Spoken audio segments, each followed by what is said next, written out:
Welcome to the third hearing of the committee's inquiry into the use of e-scooters and e-bikes and related mobility options. I acknowledge the Gadigal people of the Eora Nation, the traditional custodians on lands on which we are meeting today.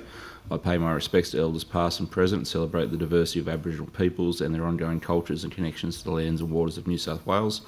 I also acknowledge and pay my respects to any Aboriginal and Torres Strait Islander people joining us today. My name is Mark Benasiak and I'm just stepping in as the Deputy Chair of the Committee. I ask everyone in the room to please turn their mobile phones to silent. Parliamentary privilege applies to witnesses in relation to the evidence they give today. However, it does not apply to what witnesses say outside of the hearing, so I urge witnesses to be careful about making comments to the media or to others after completing their evidence. In addition, the Legislative Council has adopted rules to provide procedural fairness for inquiry participants, so I encourage committee members and witnesses to be mindful of these procedures. So I now welcome our first witness, and thank you for making the time to give evidence. Are you able to first state your name, position, title, and then swear either an oath or affirmation? Yeah, my name is Dr. Richard Bunning from the University of Queensland. I solemnly, sincerely, and truly declare and affirm that the evidence now about to be given shall be the truth, the whole truth, and nothing but the truth. Thank you, Doctor. So the committee's just agreed to have free flow questions, so the questions will come from anywhere. We do have two committee members online, so they'll appear in front of you on the screen. Before we go to questions, would you like to make a short opening statement? Yes, please, I would. Thank you. My name is Dr. Richard Bunning. I'm a senior lecturer in the University of Queensland Business School. Most of the research lead for the UQ Micromobility Research Cluster. I'm also a board director for Bicycle Queensland. I've devoted my entire 15-year academic career to studying cycling and now micromobility. And today I'm bringing you two of the most comprehensive pieces of research conducted in Australia on e-scooters to date. These were conducted in Brisbane, which is the first city in Australia to have e-scooters. First, the report that I tabled to you in advance. We conducted a comprehensive study on perceptions and experiences of e-scooters for Brisbane City Council in 2023. We spent 6 weeks on the streets in Brisbane randomly intercepting nearly 1,000 people and asking them about their opinions and then following up with interviews. It was the first of its kind. We spoke to tourists, residents, users, and non-users. We found for tourists, micromobility was the preferred way to explore and experience the destination. It's convenient, sustainable, affordable, and easier to use than other transport modes. Most importantly, it was a memorable experience, and for many, it was the best part of their entire trip to Brisbane. It allowed tourists to see more and do more in visiting all the nooks and crannies of the community while spending their money more widely across local businesses they would otherwise miss. The tourists were left with a more positive, vibrant, green, clean, and active image of the city. And even most of the non-users we spoke to still held highly positive views as they enjoyed how micromobility gets people out of cars and into the community while acknowledging the benefits to others. Second, not tabled, with a team of scholars from the University of Queensland commissioned by the Queensland Department of Transportation and Main Roads, we have recently conducted the largest observational study on e-scooter behaviours and road rules compliance to date in Australia. Focused on the Queensland November 2022 road rules changes for personal mobility devices. The report is forthcoming, but I'll give you some of the key findings now. The research utilized observational data captured from traffic cameras and analyzed through machine learning at 8 sites across the Brisbane CBD, urban suburbs, and outer suburbs over the course of 2 years in October 22 and October 23, resulting in over 200 hours of traffic video and 600,000 behavioral observations. What we found was there was little to no change in road rules compliance after the road rules changes. Simply enacting new road rules changes did not invoke any behavior change. Of the 50,000 observations of bikes and scooters from each year of the study, 20% of those were scooters, so about 1/5. Good news is helmet use is improving, up from about 60% in 2018. It was around 83% generally in 2023. E-scooter riders are more likely to be wearing a helmet if they're on the road, in a general traffic lane or a bike lane or a separated cycle track compared to what they're being on the footpath, which has the lowest helmet compliance. A higher share of private e-scooter riders do wear helmets compared to public scooters generally. On the footpath, about 76% of all private users and 71% of public users wore helmets. For bike lanes, cycle tracks, and on-road, 87.7% of private users wear a helmet and 76.9% of public users wore a helmet. Scooter speed for private scooters is increasing. We saw an average speed of 17.83 kilometers an hour in 22 and 18.93 kilometers an hour in 2023. Generally, speed limit compliance is quite low, though. especially on footpaths. Compliance in general traffic lanes, bike lanes, or a separated cycle track was 93% for public users, 75% for private, and that's a 25-kilometer speed limit in Queensland on roads and bike infrastructure. And on footpaths, we have a 12-kilometer speed limit, where compliance was incredibly low, or it was at a low time of 52% for both public and private users. So only 52% of the users were complying with that 12-kilometer speed limit. Speed compliance did increase with urban density and was the highest in the CBD. We think this was likely due to pedestrians, street furniture, and pavement defects slowing people down. Those wearing a helmet do ride faster, and those wearing a full-face helmet do ride the fastest. I have great news, though. Separated cycling infrastructure really does work. It produced road rules compliance directly. When riders had a choice between a footpath, a bike lane, or a cycle track, fewer riders chose the footpath and were more likely to be complied with the speed limit. In fact, 87% of the public e-scooter users that were on the footpath were not on the footpath when no cycling infrastructure was present. So almost all of them were on the footpath when no cycling infrastructure was present. But when a cycle track was present, only 14.9% of e-scooter riders were on the footpath. When riders had a choice between a footpath and a cycle track, even fewer riders chose the footpath. Generally, private users are 1/3 less likely to use the footpath compared to public e-scooter users. Just a few points to wrap up. From our study one, e-scooters and e-bikes are a win-win for tourists and for the local community and for the tourism industry. From study two, road rules creation does not simply produce compliance behaviors. We really need robust education, signage, and enforcement. It would be great to have national unity for road rules and safety standards across the country, especially for tourists. And education, I believe, begins with the retailers of the devices for private vehicles and the providers of public schemes. I urge you to please consider the diversity of users from the daily commuter to international tourist and everyone in between, the varied types of roads and qualities, footpaths, infrastructure, and most of all, the modern user experience for both private devices and public devices. We have to ask ourselves, how will a user know whether they can ride in a bike lane or not when they approach a road?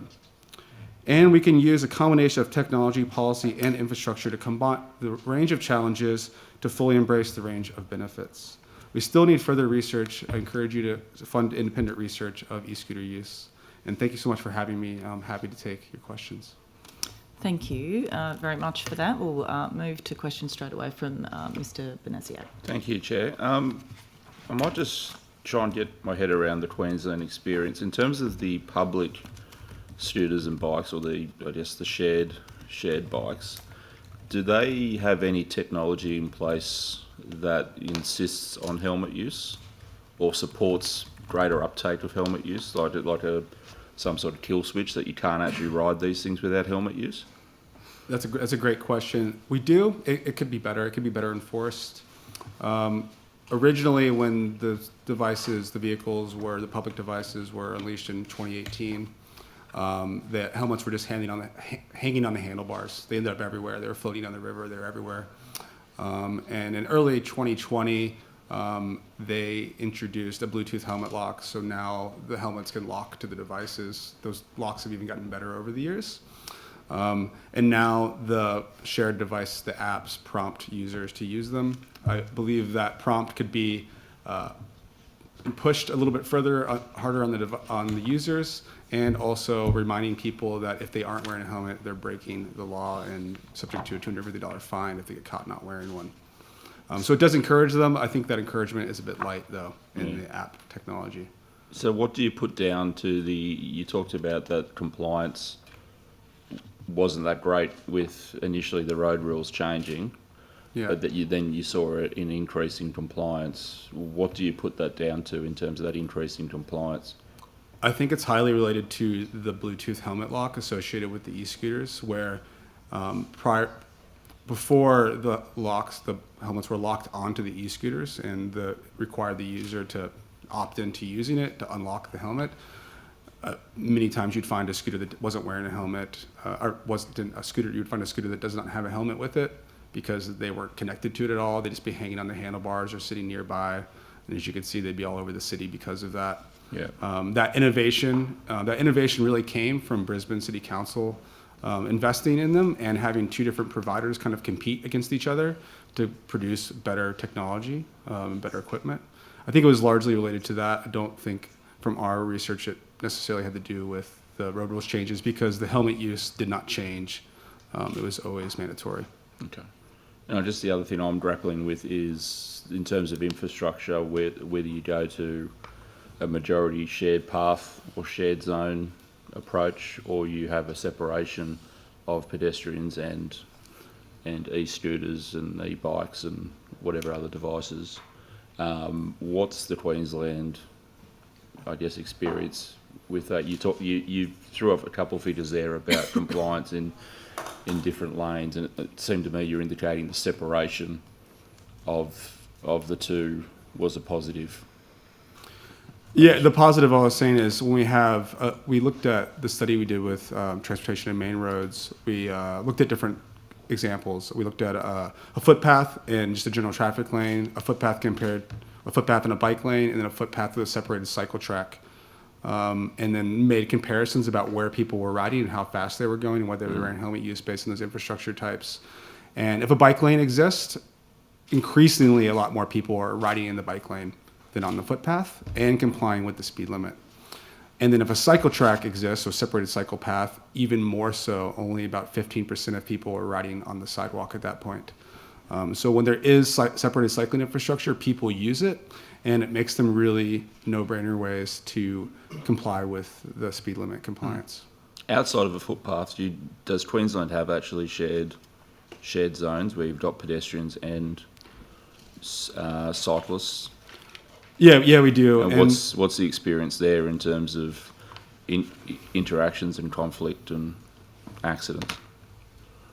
Yeah, good question. In some areas, in our tourist areas, we do have pedestrian-only zones and shopping centers in Queen Street Mall and things where you can't ride a bike or a scooter at all whatsoever.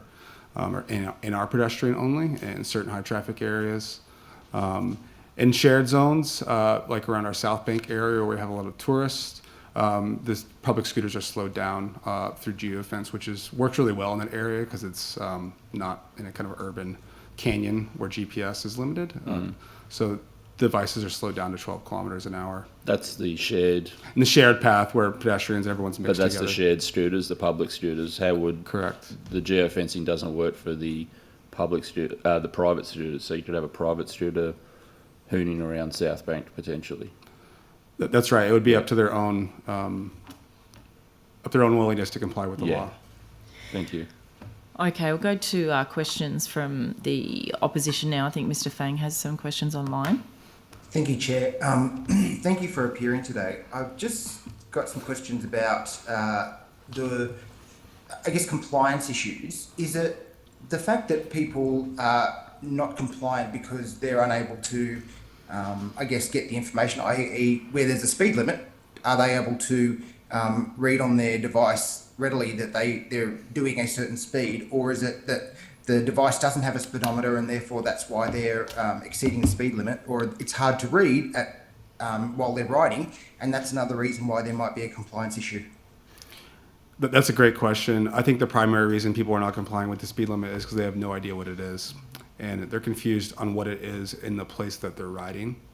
When it comes to private devices, they're largely unregulated in Australia.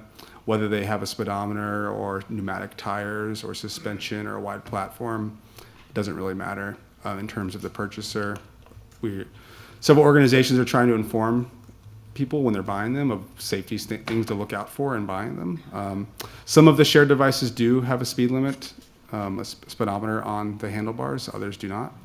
The shared devices are speed limited or by geofencing, but that geofencing technology at the moment does not work sharply enough to detect if someone's on a footpath next to a road or a bike lane, and that close, especially in an urban area. Some of the providers are trying to add cameras, and they're trying to definitely work on improving this and to make them comply. You can't have large geofenced areas of a city where an entire area of a city would be limited by speed. Yeah. So did you do any research in relation to the attitudes of riders that were perhaps found to be non-compliant with speed limits? Was it the fact that they wanted more signage so that they would be aware and would be following the rules, or was it, that they basically were just having such a good time they didn't really care how fast they were going? The study we conducted for transportation and main roads was purely observational. So it gives us a really, unbiased sample of basically everyone that came past our 8 different locations and sites. So we didn't get an opportunity to ask them specific questions about whether they knew what it was. I think for the footpaths, they primarily do not know that the speed limit is 12 kilometers. I struggle to understand where they would get that information. I know there has been a rich social media campaign when the road rules changed in November 2022. But other than that, there's no signage associated with telling them what the speed limit would be on our sidewalks or footpaths or even on roads. And even the shared providers of devices, the information that they provide the user is quite vague when it comes to this. It doesn't say specifically for most of them that you need to obey that 12-kilometer speed limit on footpaths. It'll just say, usually a generic message that says something like, please comply with your local road rules. And the same point, if now you can buy e-scooters at JB Hi-Fi, Bunnings, so many different locations, scooter shops that are popping up all over the place online. Those retailers don't have any mandate or anything like that to inform people what the road rules are. If you go to JB Hi-Fi, I took a picture of a sign the other day. It just says, there's just a warning sign that says, obey your local road rules. It doesn't say what they are, what the penalty are, is where you can and can't ride, how fast you can't ride. So I think it's a bit of a disservice where we're blaming people that are riding e-scooters that they're supposed to know what these rules are. But I don't think we've done a good enough job of informing them what they are. And it's fair to say too that you've got different jurisdictions with different rules in effect. So you could be on the border of, say, Queensland and New South Wales at one of these retailers, and you could buy a scooter and you could go across the border. That's and ultimately have different rules. That's part of the problem, isn't it? Yeah, absolutely. The speed limits, where you can and can't ride varies greatly across Australia. I think it's quite a detriment to everyone. I was just at a conference last week, a transport conference, and one of the speakers got a ticket for riding on the footpath in Victoria where you can't, and then you came up to Queensland where you can. So quite problematic. And then on another level of that, international tourists visit Australia, and the places that they come from could be far more advanced in this space in adoption of e-scooter use. So, and where you can and can't ride, and having that confusion, we can't even decide whether we want to call them e-ridables, personal mobility devices, e-scooters, and such. Chair, I've got one more question. Because I can't see you, it's hard to see if I'm over my time. But No, that's fine. One more question's great. Thanks.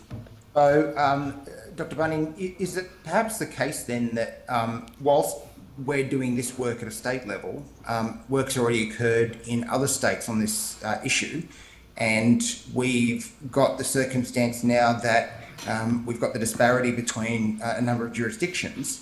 Is it really worth following a different path in New South Wales? Do you think we're better off adopting another state's model, either entirely or in part, or are we perhaps better off to lobby the federal government to unify the issues across the states? Because I think it's been very clear across a number of centuries, when you have different jurisdictions working on different issues, it's how you end up with some cars in some parts of the world being left-hand drive and right-hand drive. You've got different gauges in different states for trains.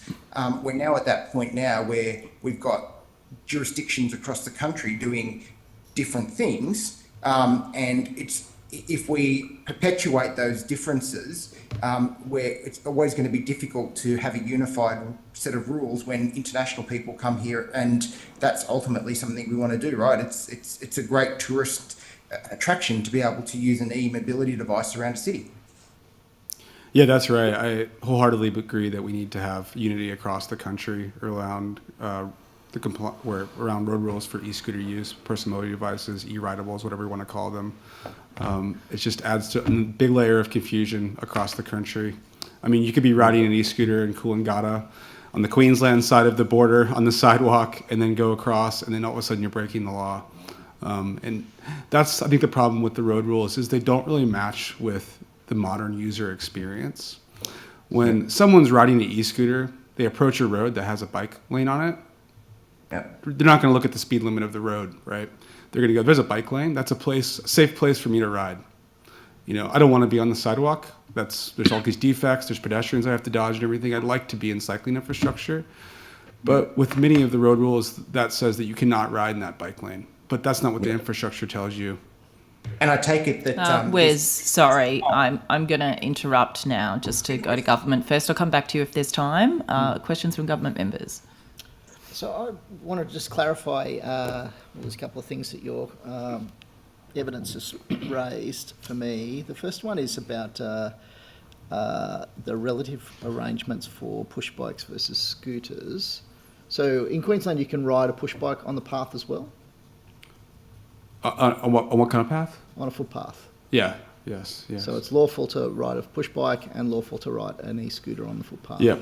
So we had these road rules changes in Queensland. They rolled out. Most of them had to do with where you couldn't ride, and how fast you could ride, and the changes that happened in November 2022 essentially made it so they were the same as bikes, where you can ride. Yeah. Okay, and I wanted to ask about you talked about the helmet compliance, whether you had any information or data about comparative helmet compliance for push bike riders versus e-scooter riders, and if there is a significant difference, why you think that is? Yeah, that's a great question. I didn't mention that in my opening address, but helmet compliance for push bike or cyclist is incredibly high. It's around 97% for all users. Slightly lower on footpaths. I think that's primarily just because if someone was perhaps riding a very short distance on a footpath, they may not put a helmet on, but it's incredibly high for cyclists, almost 100%. And so why do you think Yeah. there's a difference? I think it's related to the type of user, and e-scooters are so much more accessible than bikes. There's a huge barrier when it comes to riding a bike, and it's knowing how to ride a bike, and that is quite a substantial barrier for many people, where e-scooters just have this accessibility, ease of use. They're smaller, easier to park, easier to navigate around urban areas for most people, where a bike is a big thing, right? Also is that we saw very high helmet use with private users. And so if you're riding your own private scooter, you've probably left from home wearing your own helmet. And the same thing would be with a bike. If you're owning your own bike, you're likely to have your own helmet when you leave home. So the problem is actually the helmet compliance issue is really one for the shared schemes. Ultimately, it's not a private user problem. It's more of a shared scheme problem. Yeah, correct. It's almost 90% for private. Helmet compliance is almost 90% for private devices. Yeah, so much more of a concern for the public shared devices. You talked about the issue around knowledge of the road rules. I mean, there's various models that are sort of available. You talked about purchaser or sort of user education at the point of purchase of the device. Often it's not the user who's purchasing the device. So you might have a parent buying for a child. What other kind of avenues could we look at in terms of user education? Yeah, to me, it really starts with the retailer, and that's the first point of purchase wherever it is. If you look at a similar model, look at how we sell drones now in Australia. All of the drone rules are clearly, even if you go to the JB Hi-Fi website, you'll see this drone safe mandate immediately on the website when you go to buy one. I think that's the first place, or the providers of the shared devices. Second to that, I think social media might help, but I think street signs, signage, we need to really make the education for this quite basic and simple and really easy. If we make it difficult, where you need to go onto a transport website, read several bullet points, that's just really never going to reach most users. It doesn't match with the modern user experience. People use e-scooters primarily because they're convenient and they're easy. Arguably they're the most convenient, easy way to get around a city. So adding some layer of where they have to go onto a website that they don't even know exists in the first place to read complicated road rules is really difficult. So I think the simplest ways we can educate users through signage and first just at the retailers, at the providers, is I think the easiest point of educating the users. I mean, we've had evidence earlier or yesterday from trauma specialists. They might be easy to use, but they also carry a degree of risk. Shouldn't we license users so that we can also educate them not just about compliance with the road rules, but also about making sure that they use the devices in a way that's safe for themselves and safe for others? Yeah, there is an argument to license the specific device. You know, when you buy a device, it has a thing. I think one opportunity that does provide, perhaps, is you could increase enforcement potentially if the device had some sort of number plate where you could be automatically recognized if someone was speeding and such, similar to cars, because we do have quite a burden on police to enforce speed and helmet use and such.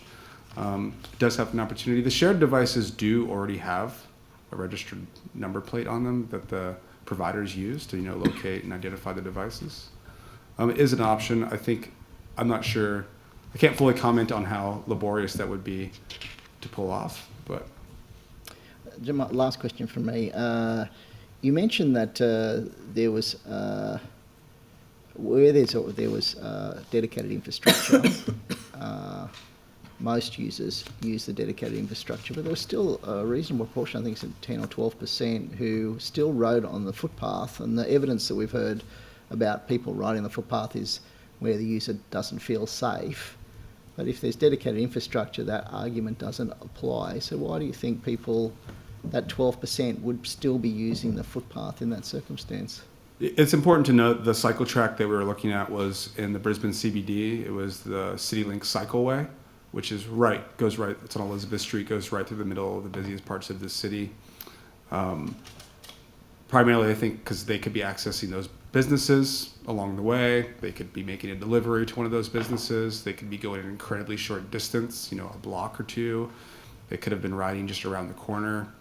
We had stationary cameras at these 8 different sites, so we weren't necessarily following the users along the path to see how long they were on the footpath, or necessarily just went past these stationary sites and we captured them on the footpath compared to being on the bikeway. I think it's just primarily related to it being in the urban CBD area, and that they would probably be accessing those local businesses, shops, retailers, and such. I might just jump in with a couple of last questions. Did it come up in your research, because it's come up the last couple of days, about the e-scooters being inherently kind of dangerous? People have talked about going over potholes, and people go over. They should be longer, fatter, bigger tyres, and a few things like that. Has that come up, and do you have any recommendations in that regard in terms of how we would regulate the type of e-scooter available? I don't have any specific research to that point. I can only kind of comment on my exposure and involvement in this industry. I do greatly think we need safety standards for the devices. The number one accident is small front wheel hitting a curb, an obstacle, a pavement defect, and then people kind of fulcruming forward and hitting their face on the pavement. Larger front wheels with tires, tires with air in them, pneumatic tires, wider footpaths, suspension, all really, really help those things. The problem is that really cheap e-scooters don't have these safety pieces. It's quite a comparison with the public devices. The original public devices we saw in 2018 were quite basic, but now due to investment, councils investing in them, keeping them around, having multiple providers compete against each other, the providers have really had to improve the safety of their devices.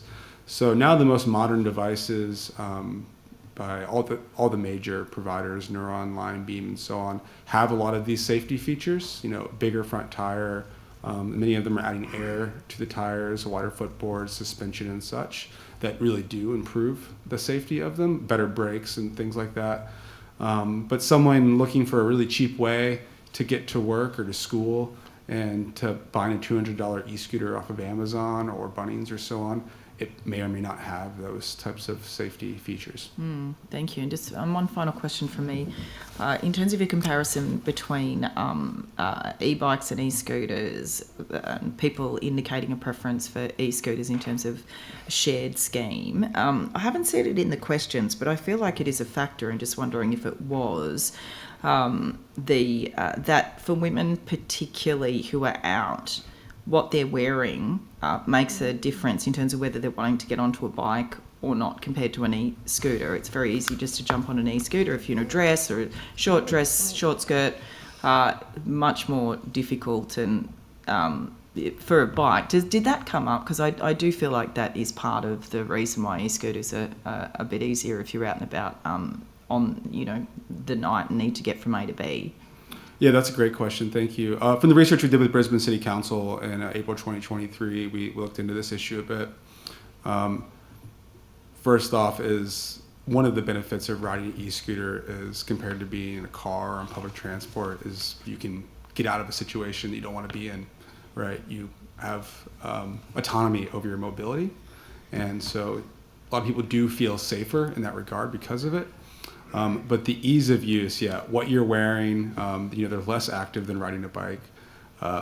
Brisbane, we have a tropical climate. It's also very hilly. It can be quite sweaty to ride a bike around. So if you are wearing your work clothes, that type of thing, riding e-scooters is simply going to be a bit easier on your commute. Where cycling, we have to fight often for having end-of-trip facilities so people can take a shower when they get to work and change their clothes and things like that. But yeah, if you're riding an electric e-scooter, that commute might be a little bit less sweaty, a little bit less onerous on your wardrobe. Okay, thank you. We're out of time. So thanks so much for making yourself available and your research. Really, really interesting for us and very valuable for the committee.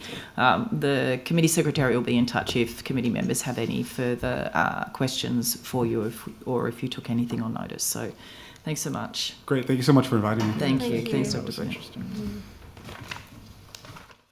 We'll call our next witnesses.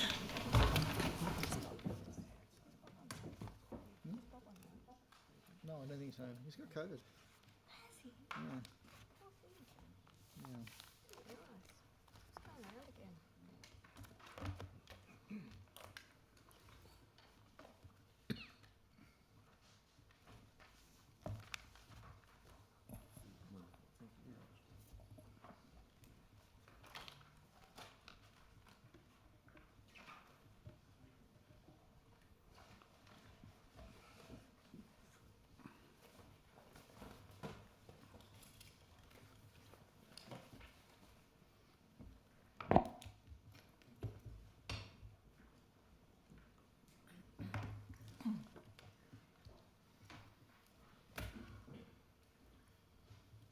While people are starting to sit down, can I just check with you, Mr. Tuckwell? You can hear me okay? I can see you okay? You can hear me? Yes, I can Great. hear you fine. Thank you. Coming across loud and clear. Excellent. Cool.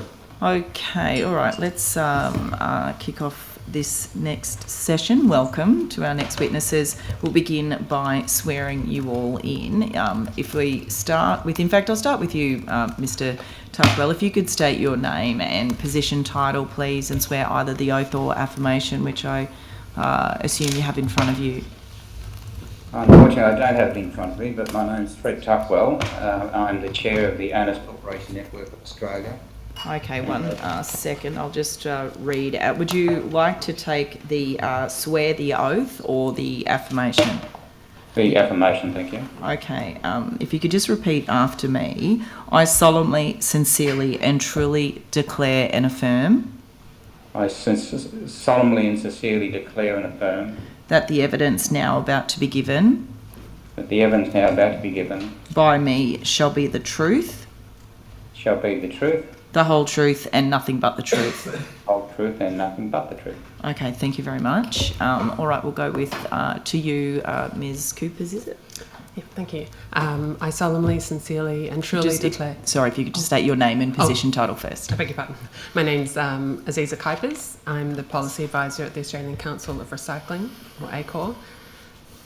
And I solemnly, sincerely and truly declare and affirm that the evidence now about to be given by me shall be the truth, the whole truth, and nothing but the truth. Thank you very much. Now, Mr. Verbist, is it? Correct. My name is Guido Verbist. I manage Revolve Recycling. And the oath or affirmation? I solemnly, sincerely and truly declare and affirm that the evidence now about to be given by me shall be the truth, the whole truth, and nothing but the truth. Thank you very much. Now, Mr. Futrell. Yep, thank you, Chair. Jeremy Futrell, I'm the Commissioner of Fire and Rescue New South Wales, and I'll take the oath. I swear that the evidence now about to be given by me shall be the truth, the whole truth, and nothing but the truth, so help me God. Thank you. And finally, Mr. Glover.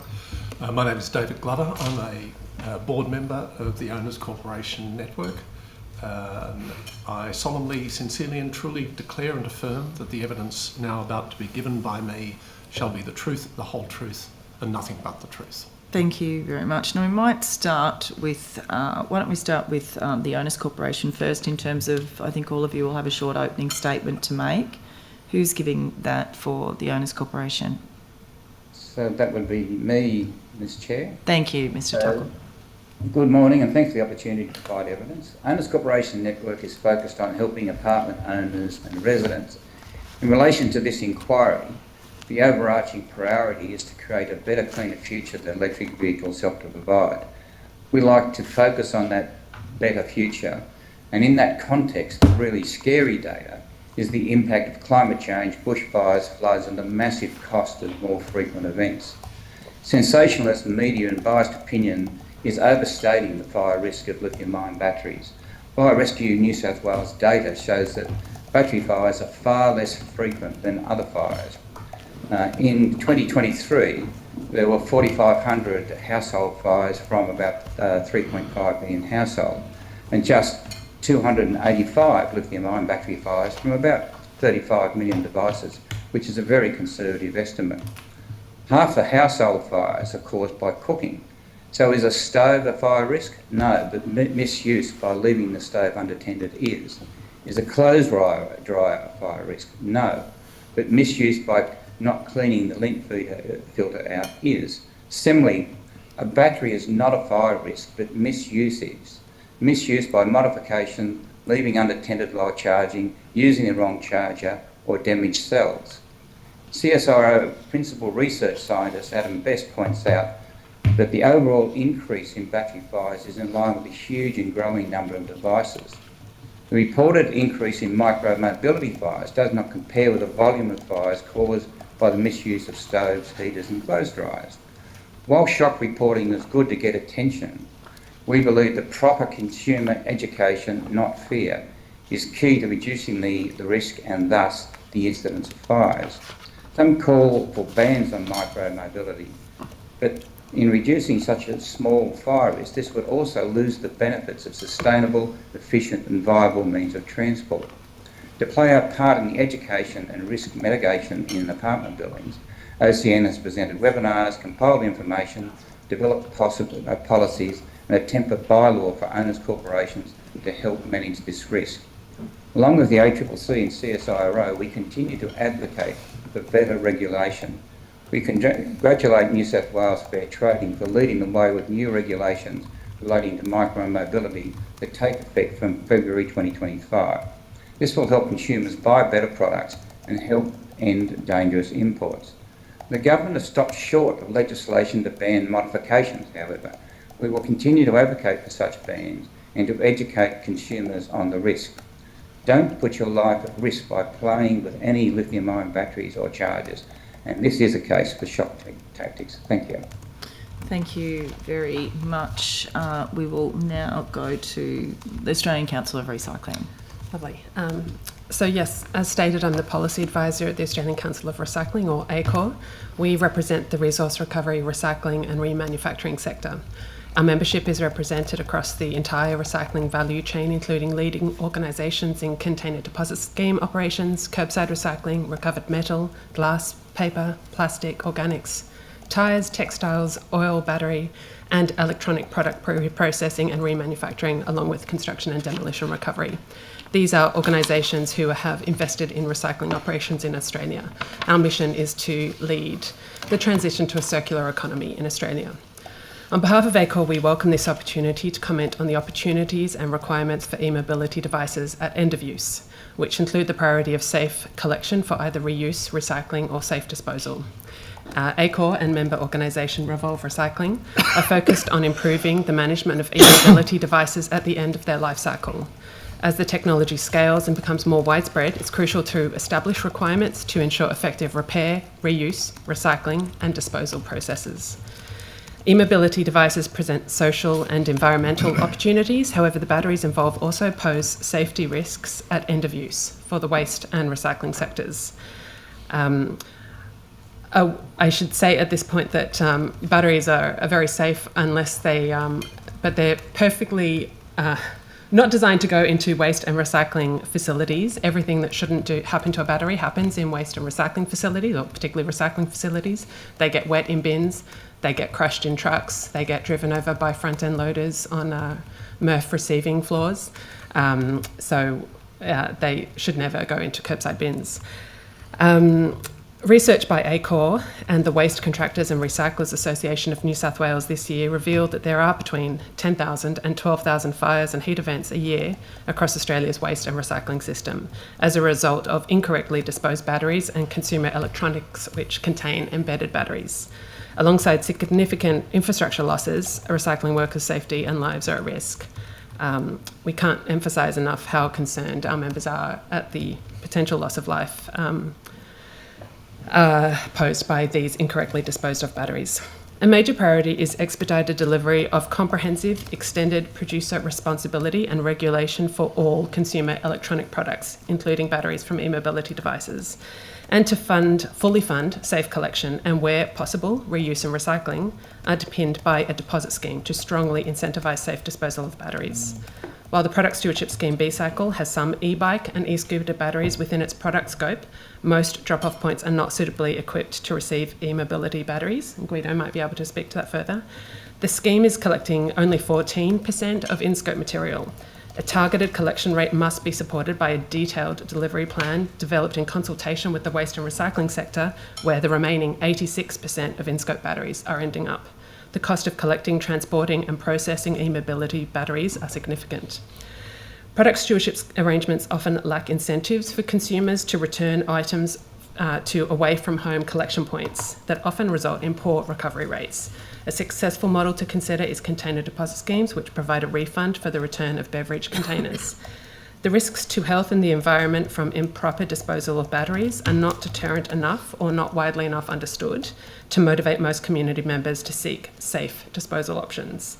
Container deposit schemes effectively align economic incentives with environmental goals. Applying a similar approach to battery disposal would significantly enhance safe disposal practices. Thank you. Thank you. Very interesting. Mr. Verbees, do you have anything to add to that? Sure. So, Revolve Recycling has been established with the objective to be the primary platform in Australia to help bike riders, bike shops and fleet operators to give new life to their old bikes. Since inception in 2021, we have diverted more than 10,000 bikes from landfill and redeployed more than 3,000. The rest has been disassembled for spare parts, for metal and rubber recycling.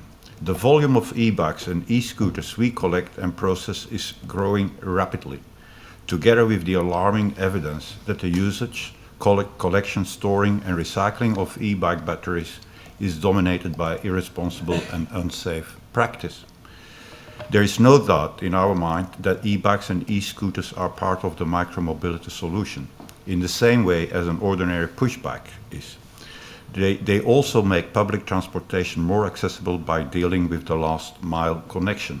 However, due to its popularity, e-bikes and e-scooters come in a variety of models and qualities, and the battle for its market share pushes the manufacturers to introduce substandard quality e-bikes and batteries specifically.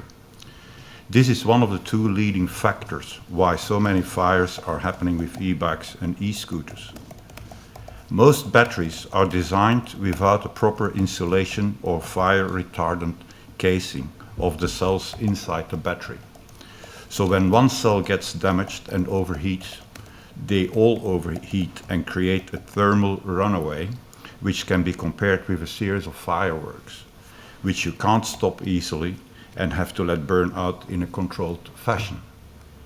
The second factor that increases fire risks is the high cost to store, transport, and recycle the batteries in a safe and responsible way, which has resulted in most stakeholders dodging their responsibilities. E-bike and e-scooters owners and portion of the bike shop owners don't think they should cover that cost and chuck them in the general waste. Most manufacturers, except for Bosch and Giant, refuse to contribute to the recycling scheme, let alone invest in reusable batteries. A bicycle, which was mentioned before, which is the product stewardship scheme for batteries, is not equipped to collect the volume of e-bikes, and definitely not the heavy above 5 kilo batteries, nor those that are non-removable from the bikes.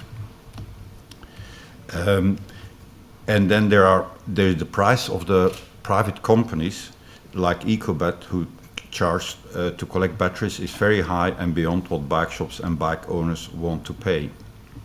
Now, to assist bike shops with diverting their batteries, in addition to their rubber and metal from waste streams, we are partnering with EPA New South Wales on the delivery of a waste audit and minimization service for all bike shops in New South Wales under the name Green Wheels.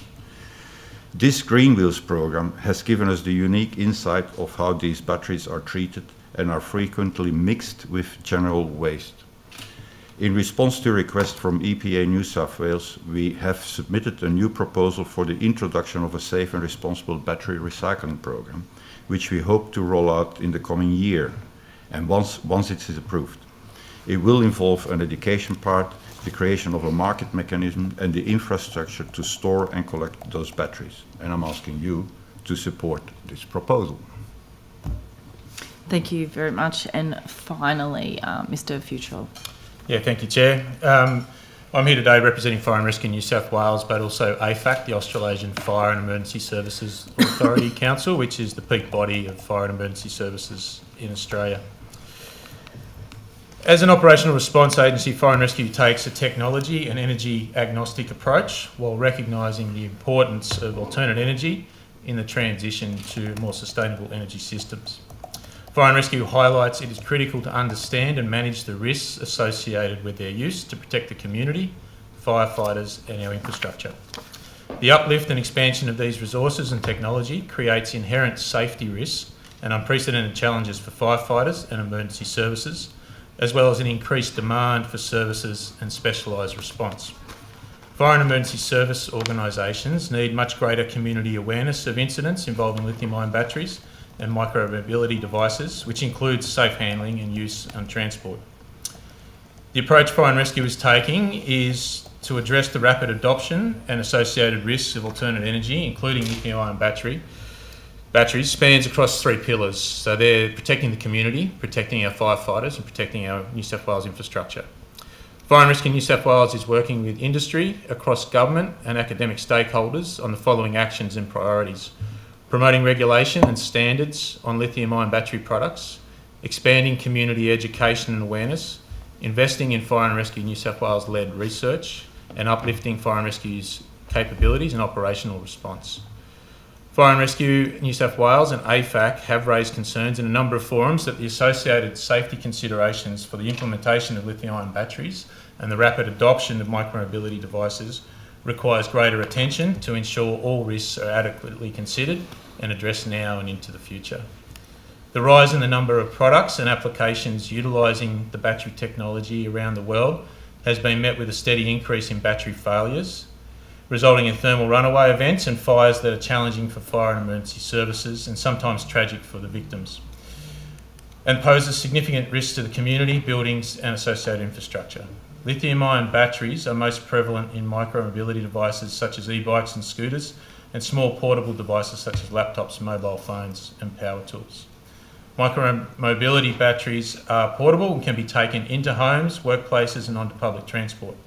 When these devices undergo thermal runaway, they can release large amounts of toxic and flammable gases very rapidly and often then ignite, leading to a very rapid developing fire.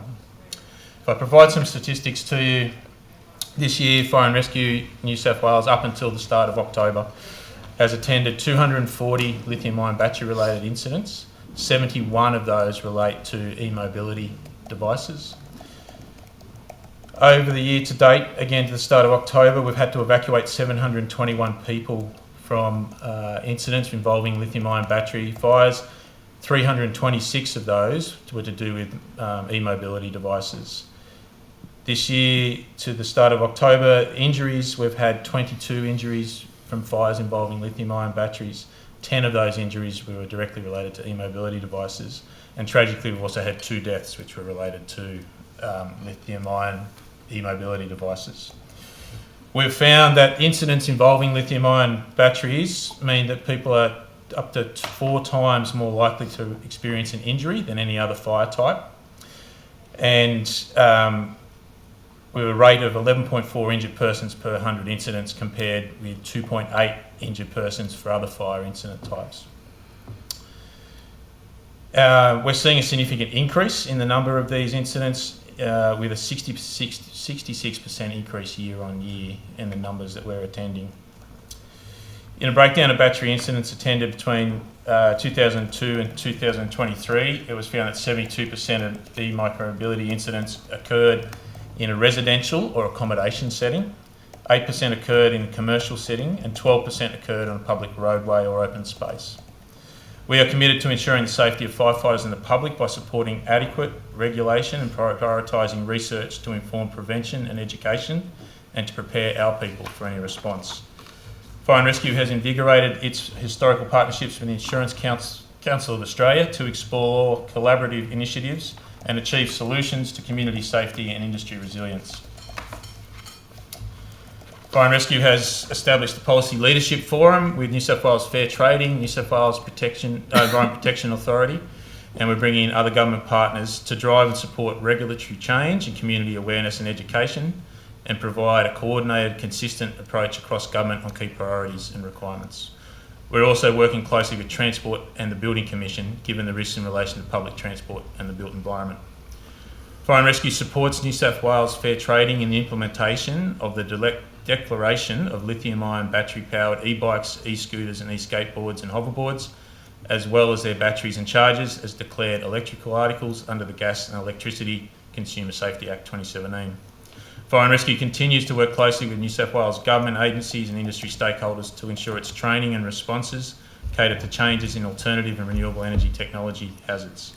Fire and Rescue New South Wales is also committed to delivering research designed to better understand the issues and risks related to lithium-ion batteries and to assess the efficacy of mitigation and response measures. To this end, Fire and Rescue is leading a collaborative research program into the safety of alternate and renewable energy technologies, or the SARET program. This ongoing research will assist us and our partner fire agencies and other government departments in New South Wales in actively supporting the safe and integration of mobility options to promote active transport in New South Wales. We can only achieve this with adequate resources and investment for research, equipment and training. Fire and Rescue New South Wales and AFAC will continue to take a precautionary approach and remain committed to community and firefighter safety. Thank you. Thank you very much. And Mr Glover, I'm assuming that... I've got nothing to add.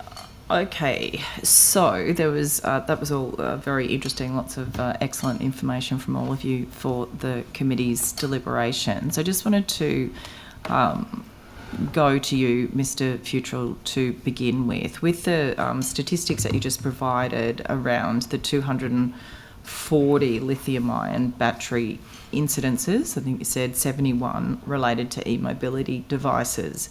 Roughly then, what are the other what are those other incidences that's just under 30% really that are e-mobility devices? Generally, what are the others in terms of lithium-ion? Yeah, so the other ones include things, and the next or the largest category, it's sort of increasing. Previously, e-mobility was the highest category in that. It's just been overtaken by small portable devices, so whether that's consumer products or phones and that sort of thing. The other one is energy storage system or portable chargers and those sort of devices. And then the other sort of category, very low levels, EV and hybrid vehicles. Yeah, okay. So with the, and then the 66% increase year on year, that other statistic, sorry, was that specifically for mobility devices, or was that all the lithium-ion battery incidents in general, yes. Yeah. So there's an issue obviously with this is a state committee. I think there's a few federal regulatory issues that need to be dealt with as well. But is it the case that there are, say for example with e-bikes and e-scooters, if they're bought good lithium batteries, reputable provider, not tinkered with, they're a lot safer generally, or is there an issue with all lithium-ion batteries at some point can be inherently dangerous in your experience? So there is an inherent issue with the chemistry of a lithium-ion battery, that it is prone to combustion, and once that ignition occurs, as we've heard, that thermal runaway can occur. The advice we've been giving to the community has been consistently around choosing reputable brands and good quality products, because our experience is that decreases the likelihood of having issues with it. Doesn't necessarily ensure or guarantee that it won't. And any lithium-ion battery, even if it was exposed to the air, or if it was punctured in some way, whether it was deliberate or unintentional, that battery then would ignite. Similarly, if any battery of a good quality or not was dropped accidentally or experienced some sort of shock, that can then lead to issues. I think it's also important to note, and just a point that Mr. Tuckwell raised in his evidence suggested that it was only issues if batteries were being misused. That's not the case. So we do have plenty of examples both where fires have occurred because of abuse or misuse of the battery, but also plenty of examples where for no apparent misuse, or the battery was being used entirely appropriately, but there still has been an issue. And just a few months ago, we had a young boy riding to school on an e-bike, and while he was sitting on the bike and proceeding on his way to school, it caught fire underneath his body. Goodness. So it does show that there are some serious issues there. And that's why that work that New South Wales Fair Trading has been doing with making those declarations and starting to put in place requirements for product safety standards are so important, that because that will make the industry have to reach those level of performance. It helps us to give community confidence, and helps for the consumers to have that level of assurance and confidence with the products that they're purchasing and then using. Thank you. I'm conscious of time. I'll go to Mr. Benaziac for questions now. Thank you. I've just probably just got one question to you, Mr. Futrell, about just the additional challenges lithium-ion fires cause, firefighters, and including that, the extra equipment or costs that are incurred by you when dealing with these fires. If you could sort of give us some details about the added challenges and costs associated. Yeah, so the most sort of immediate one is the rapid development of fires when they occur from lithium-ion batteries, and that obviously impacts residents' or occupants' ability to escape safely. Can then often mean that our firefighters are having to undertake rescues of people where otherwise they might have been able to evacuate under their own steam. So the fire is much more developed by the time firefighters arrive on scene than it would have been otherwise. We currently contain 86% of our fires to the room of origin. That's a statistic that I think speaks really highly of what our people do. I think that's going to be challenged as these fires occur, because it's more likely that they'll go beyond the compartment of origin. The fires can be more intense, so there's a difficulty in putting them out, and the actual batteries themselves, when they are burning, have a continual reignition problem. So if they knock it down, they then need to take extra steps to take it out of the building. Normally we're then immersing it in a bucket of water or similar container, and then there's the ongoing sort of management of that. We also need to make sure that we find all the individual cells of the batteries. So as a battery pack breaks up in the fire, often it'll be an explosion, there'll be battery cells, which are sort of similar to AA or AAA size batteries, get projected all around the room, and it's important that we recover all of those, because then each of those individual ones has a reignition risk as well, so you can spend some time doing that. And then the other sort of cost, and it's cost to our organisation in terms of the impact on the equipment that we use, particularly our personal protective clothing. We're starting to look at the nature of the contamination that comes out of these batteries and what decontamination and cleaning is required, and what's the sort of impact on a life cycle of our protective clothing.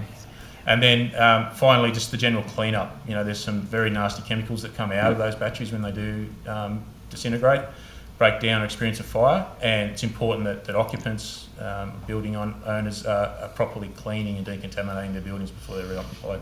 Thank you. Thank you. I will go to Mr. Wesfang now online for a question or two. Thank you. I've just got a number of short questions. Mr. Tuckwell, the first thing I want to ask is that we've had owners' corporations give us evidence previously about their fear in relation to the risk of fire from these batteries. It seems to be your evidence is contrary to that. How have you come up with your determination? Have you engaged with experts? Have you sought advice from battery experts and commissioned any reports, or is it just research that's been done by your organisation? No, definitely we engage expert organisations, the Electric Vehicle Council, and there's an expert company commissioned by the Department of Defence, EV FireSafe, which is a specialist, world-respected company. They do fire testing. Most of it relates to electric vehicles, but nevertheless, it's unavoidable to get involved in the issues of e-mobility type fires. But I'll reiterate the point that was made before, and I understand the Fire Commissioner's perspective on this, but the research from CSIRO ACCC, and particularly Adam Best within the CSIRO, is that the general increase in fires is in line with the number of batteries that are out there. You know, when you consider that the incidence of power tools, watches, God damn everything, there's millions of these things out there, and they don't just catch fire. There is something that happens to cause them to catch fire, and that's what the research shows. Mr. Tuckwell, you'd agree though that where you have a small number of devices, the risk is lower. The increase in the number of devices, whilst the frequency of issues may stay the same, as in it might be 1 in 100,000, just the sheer increase in the volume and number of devices means that it is a greater risk. So to the Commissioner's point is correct, is it not? That the evidence that you're providing is sort of contrary to what the Commissioner has said. I think anecdotally this committee's heard evidence that the Commissioner's position is correct. I'm just trying to get to the bottom of how you've come to your determination. You'd agree that the numbers are increasing, therefore the risk is increasing. The numbers are increasing, the risk is increasing, but the numbers that were quoted, 250 out of 35 million, versus like the instance of household fires, those sort of things, out of an instance of thousands out of a couple of million. So that it is consistent with a whole range of numbers, but that there was issues, you might recall, years ago with iPhones being brought onto airplanes, and the same rationale. Then what happened is that the industry got together and resolved these problems. So you no longer have to declare or have an issue with your iPhone on a plane. So it's just, as it grows, the incidents and the research behind it increases. Now, I have no concern at all with the position, and the fact that the lithium-ion battery fires are dangerous. There's no question about that. But it's all about education and risk mitigation versus throwing the baby out with the bathwater, is the point that I'm making.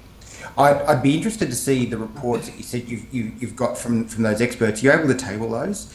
Because I'm just, you can email them into the Secretariat if that's helpful, but I'm just curious because I think in that instance where you're talking about the iPhones previously, it was more the case that the instances of fire were reduced through, I guess, advancements in technology and manufacture.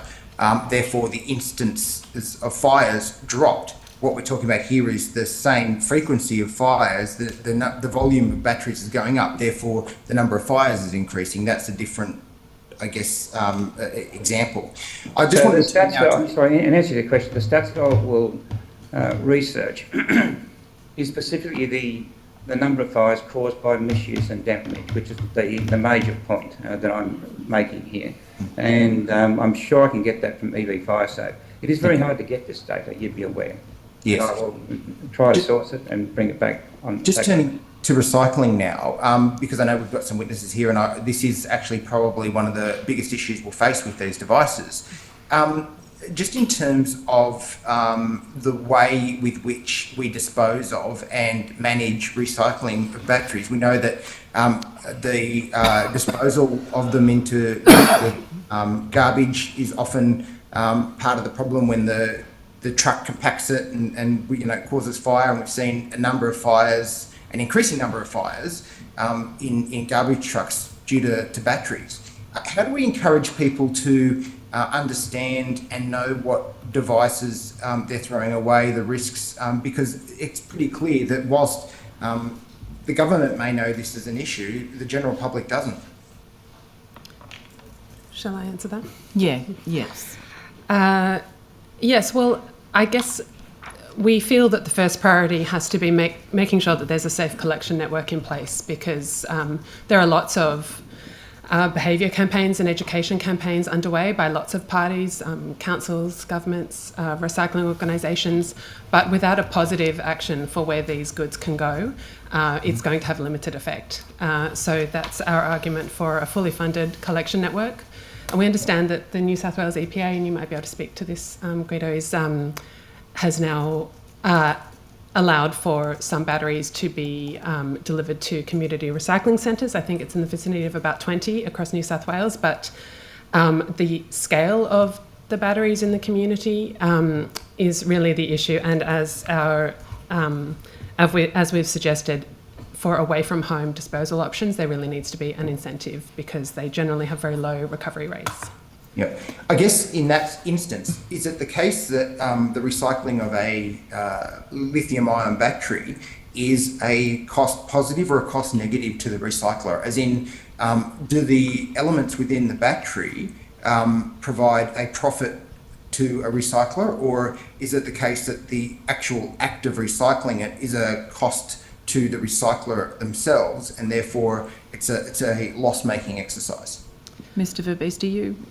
I don't have the exact numbers from, say, Ecobat, but what I do know is that the cost to do it in a safe and a responsible way makes it a very expensive exercise, and therefore not easy to turn that in a financially sustainable model. That's where the whole scheme with B-cycle is falling down to a large extent, because there's not enough money to do it in a responsible way. Sorry, Wes, I will have to go to government members. We've only got 6 minutes left. I'll come back to you if there's time. Sorry.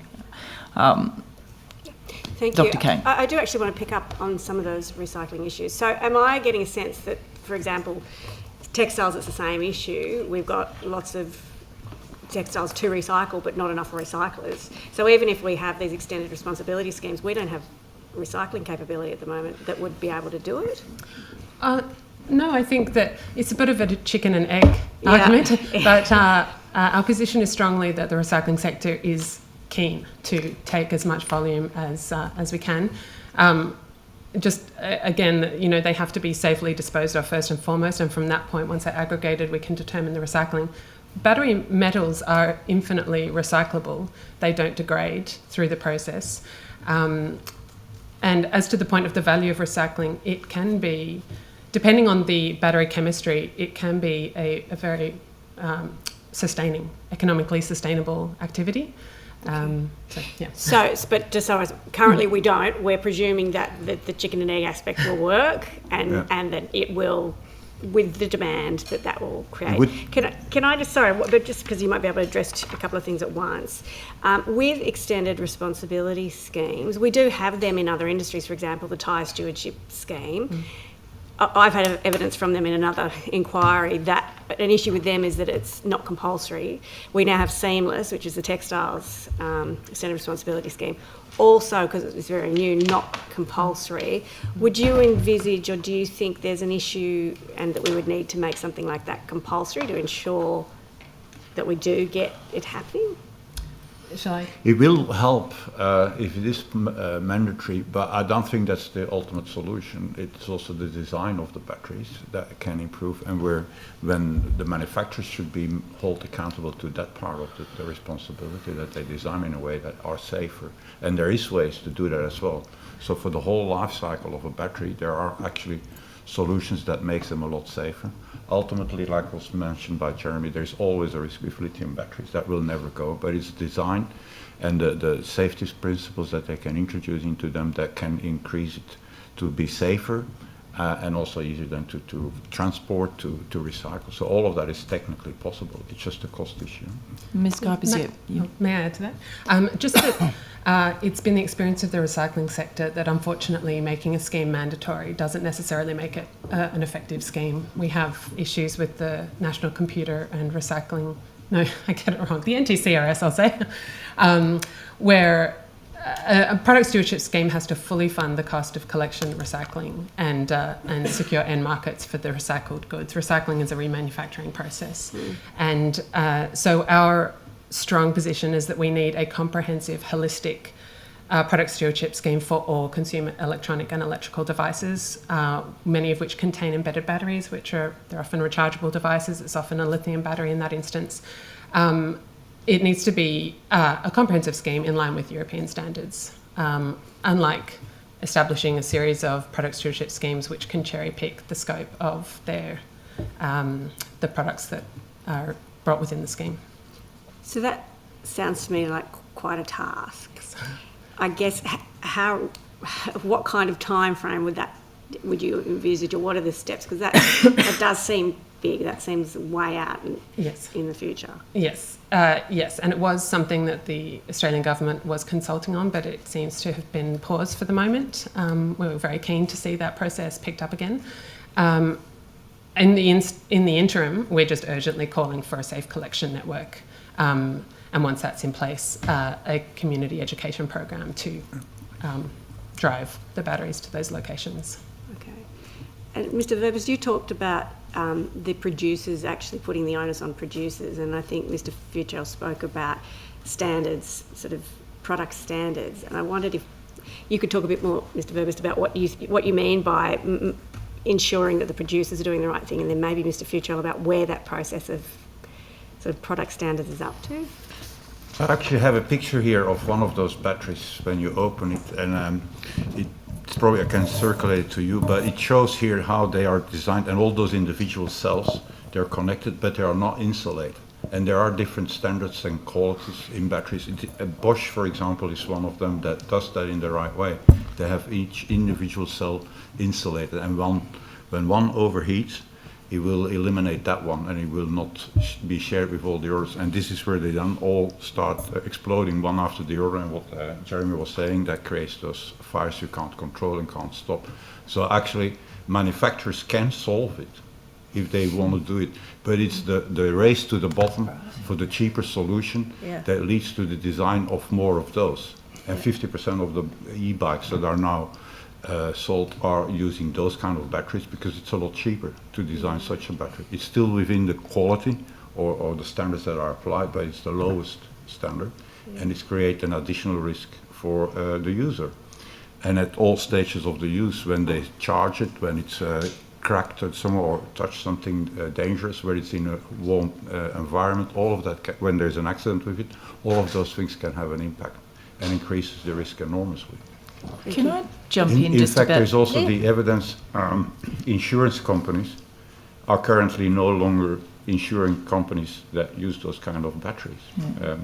So there is a growing risk even from that perspective that it's becoming an impossible scenario to. Can I ask, you mentioned, Ms. Kuipers, about European standards.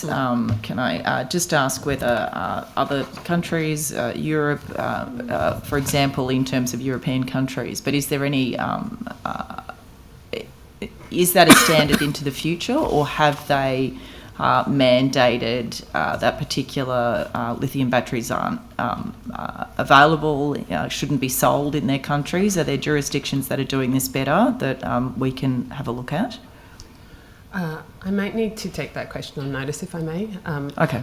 My understanding is not that they're being banned, but that there is a funded comprehensive collection and that funds the entire recycling supply chains. But I'll take that. Okay, that's that one. And then you mentioned, because it's a Bosch battery, are there jurisdictions that are only allowing certain e-bikes, e-scooters, other devices in that meet a particular standard? For example, the battery you were just describing, and not allowing others. I mean, that's an obvious step to take. It's clearly a federal issue for us, but surely other jurisdictions are ahead of us in this. I think that Europe is a little bit ahead, and there is indeed what also Jeremy mentioned, that Fair Trade has introduced for February next year some more stringent regulations, and they come from the European perspective, but I don't have the details now. We can share those later. All right, thank you. Sorry, I just had, it was just a very quick comment about where things were at with the product standard. Yeah, so look, I mean, the details around product standards probably for others beyond fire and rescue to comment on, but certainly the quality products, some of the reason we get faults where batteries catch fire for no apparent cause relates to the cost of production and the quality of production, and where, as Guido mentioned, where people are doing that really cheaply, corners get cut. And so a small product defect or a little bit of small shard or sort of burr of metal within the battery cell will get undetected at manufacture because they're doing it in a cheap way, but that's then what causes the battery to fail. And also the level to which the batteries have a battery management system that can control the battery, detect any issues, shut down cells. These are the sort of areas of really specific details that the standards can continue to develop and go into more requirements for, which will lead to a safer, more reliable product. Thank you. Point of clarification, that battery management system, do you mean in terms of shared bike schemes being able to... No, the battery management system is a the particular electrical component that sits in the battery pack and manages the battery through its use and also through its charging cycles. Right. And so it will detect when the batteries are sufficiently charged and the charging should shut off. Now, good quality products will have that, and if someone puts it on to charge and the battery might charge in an hour, but they leave it on for an hour and a half, Yes. that last half hour won't be putting charge into the battery. Gotcha. Lower quality products don't have that. Yeah, it functions Very like interesting. a fuse, basically. That's it. Okay, unfortunately we're out of time. Incredibly valuable information from all of you. Thank you very much. We will, the Secretary will be in touch with anything you've agreed to take on notice, or if members have any supplementary questions for you. Again, thank you. Your extensive submissions as well as the evidence you've given today will be very carefully considered by the committee. Thank you. Thank you so much. We'll call our next witnesses. Okay. Which ones are they? Yeah. And particularly going into the waste. That's our submission, and this is my scrolled on statement. Okay.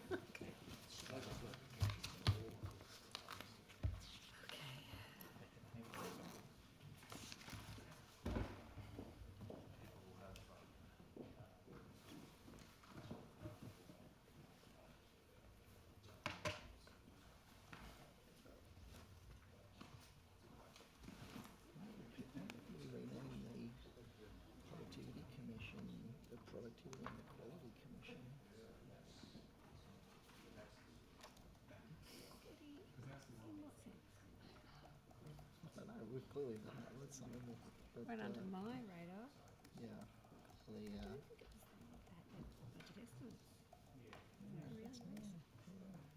That's a mucky thing.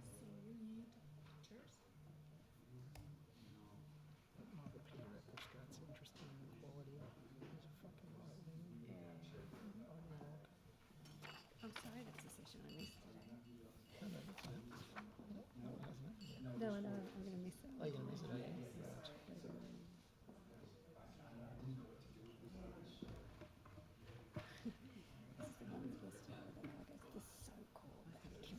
That's right. So cool. Harold's groovy. But he was city council. Sure, he was on it. These people who join a pedestrian council. What? Like, I looked at their website. That's right.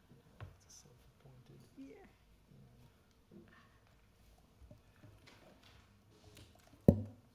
And yet they get put on the advisory council.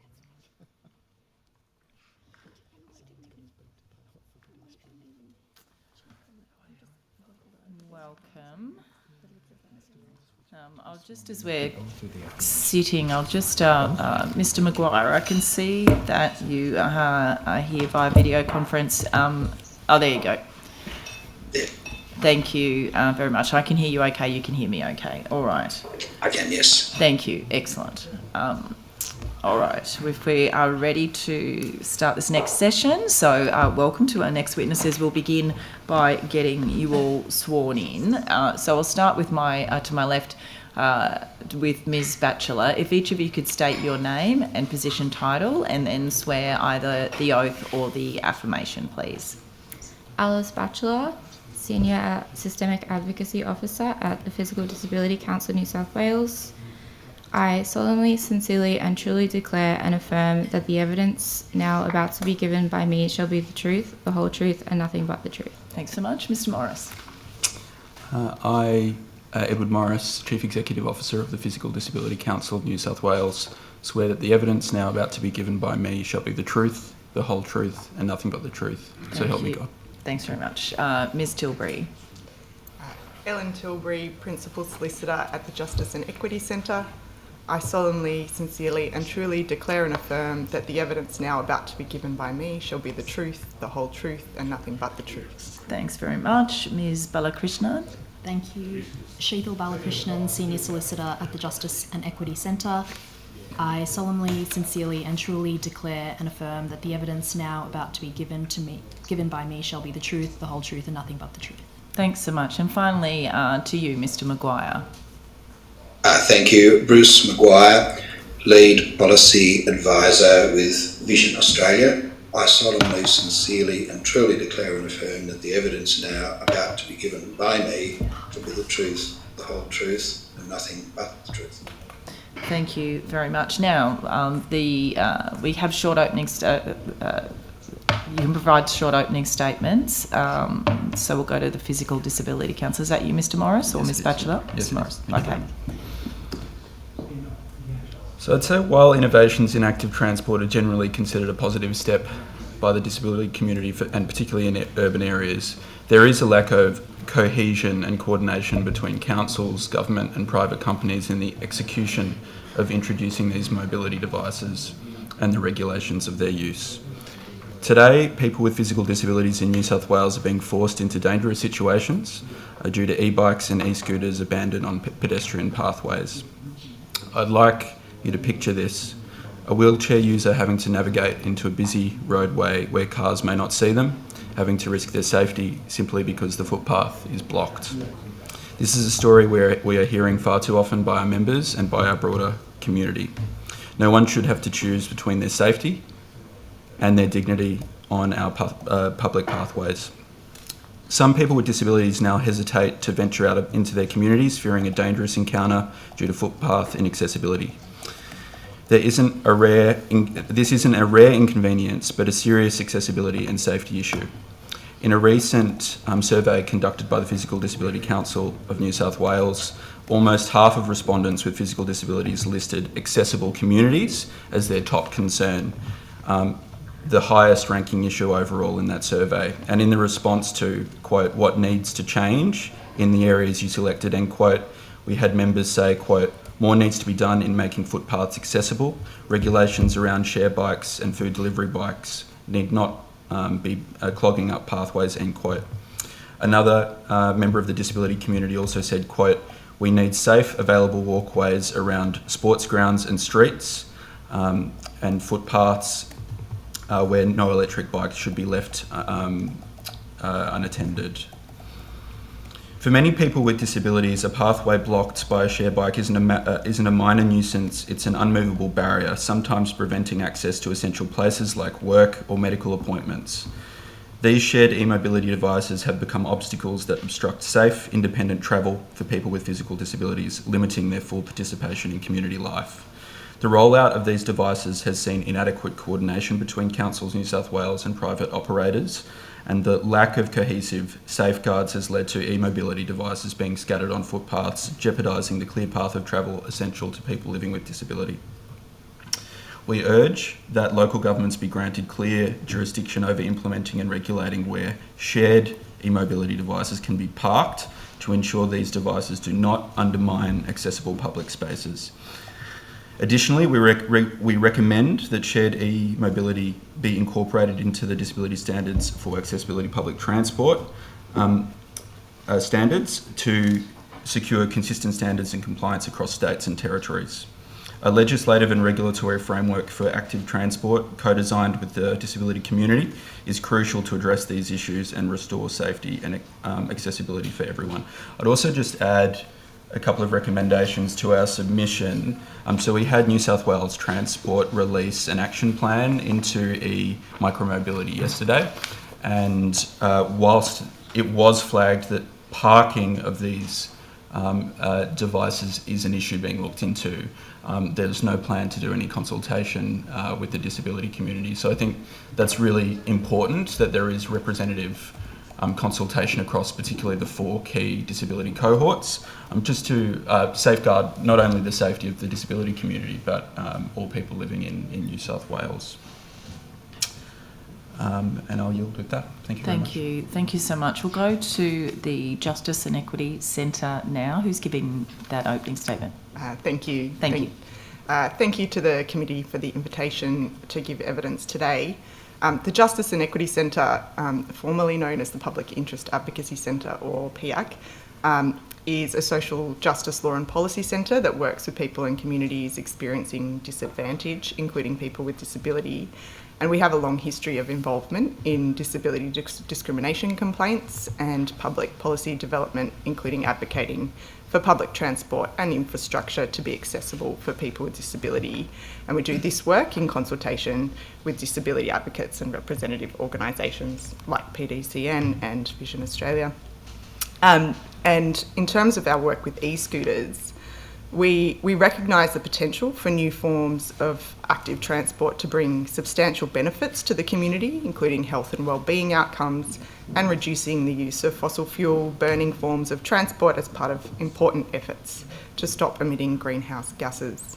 But we also know through our work that people with disability experience a range of barriers to access to public places and infrastructure, and need to travel in those places where e-scooters and other forms of e-mobility are increasingly being used. And our colleagues at Vision Australia and the Physical Disability Council of New South Wales outline some of the specific problems for accessibility and inclusivity in our public spaces, which are being experienced as e-mobility becomes more common.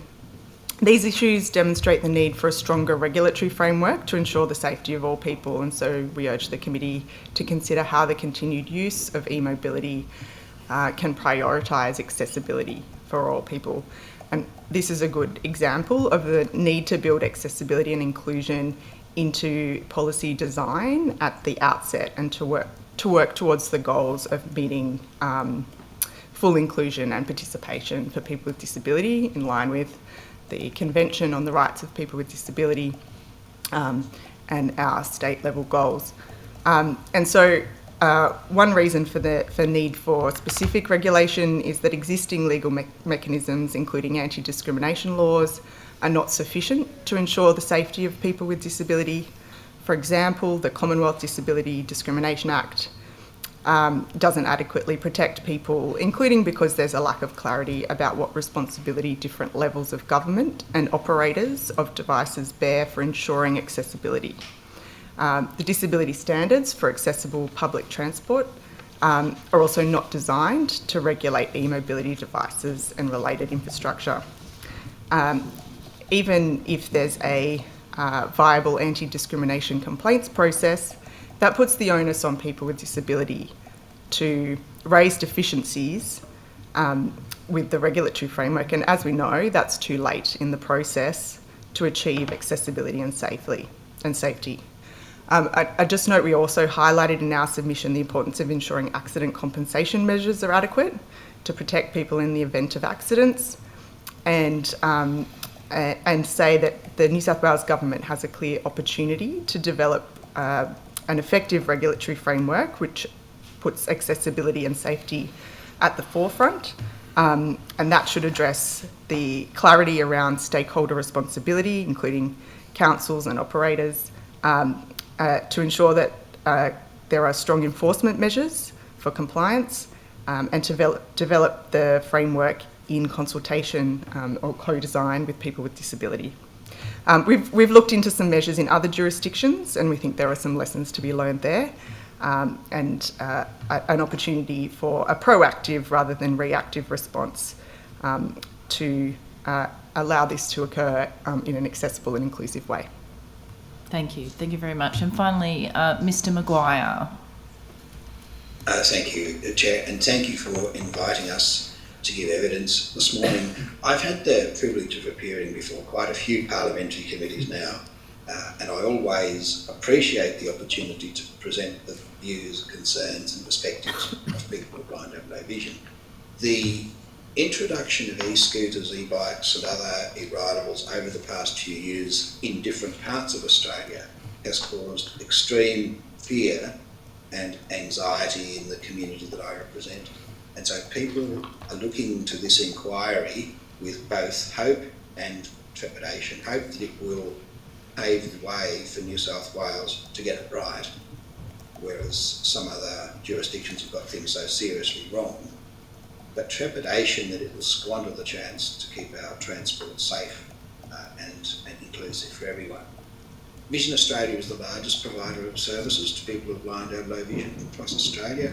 We support more than 26,000 clients each year through a wide range of services, including library and information, occupational therapy, orientation, mobility and seeing eye docs. We work collaboratively with other organisations in the blindness and low vision sector so we can most effectively represent the needs and interests of people with blind and low vision.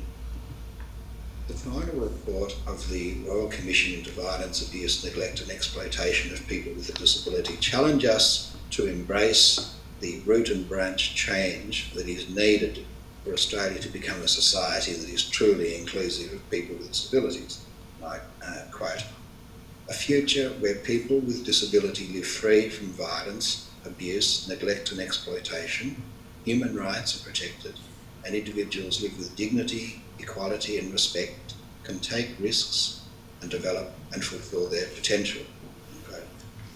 When the commissioners refer to taking risks, they mean that people with disability should be able to do things that come with an element of risk, like trying a new career or starting a small business or getting a mortgage, just like the rest of the community.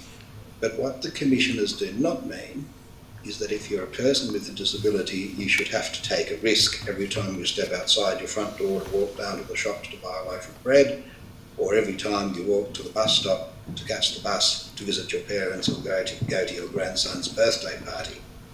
Yet that's exactly the kind of risk many of us are now facing because of the socially irresponsible and unregulated way that e-scooters and other e-ridables have been introduced in some parts of Australia, without a care in the world for how drastically they will affect the safety and well-being of vulnerable groups in our community. Our submission to the inquiry includes a number of anecdotes and comments highlighting the experiences of people with blind and low vision. I'm particularly close to one of these because it happened to me. Last year I was at a shop in Alexandria buying a new suit. After I completed the purchase, I went to step out the shop, but someone grabbed me and pulled me back in. I must admit I felt a bit annoyed because I thought they figured that I would trip on the step down to the footpath. So I said, what did you do that for? I know there's a step there. The person said, no, if you had stepped down, you would have been wiped out by a bike that was flying down the hill. Well, I had absolutely no idea there was a bike there. It made no sound at all, and certainly no sound that I could hear above the level of the background noise. Everything happened so fast that I didn't really have time to think about it, but later on I realised that if that shopper with fast reflexes hadn't pulled me back, I might be dead now, or at any rate seriously injured. If e-scooters and e-bikes are allowed on regular pedestrian footpaths, then my experience will become increasingly common, and there won't always be someone around to pull a person who is blind or has low vision out of the way. 62% of respondents to our 2021 survey who said that they had been involved in a collision or near miss with an e-scooter would only increase. The 90% of respondents who said that they feel less safe when they walk outside their houses would only increase. And we're not talking about a war zone or a gangster neighbourhood, we're talking about 21st century Australia. We emphasise in our submission that we support innovative transport solutions, and we have included 9 recommendations that build on innovation to ensure that people who are blind or low vision will be safe and free from fear and anxiety when they go outside to move around in the community. But we are very clear that the blithe immobility of some must not be achieved at the fearful immobility of others. We can and we must do better than that in New South Wales, and as you prepare your report and formulate recommendations to government, please do your best to ensure that we do. Thank you, Chair. Thank you very much for that, Mr. Maguire. I'll start with you, actually, and thank you for the recommendation. So I just wanted to get your view. Some of what you said, for example, like an e-bike, I think it was, or e-scooter, but travelling very fast down the footpath is technically illegal now. Yes. So, yes, the issue that we have heard over the last 2 days, and indeed many people have been already aware of this, is that the road rules already aren't being enforced. But a lot of witnesses have suggested a 10 kilometre per hour on some shared paths. There's obviously footpaths, which are potentially different to shared paths, footpaths being narrower, shared paths making it very clear that it's a shared path. But I think possibly your evidence would be maybe that with a shared path for people who are vision impaired, it's difficult for them, or impossible is it, to know if it's a shared path versus a footpath? How do you know whether it's a shared path or a footpath? I think we might have lost Mr. Maguire, have we? Or yes. Okay. Right. As we get him. There he is. He's back. Mr. Maguire, are you back on line now? I am, yes. I'm sorry. It dropped out when you were starting to ask your question. I'll try and ask it very quickly again then. The difference between shared paths and footpaths. So footpaths, we've had quite a few witnesses suggest that shared paths be able to have micro-mobility devices on them limited to 10 kilometres per hour, footpaths being narrower and slightly different to shared paths. People arguing that micro-mobility devices not be on footpaths. We know that it's illegal actually to ride an e-bike on a footpath. But from your perspective, of course, in terms of vision impaired people, it's very difficult, I assume, to know whether you are walking on a footpath or a shared path to begin with. Would that be a fair assessment? Well, it's certainly challenging, which is why in our recommendations we emphasise two things. Firstly, that if if we're going to have e-scooters and other e-ridables on shared use paths, then those scooters need to be equipped with technology that allows them, for example, to detect pedestrians and that limits their speed when they do detect pedestrians. But the other thing is that there need to be ways in which people who don't have low vision can distinguish whether they're on a shared use path or a regular footpath. So, for example, a change in surface in the shared use path, or a physical barrier where that's possible, and it's not always, we recognise it's not always possible, but and an adequate signage so that people are never in doubt as to what kind of footpath they're on at any particular time. Thank you. I just have one more question before I throw to my colleagues, and I'll start with Physical Disability Council.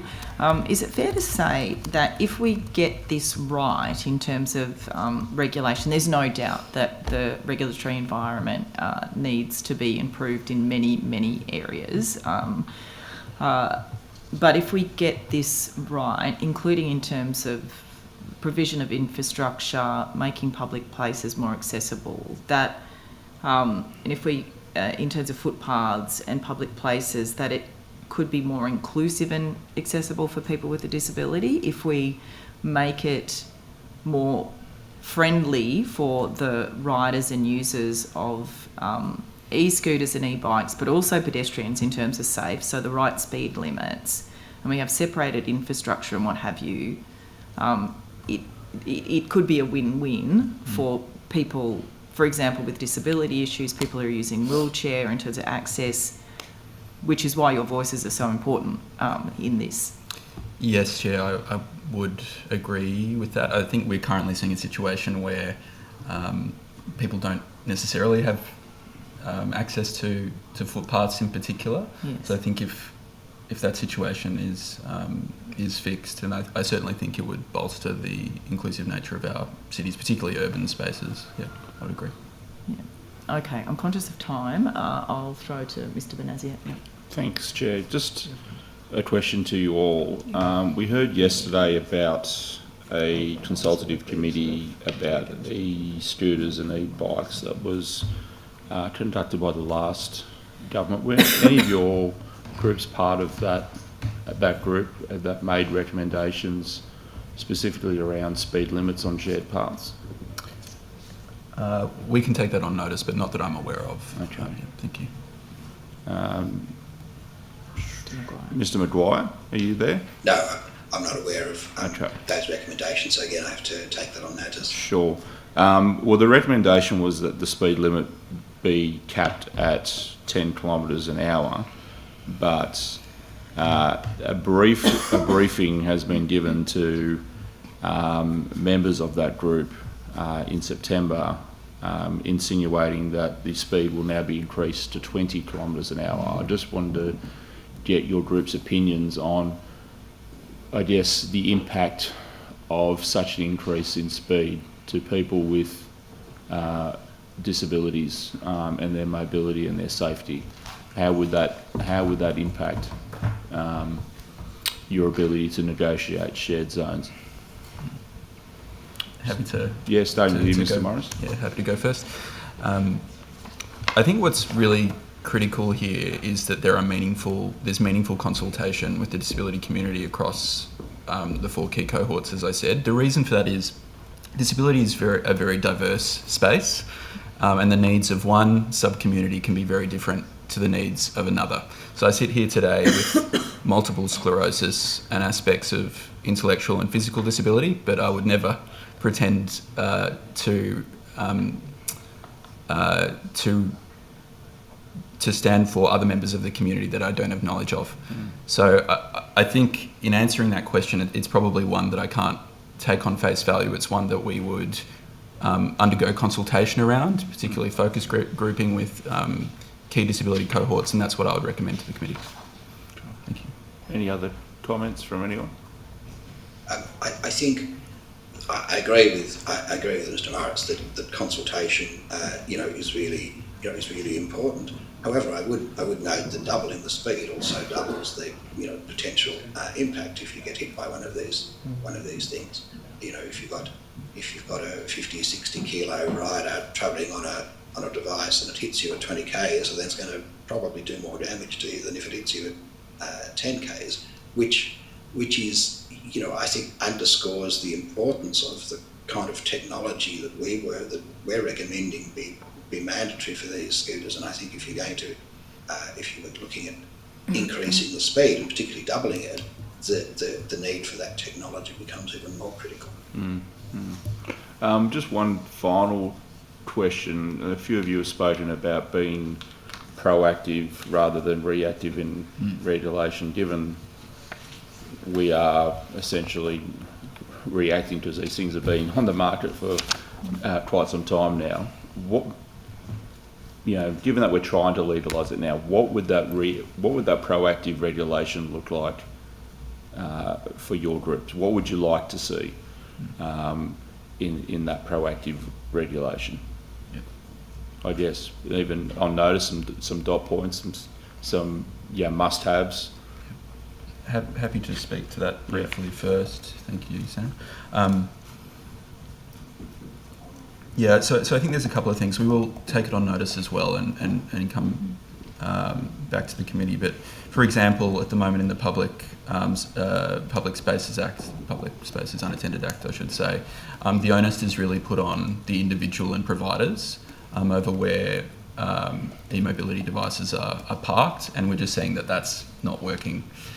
So the reactive approach of putting the onus on the individual and providers, at least, is not being enforced as it currently stands. So that's the first thing I'd say, is there needs to be improvement around that framework.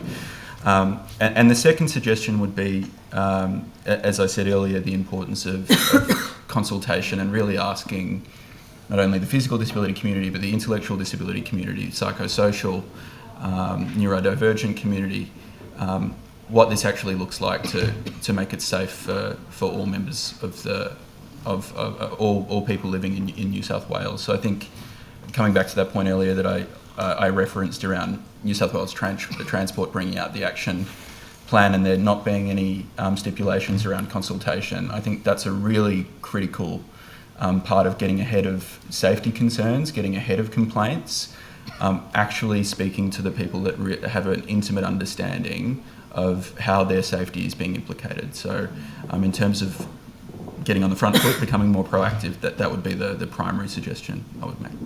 Thank you. Thank you. We'll go. Yeah, sure. Yeah. We'll go to questions from Mr. Fang now via video conference.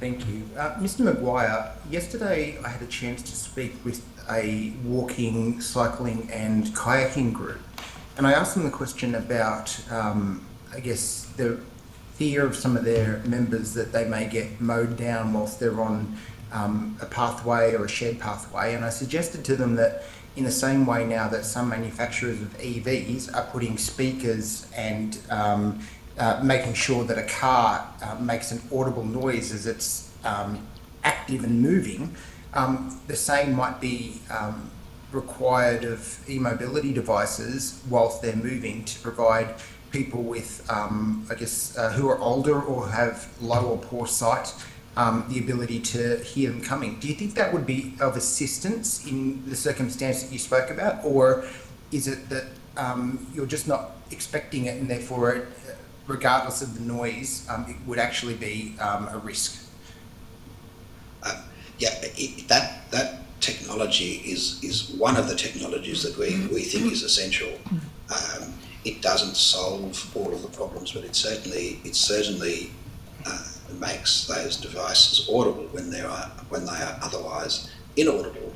And the nearsighted nature of these devices currently is one of the biggest components in the fear that they generate for people who are blind or low vision. We're not saying it's a sufficient technology in and of itself, but it's a necessary technology, we would believe. Okay. Do you know of any other technologies that would provide, somebody who's vision impaired or elderly a pre-warning that there is a device that's in their sphere of influence, as in it's around them and it may actually interact with them? other than just like an audible sound, or for people who are hearing impaired, something like LED running lights. Can you think of any other ways that we can try and make the moving items more safer?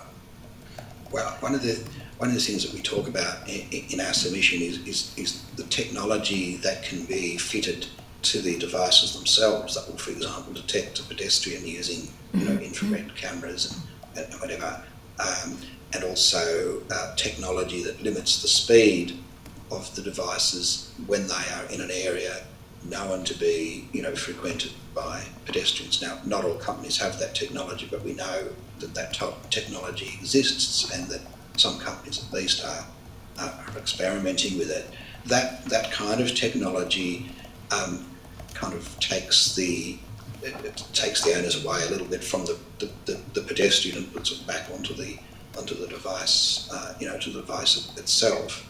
I think one of the challenges is with things for pedestrians. So if you've got an app that detects devices, and there are some apps that will detect devices in the environment, by the time it's detected and transmitted that information, the device is on top of you.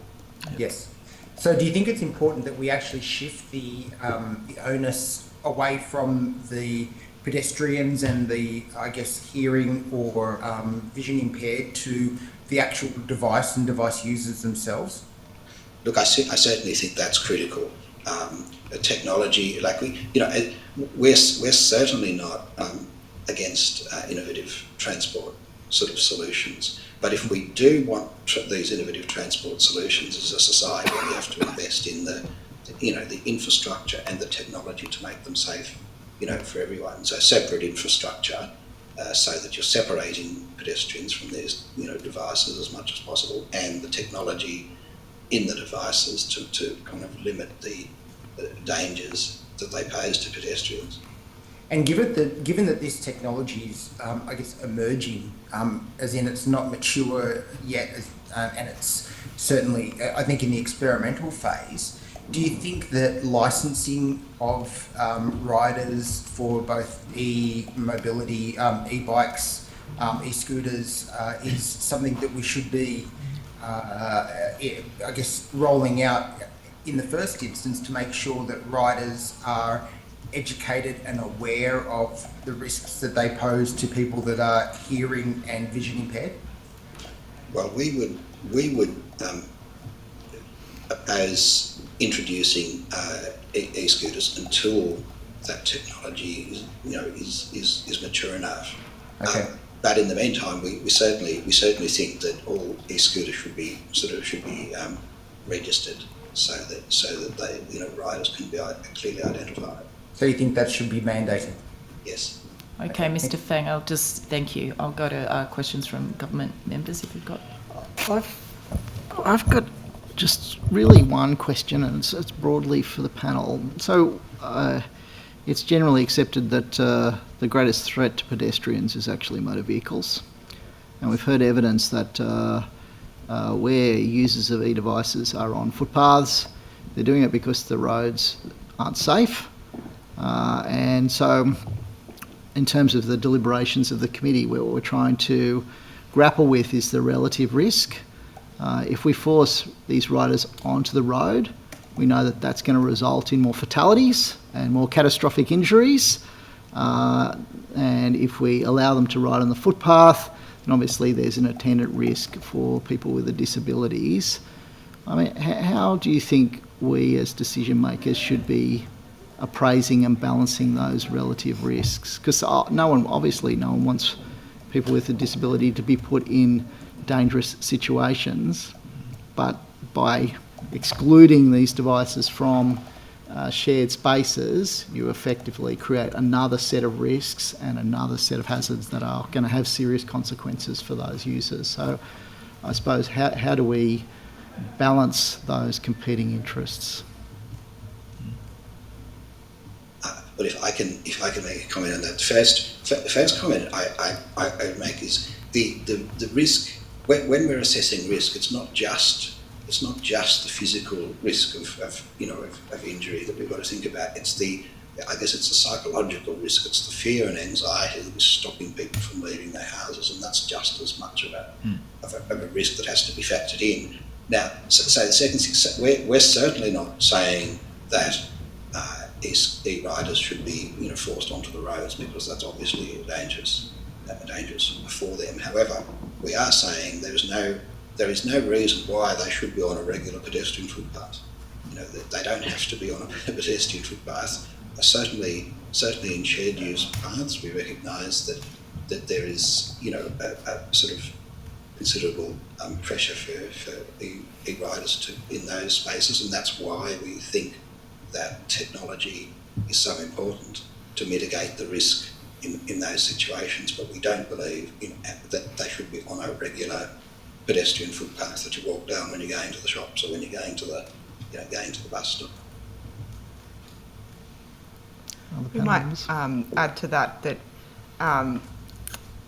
in terms of balancing those interests, I suppose, I think what all of us are recommending is a comprehensive kind of policy, legislative and regulatory framework that does consider all of those aspects and puts in place the most appropriate measures to be able to facilitate both the use of e-mobility devices and the safety of pedestrians and people with disability, and that if you start from principles of kind of inclusive design and working with people with disability who know those risks, then you can appropriately address those through different mechanisms that we've discussed today, and that includes, I think, the infrastructure questions about how you make it safe for riders of e-mobility devices as well, so that there isn't that need to encroach, I suppose, onto pedestrian footpaths. I think I'd just very quickly add to that as well, Senator, that so I certainly appreciate some of the challenges associated with finding that balance. I think, though, there are some recommendations that are being put forward that could work around that slightly. So, for example, having designated parking areas for e-bikes, e-scooters, that's a really significant challenge for the physical disability community, because they're trying to get down the footpath. They can't do so, sometimes having to veer onto the road. So I think that part of it could be managed in a way through a regulatory framework that wouldn't impede the safety of other people living in New South Wales as well. So I think there's a middle ground, depending on what the issue is, but I certainly appreciate that complexity. Thank you. Yeah. Oh, sorry. Could I just add to that? Just on a couple of points. One being what Mr. Morris just raised in terms of parking. I'm not at all suggesting that this is a comprehensive or necessarily an appropriate thing for the government to be, or the committee to be looking at. But in our research, we noted that the Queensland government has actually developed an e-mobility parking plan, which we understand is off the bat of these accessibility issues and ensuring that the public spaces are accessible and inclusive. And it's a really comprehensive plan that shows that they've developed that plan as part of a working group that comprises of a variety of stakeholders, including the disability community and disability representatives. So that might be something that the committee wishes to look into further. And the other point that Ms. Tilbury made in her opening statement was about the fact that our submission also referred to insurance, and obviously we don't want to be thinking about the fact that these kinds of sort of injuries happen, but they certainly do. We've seen them in the media, and we hear about them quite regularly. And so in our submission, we have also mentioned that there needs to be some kind of framework that's set up, because e-mobility devices don't fall within the motor vehicle sort of definition, and don't come within the CTP insurance scheme, that something needs to be there so that people aren't left, footing really catastrophic medical bills or loss of income because they can't work due to an injury. So that's another submission that we made that was another point we made in our submission. Yeah, thank you. I was actually going to finish with the last question about insurance. So you partly answered that actually, that you are advocating for and would support some kind of a broad scheme where, for example, whether it's money from the sale of a dollar or something, however, from the sale of the micromobility devices went into a scheme similar to a CTP scheme, but which had the nominal defendant component as well, so that with anybody injured from any micromobility device, whether they're riding it or somebody is injured, they're covered in some way. That's what you're suggesting, as opposed, or the other way, of course, is the devices are registered. Only if they're registered, really, can insurance then be attached to that, which is, I think, potentially problematic because of the huge number of these devices and the shares, huge number of private devices. So is that what you're suggesting, some kind of a broad application of a new scheme? Yeah, well, in our submission, we didn't actually sort of suggest anything particular. We just suggested the need for some kind of, whether it's a new scheme or an extension of the existing CTP insurance scheme. And actually, what was annexed to our submission was that 2 years ago we made a submission and gave evidence to a parliamentary inquiry that reviews the CTP insurance scheme, and so we put these issues before that committee 2 years ago, and CIRA at the time informed, it's in the report, but basically CIRA did respond to I think the issue that we raised, but there was no particular recommendation that was made at that particular time. So we don't have a particular view on what that would look like, just that there needs to be something there, whether it's an extension of an existing scheme or a brand new scheme. Okay, all right, thank you. That's very valuable. So we're out of time, but thank you so much for your submissions, for agreeing to give evidence today. It was extremely valuable. You rest assured that we will take your views, consideration, and the communities you represent, those needs on board in terms of our recommendations. So thank you very much. Thank you, Mr. Maguire, as well. That's the end of this session. The committee will be in touch with anything, if you took anything on notice, and members may have supplementary questions as well. So the Secretariat will be in touch with that. Thanks so much. The committee will break for morning tea now, and we'll be back at 11. Thank you so much. Thanks, everybody. Thank you.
Thank you. Welcome to our next witnesses. We'll begin things, of course, by getting you both sworn in.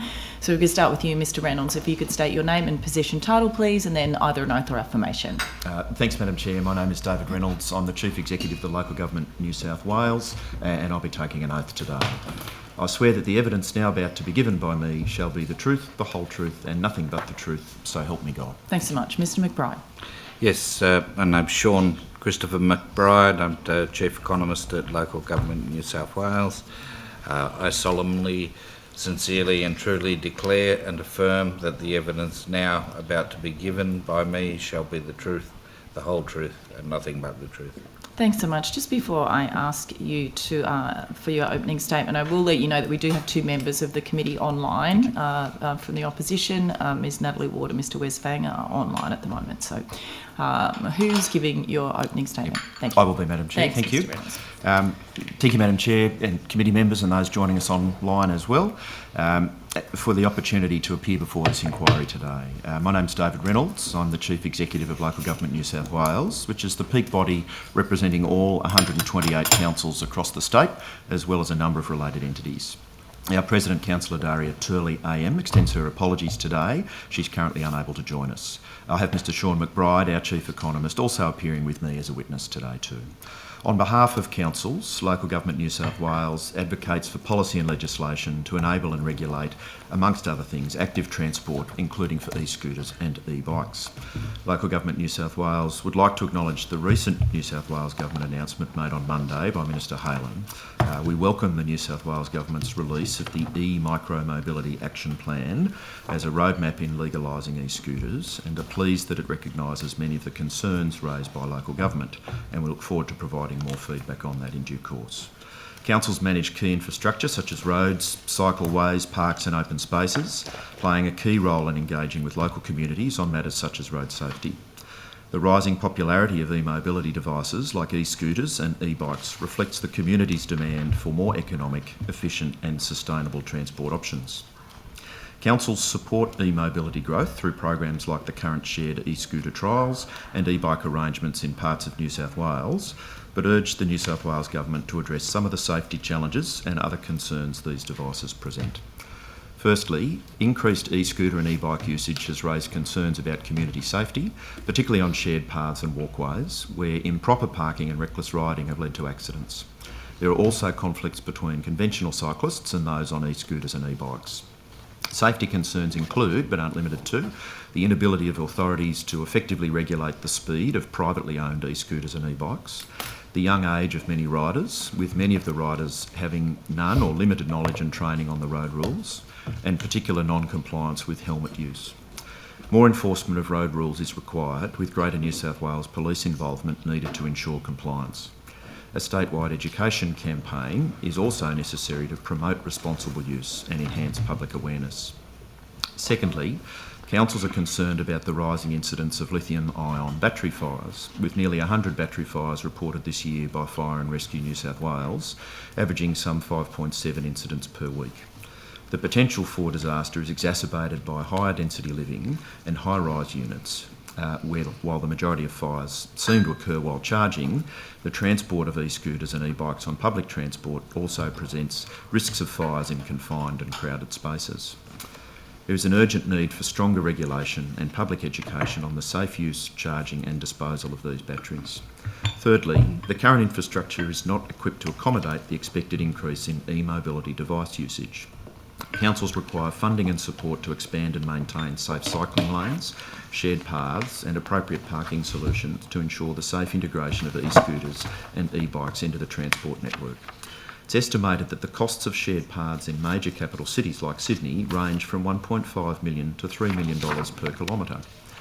Fourthly, another concern for councils relates to potential legal liabilities with the use of e-mobility devices on public roads or paths if there are crashes that result in injuries or other loss or damage.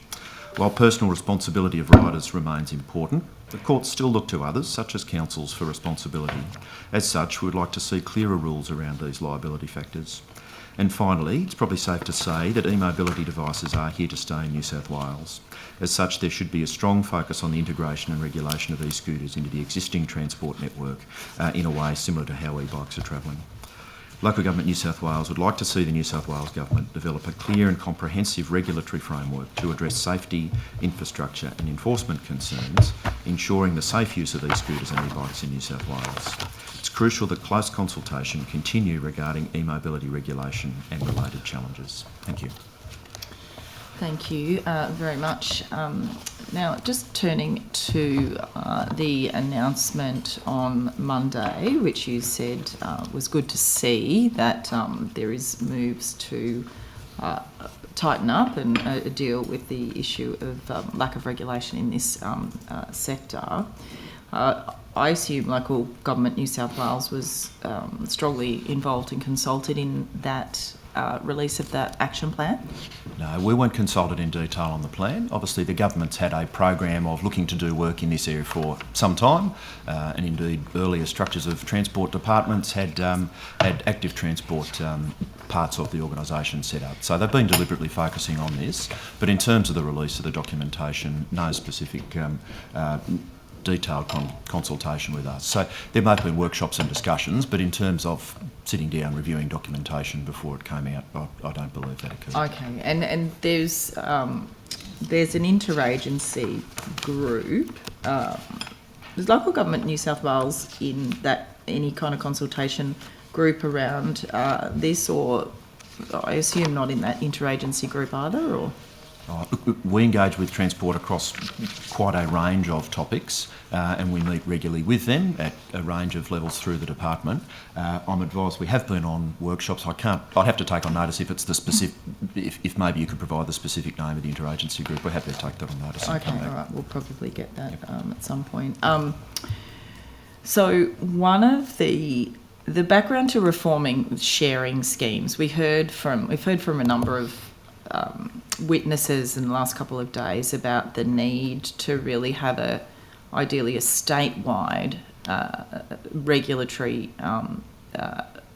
framework, and that the council by council approach, which councils have had guidelines, but there hasn't really been any overarching regulatory framework, has been lacking. My understanding from the limited information that we've got around what the government is proposing for this plan is that the regulatory approach may still allow councils to decide and determine what goes on in their area. Is that your understanding? Yeah, our understanding is that the documentation released on Monday still allows for councils to have discretion around how the shared schemes may function in their LGAs. So I think in simple terms, if there's a public shared scheme, council will have discretion around that, and there may be licence conditions, there may be areas where they're able to be used and areas where they're not able to be used, and of course those then come with the ability to engage with communities or with providers around the good use of those schemes, and also provides for some probably more detailed discussions around technological solutions to some of the challenges, like geofencing areas where they might be able to be used, these devices, or perhaps speed limiting some of the devices. But then, of course, there's the private use part of the debate as well, which is quite a different space where you don't have companies as licensees with overall control of devices. But yes, documentation as we saw it on Monday still allows for councils to have discretion, which we're quite supportive of. Different areas will have different needs and challenges, and it's appropriate that they're able to engage with their communities and with their councils to see about how that would work best for them. Do you see any issues or problems then, though, with multiple councils? I mean, Sydney is very different to Brisbane, which has a big Brisbane City Council area with multiple shared bike and e-scooter schemes operating at different councils. The boundaries, obviously, people can go through one. Suddenly there's nowhere to park when they go to the next suburb because that council doesn't participate in that scheme, for example. It does seem very messy and complex, and for the businesses, they obviously have to deal with every individual council. Can you see a way in which it can be better managed in that it's not as complex and confusing for the people who are riding and using the scheme and for the businesses? Because that, I think, has been a strong message that has come out, is how many councils there are across New South Wales and how complicated it has been. Yeah, I think I mentioned 128 in my opening statement. So yes, look, a large amount of jurisdictions across the state, and I think the feedback we're getting from the councils that have participated in the trial so far is that they do see good utility in not having open slather about a large number of providers, so some limitation on the number of providers that may facilitate these schemes is helpful feedback out of those councils that have participated in trials so far. For longer journeys, probably the anecdotal evidence is that people would do that perhaps more on the privately owned device than the device they have to pay a usage charge on a per kilometre basis perhaps. So that may in practice limit some of those things. But I think we're probably heading for an environment where there's an underlying level of regulation that the state government's looking to advance, with then local discretion provided for councils about how they might interact or opt into that type of scheme. So I think there's sense in that approach, but we would always argue that local councils know their town centres, they know their communities, they know their patterns of use. They're trying to do better about first mile and last mile transport options to try and facilitate active transport as opposed to maybe motor vehicles for lots of things. And so that then leads to some other discussions around how councils would like to engage with that, how their town centres can develop around that, but also how the infrastructure need builds up around that too. Because things like separated bike paths, to really do this well, are really expensive to do. They potentially involve either giving up established road area or acquiring property to provide them. Some councils like City of Sydney have done that very well progressively over a period of time, but other councils in the outer metropolitan regions where we would love to minimise the amount of car trips under a couple of kilometres from home to a metro station, for example, those separated cycleways simply don't exist on the state or the local road network. Things like shared paths might exist and footpaths exist, but I don't think the differences between all of those things are deeply understood in the community, and so that raises questions about how the average person gets good messages and gets good information about good usage of these devices and where they can do that safely and well.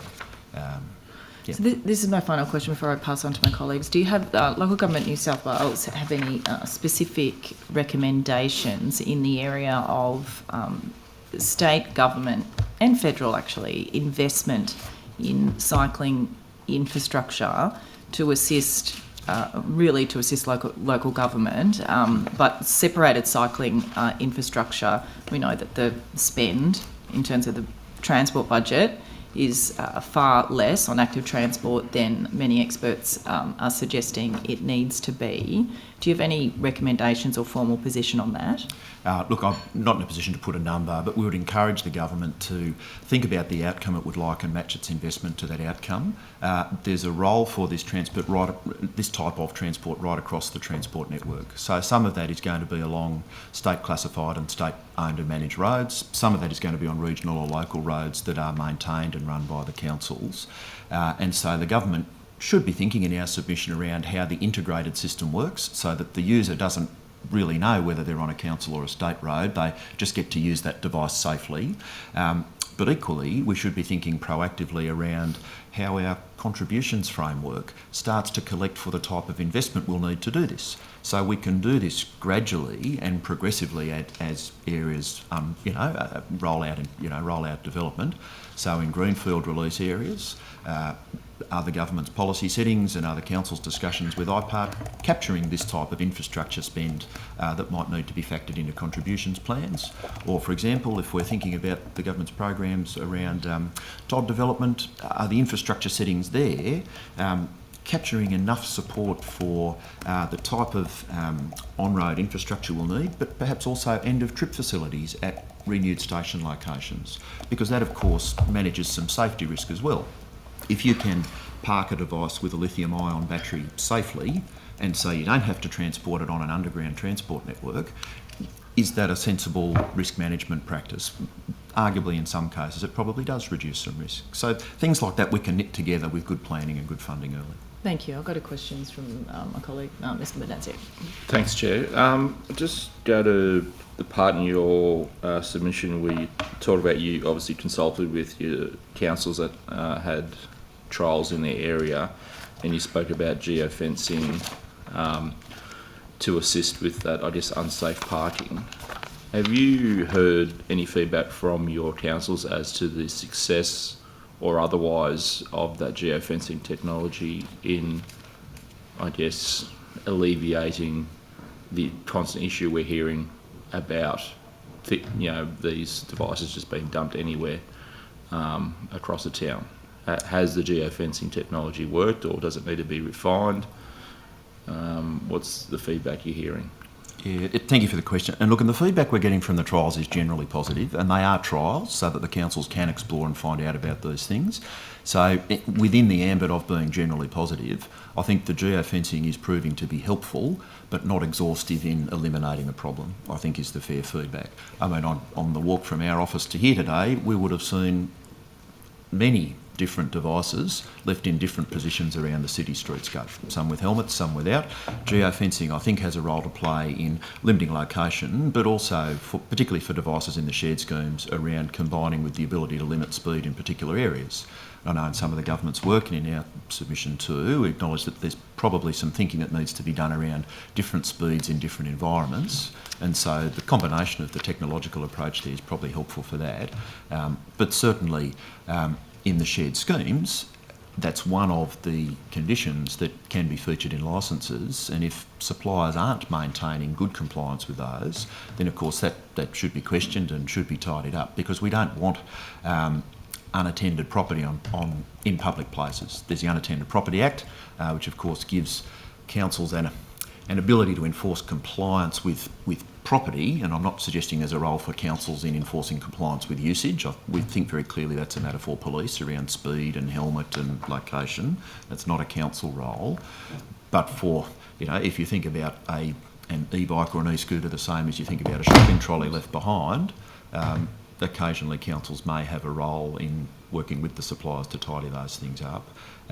So geofencing, I think, is part of the answer, but can be improved through feedback through the trials.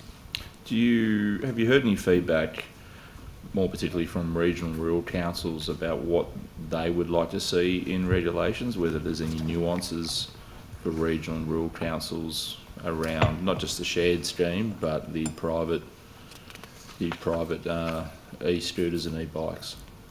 Yeah, well, I think the couple of councils that if I think of two in the rural areas, I think particularly Foster, so Mid Coast Council and Albury Council had some trials in the regions, and so we're looking forward to getting their feedback, particularly now that the government documentation's out, and we'll work closely with them on that. I think the challenges there are probably similar around interaction between users. So again, identification of the right place to ride and how to ride safely in the right place. Usage of helmets, management of speed, and then also the age and experience of different riders who are able to utilise these devices. And again, that would be quite consistent with feedback we've had through Northern Beaches councils and down too, around the use particularly of e-bikes along beach frontages in some parts of Sydney too, where often you'll have multiple people on a bike carrying bags or surfboards, and you might have 100 kilos plus the weight of the bike going at a reasonable speed down a shared environment. So the regional feedback would be consistent with that, and we're looking forward to getting some more detail from them as we go. You speak about the need for better data to inform future regulations. Do you think we have enough data at present to inform a decent set of regulations, or should that be part of the action plan, seeking out better data sets? I'll ask Mr McBride just to comment on the data. Yeah. Look, that is one of the outstanding issues, we think, in developing a framework, is that the data is not adequate as yet. We would agree with that position. We don't know, have sufficient data on, for example, road trauma resulting from these vehicles, accidents, and so on. We don't have data on the costs that might be associated with that. We don't have data on how effective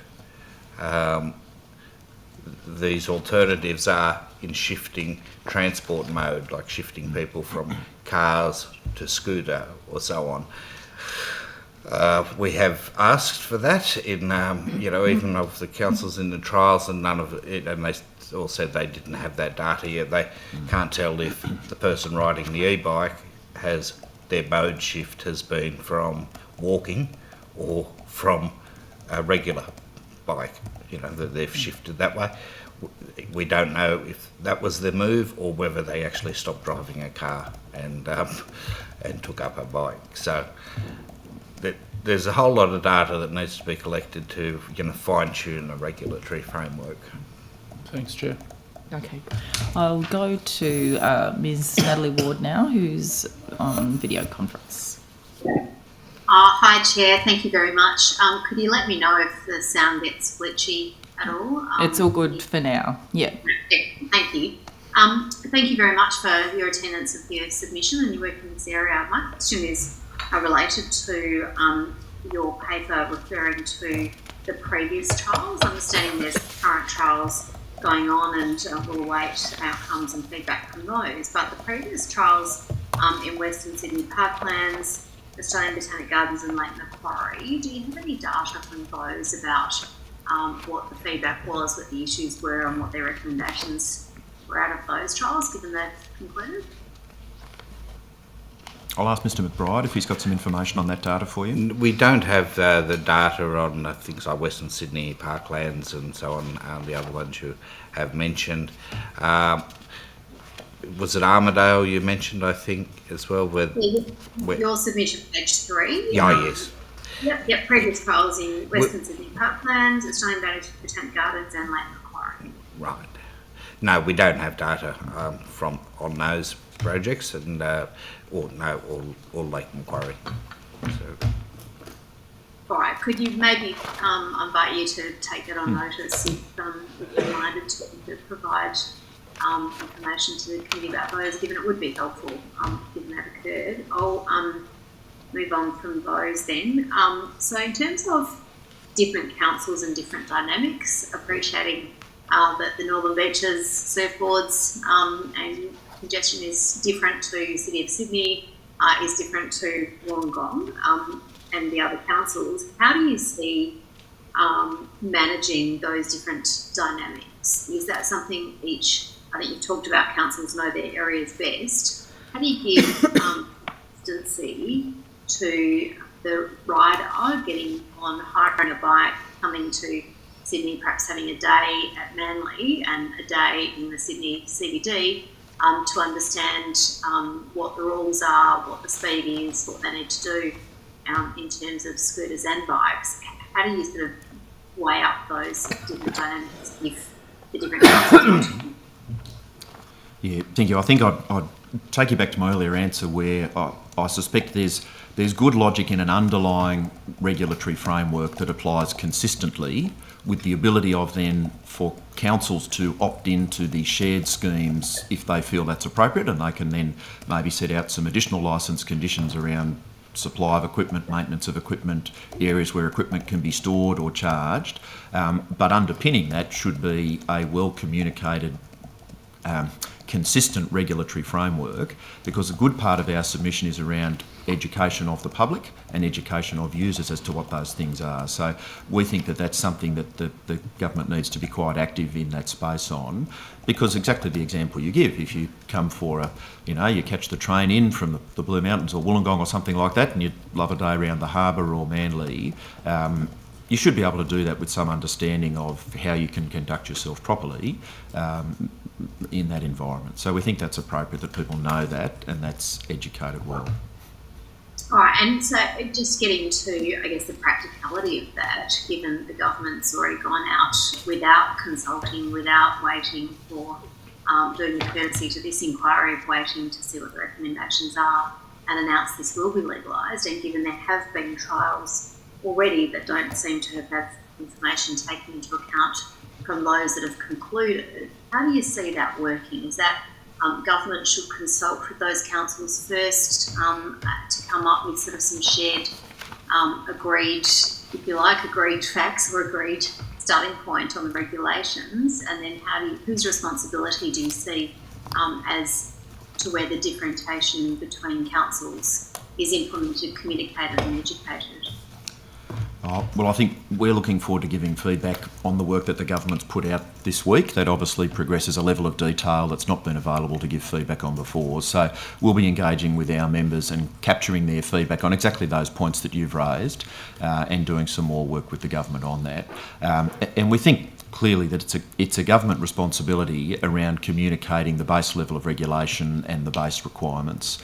It would then be a process of engaging with councils if they decided to use or activate particular schemes differently in their LGA, and that's where obviously they'd have a role in communicating those things. But at a basic level, feedback to the government, good understanding so that we can communicate well back to them what our members' interests are in terms of how they see this rolling out as effectively as possible. Okay, and I heard what you said, that you haven't so far been invited to do that. Do you have an indication from the government about a working group, or have you been invited to do so, or is there next steps? Look, I'll have to take on note. Sorry. So as you sit here today, as you sit here today, have you been invited by the New South Wales Government to participate in providing that feedback, or any process going forward? I'll take on notice as to whether we've received a specific invitation, but look, we certainly provide feedback to the government in a range of ways at very many different times. So even if we did not have an invitation, we would still provide comment through our normal channels of engagement with departments and staff around frameworks and policy positions. So that's a normal process for us, but I'm happy to take on notice whether we've received a particular invite. Thank you. And going forward, what the plan might be. And if I have time, Chair, I'm in your hands. I can't see that's good. You've got time for a couple more. Thank you very much. Thank you. Just in terms of, you're talking about different councils, some doing it quite well. I think you mentioned the City of Sydney. I'm just interested, though, in the parking challenge, given the issues with bikes laying around and helmets. We've heard a bit about familiar witnesses. What do you see as the way forward for parking, docking, availability of space, given that I have heard from some of the providers and operators that different councils, having to deal with 30 different councils, each having different requirements, each perhaps some breaking it down ward by ward about what they want. How do you see that actually playing out in a practical effect to provide that parking, which seems to be one of the biggest issues for the punter on the street who's having to drive these with person with disability advocates? That is an enormous challenge. How do you see that practically rolling out, or is it again something down the track that the councils might individually deal with to provide that parking? Look, I think clearly we would agree it needs to improve.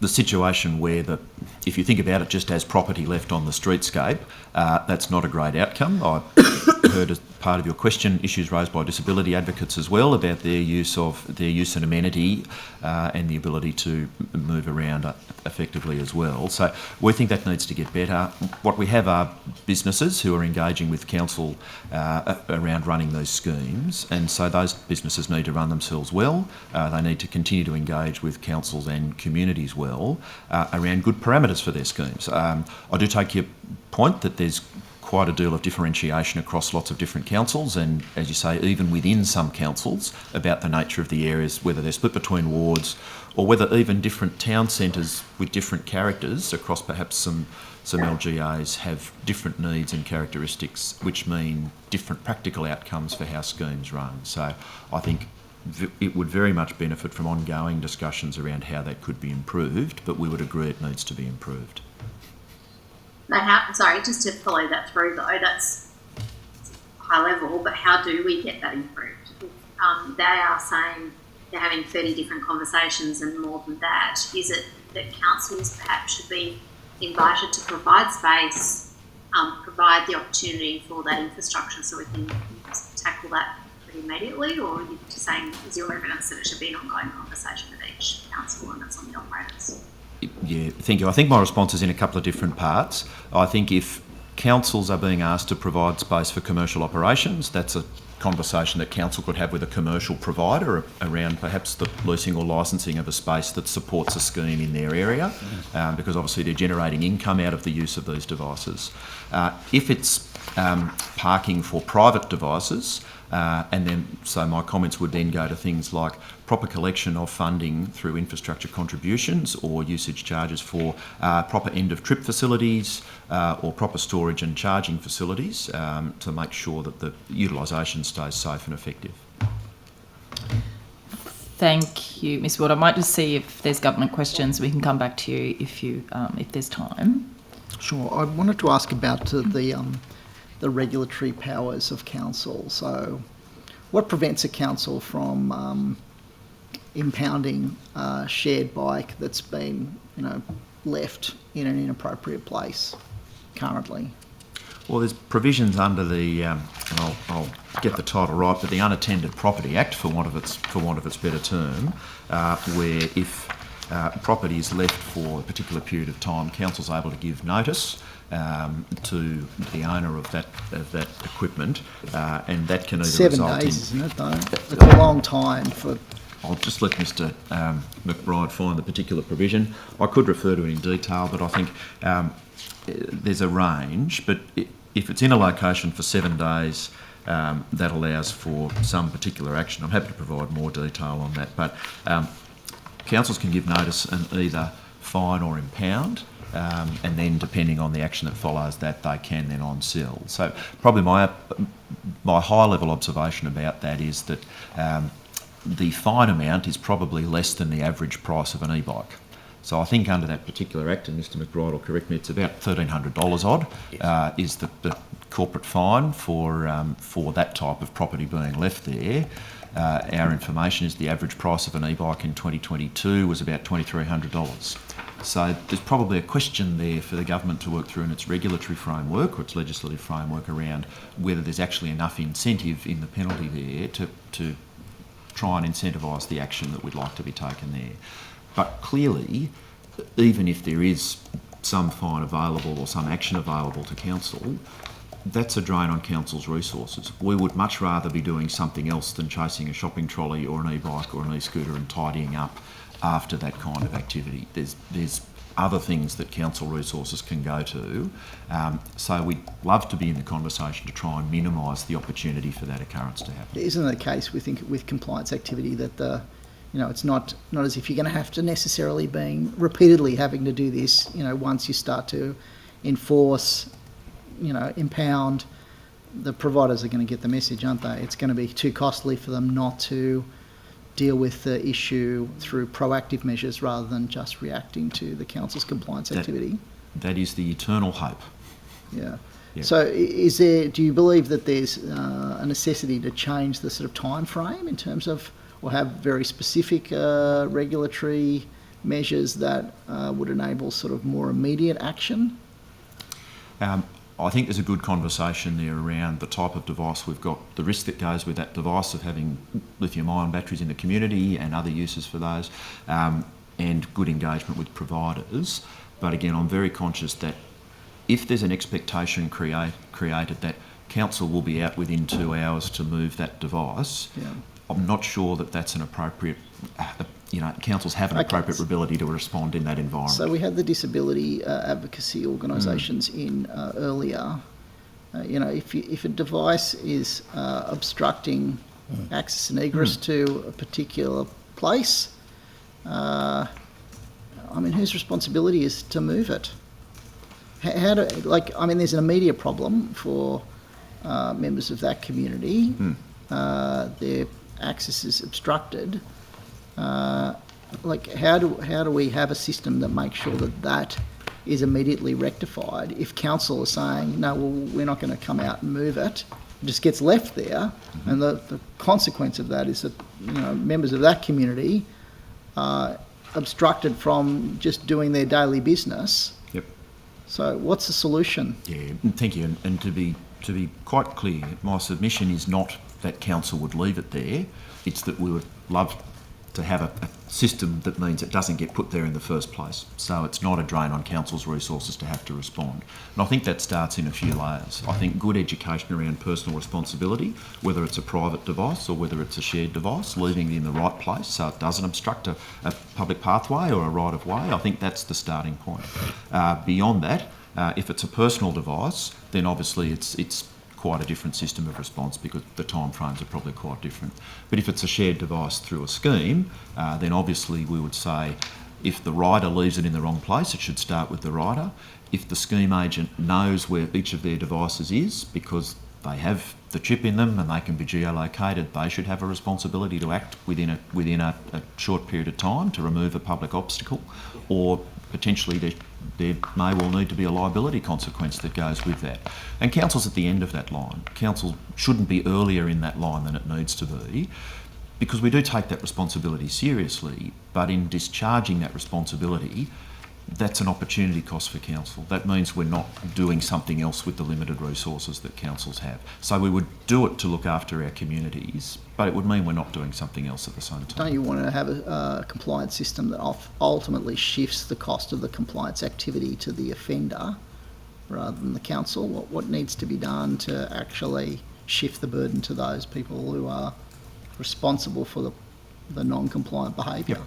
Yeah, oh, no, look, we'd very much agree with the position that shifting the responsibility earlier in the chain is the right outcome. We would love to shift that to a point where the issue doesn't arise that needs the compliance action taken. My question to you is, what do we need to actually do? What's the recommendation to this committee about what measures need to be put in place to enable that to occur? Well, I think in a nutshell, it's probably twofold, quite simply. Clear standards with good education so that people know how they can use devices, where they can use devices, and where those devices should go safely and appropriately when they're finished using them. And then good responsibility, and this is some corporate social responsibility from the scheme providers as well, to fully discharge their obligations to make sure the public areas are safe. But of course, if those responsibilities aren't sufficient, there's then legislation which allows compliance and enforcement action to be taken at the end of the line, which allows either impounding or movement or fining from that. So we'd argue good responsibility first and then fining and compliance last if we need it. I wanted to ask about so obviously council regulates footpaths. If there's shared paths with speed limits, it's we've got a debate going on here about whether that's an appropriate role for the police to enforce compliance, or whether it more appropriately would sit with council. I mean, what powers would rangers need to have to enforce speed compliance on shared paths? Well, I think the question probably is not what powers they would need to have, because I think the powers already exist and they live with the police. It's more a question of whether that's really a role for council at all. It's your property. When you talk about the regulatory environment, local roads are owned and run by councils, but the enforcement of speed and safe use is done by the police, and that's entirely appropriate. We would argue the same for the types of interactions with council property that the government's proposing here. You've got a footpath at 1.2 metres wide, you've got shared paths at 2.5 metres wide, you've got separated cycleways, or at least that 2.5 metres wide in some areas that run along roads. Council's regulatory responsibility is around the safe provision of those surfaces, making sure they're clear, they're in good condition for use, and more so through court actions or liability proceedings, making sure signage and markings are appropriate so people know and have good messages around how to use them safely. But councils are in no way equipped to measure speed or to be able to ask people to pull over and produce identification as to age, or to produce personal information around the wearing of a helmet or not. So there would need to be a deal of deep discussion around that, and a real refocus from government if that's the role they wanted to start councils to start playing. That's not what we're equipped for. Yeah, I just wanted, obviously, within councils, there's been sort of the trials of the e-scooters, and then there's been this more kind of free-for-all when it comes to shared bike schemes. So I just wanted a bit of comment on that, I guess, so the trials and how they've been perceived as running, and I guess the levels of consultation. And then I guess what has happened in those areas where shared bike schemes have just come in, sort of a bit of a comparison of how those have panned out, I guess.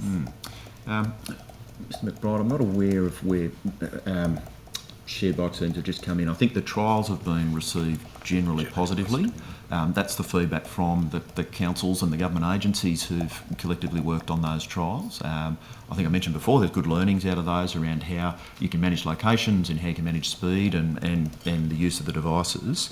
So I think they're good learnings, but I think we're still looking for more data around that. We're still looking for more data around safety. We're still looking for more data around how the regulatory environment can be improved in terms of usage and those things. So generally trials are good. More of the unregulated activity that councils are seeing is in the private use area, where people have their own personal devices, so their own personal e-bike or their own personal e-scooter that they're using on the public roadway or the footpath. So your members aren't talking to you, because we did have some councils in here, I can't remember if it was yesterday or the day before, talking about the shared bike schemes just coming in. It could vary from 1 scheme to 6 schemes. So you haven't had feedback on that from... Oh, look, I'm happy to take that on notice around those things, but the specific feedback that I've had is around the formal trials. Yep. Okay. Can I jump in on that one, actually? And I'll throw back. But just... I think they've mainly dealt with one. Government has been... the state government submission does say that councils have been requesting for some time greater powers to be able to cap the number of devices and operators in the LGA.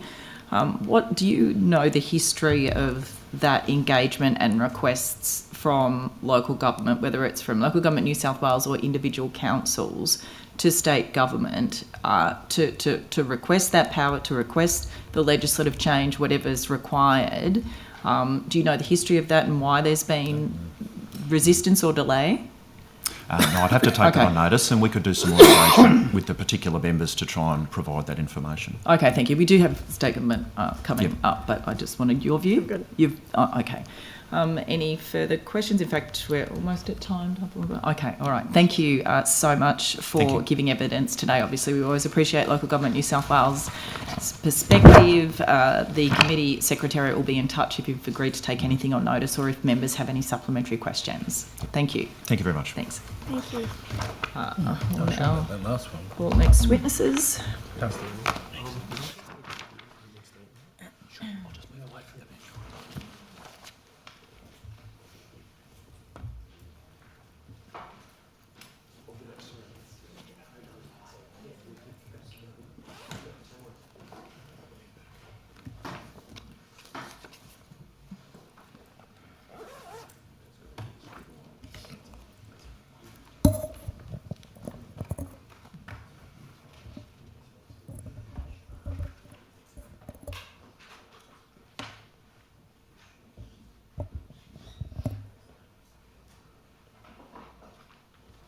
Okay, we'll call our next witnesses, please.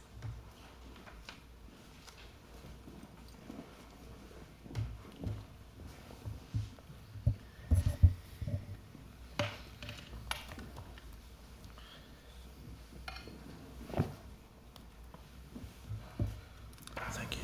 Thanks. Okay, great. We'll begin firstly by getting you both sworn in. So we'll start with you, Mr. Burke. If you can state your name and position title and then swear either an oath or an affirmation, please. Thank you. Peter Burke, General Manager, Bicycle Industries Australia. I swear that the evidence now about to be given by me shall be the truth, the whole truth and nothing but the truth, so help me God. Thank you so much. Mr. McLean. I'm Peter McLean, CEO at Bicycle New South Wales. I swear that the evidence now about to be given by me shall be the truth, the whole truth and nothing but the truth, so help me God. Thank you very much. Now, short opening statements. You probably both have one. Mr. Burke, we'll start with you. Thank you very much, and thank you very much for your time, and also thank you for those who had allowed me the flexibility to shift my presentation to today from yesterday, so thank you. From the industry's point of view, e-bikes, e-scooters are fantastic. They're great options for transport. They're fun, and they have a significant economic impact on the community, contributing over $18 billion a year to the sector, to the community, which is more than the thoroughbred racing industry, to give you a bit of a reference. But on saying that, we know there are issues. And just a couple that you've got my submission, so I don't need to go through those, but a couple that I do want to highlight is the lack of import controls since 2021 has been one of the major contributing factors. And the lack of harmonisation across states is also a significant factor, where we now have 7 different definitions of an e-bike across 8 different states and territories. We have 8 different definitions of an e-scooter across 8 different states and territories. So we can't, so the harmonisation of those is also from us extremely important. The use, I've listened to the last presenters on the use, whether it's the police, the rangers. We are aware there's laws in place right now about e-bikes, and it does appear the police are either unaware of those laws or uninterested in enforcing them, which is significantly impacting the ability to sell safe, quality bikes. And from that point of view, around 50% of all bikes sold through bike shops are now e-bikes, and that is being put at risk because of the proliferation of those that are not roadworthy on the roads, which is also significantly impacting insurance. As an example, the average insurance for a shop has now gone up 250% in the last 12 months, and up to 600% for importers of e-bikes, even if they've never made a claim. So the ability to sell good quality products is being put at harm. Just the last 2 issues I did want to very quickly touch on that were not in my submission, that have come up since it was put in. The NDIS, as of the 1st of October, modified e-bikes are no longer covered, or adapted e-bikes are no longer covered under the NDIS. So that was the 1st of October. So therefore, we know it will impact significantly the people with special needs. And what is ironic, or very silly about this, is no longer can you get a bike if you need to go to a service, but you can get a carer paid for to pick you up, drive you there, and wait for you and then drive you home, even though it may have been quicker to actually supply you with an e-bike. So the NDIS, I know, is not the purview of this committee, but it's certainly something that we believe is going to be significant going forward. And the last is a smaller issue, but it will be an issue in the future. There is currently a pilot of roll-on, roll-off bikes being allowed onto trains into Western New South Wales. E-bikes are not allowed on those trains, so it's actually, if the cycle tourism is worth about $1.9 billion, about 1.3 billion to regional communities, half those riders at least are using e-bikes, so it will significantly impact that. At the moment, you can't put an e-bike on, but you can carry an e-bike battery on a train. So that's, which is probably, if anything's dangerous, that's probably the thing you need to be concerned about. I welcome any further questions, but that was obviously a very brief summary. Thank you so much, Mr. Burke. Mr. McLean. Thank you for the opportunity to address the committee as well. Obviously, Bicycle New South Wales is very, very supportive of e-mobility devices and the opportunity and benefits that provides our environment and community. Social benefits, community benefits, autonomy of those that can't access other transport modes. The youth as well, of course, health and wellbeing opportunities, and the ability for it to address that last mile transport in our society. There's over 2 million car trips in Sydney alone each and every day that are only a couple of kilometres in distance.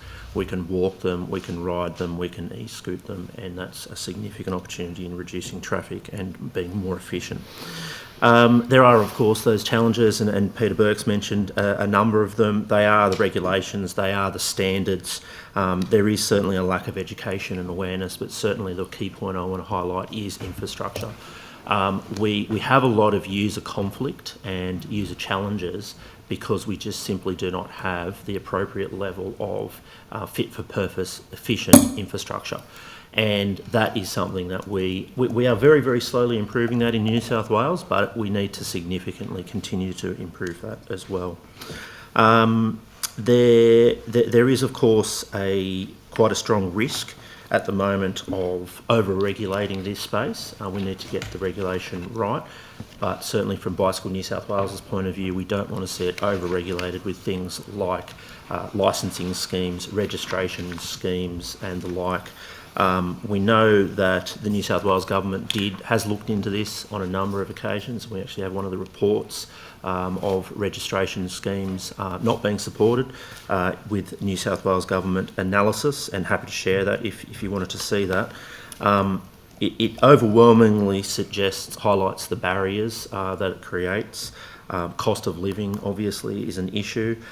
It's expensive to administer and operate, and of course it is extremely difficult to enforce.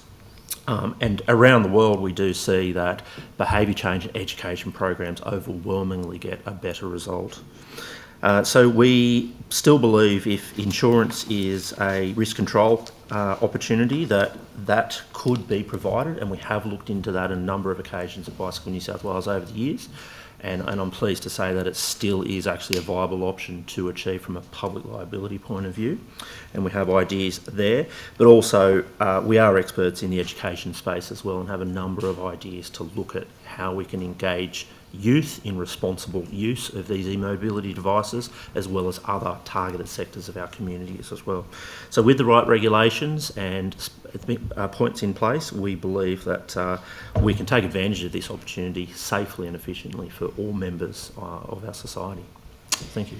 Thank you very much. I wanted to get straight to the point of insurance then. I'm aware Bicycle New South Wales has a particular form of insurance for its members. We've heard from the Insurance Council of Australia and others about obviously the lack of anything in terms of CTP, nominal defender, like very difficult to insure both riders and pedestrians hit. How do you do your insurance, and what recommendations do you have for the government on this? Thank you.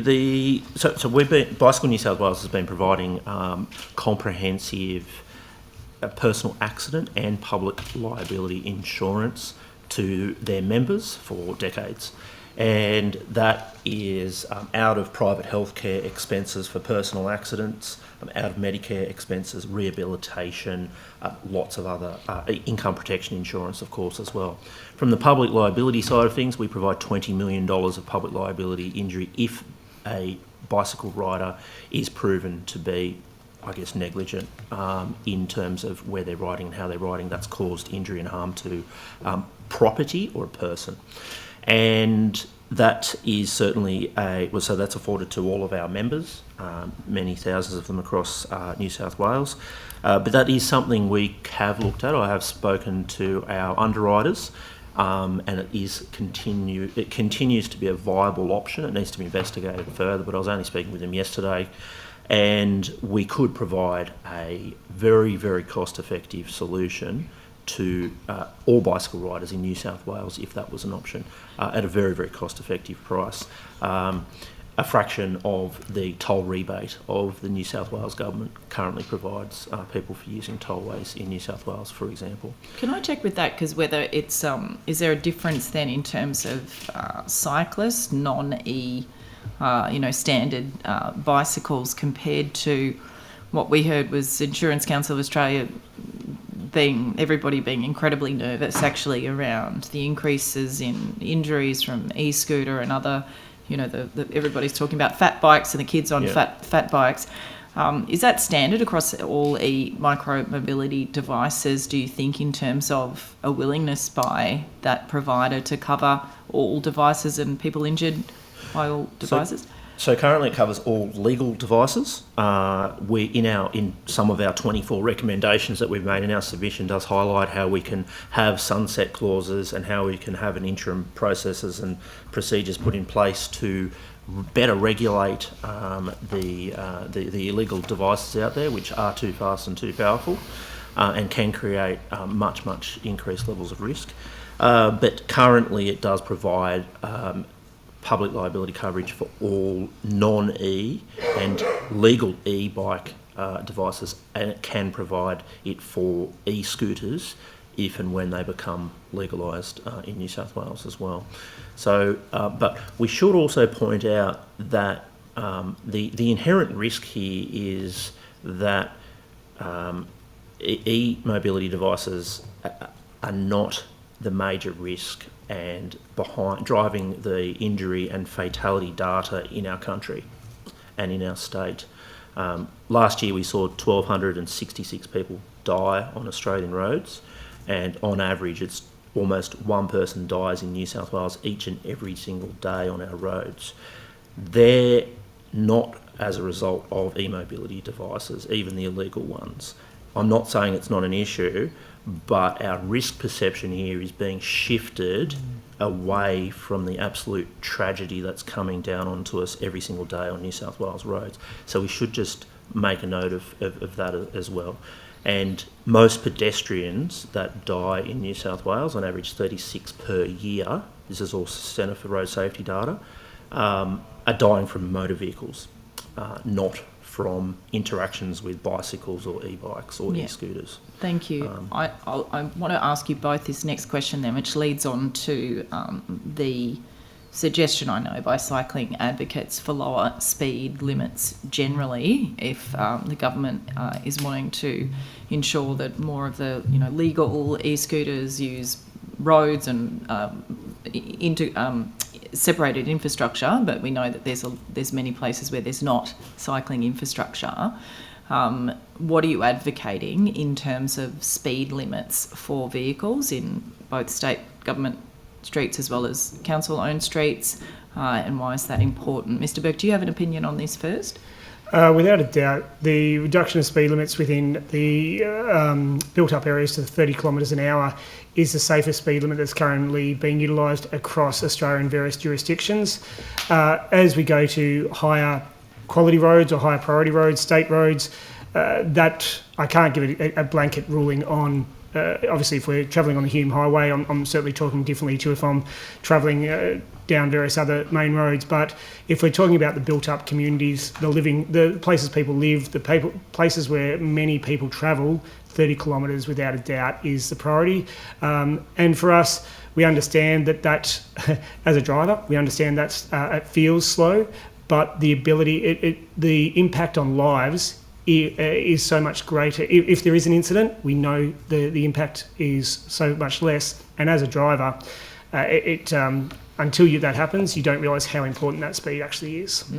Mr. McLean? Very much the same. 30 kilometres is absolutely the world standard in terms of survivability from a vehicle impact, whether you're a bicycle rider or on another e-mobility device or indeed a pedestrian.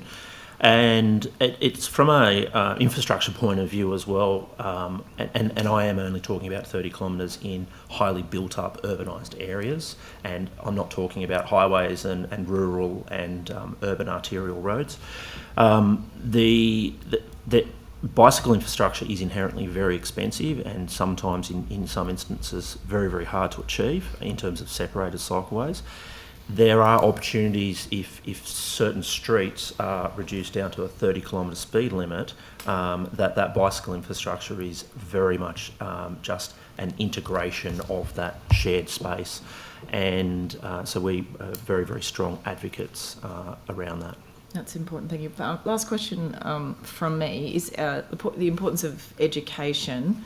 Mr. McLean, I think you mentioned that you have been involved, or Bicycle New South Wales has some ideas in that way. What's clear is that education is really, really lacking, both in terms of pedestrian knowledge of what to do if you hear a cyclist come behind you, ringing your bell, just the basics really, let alone anything else.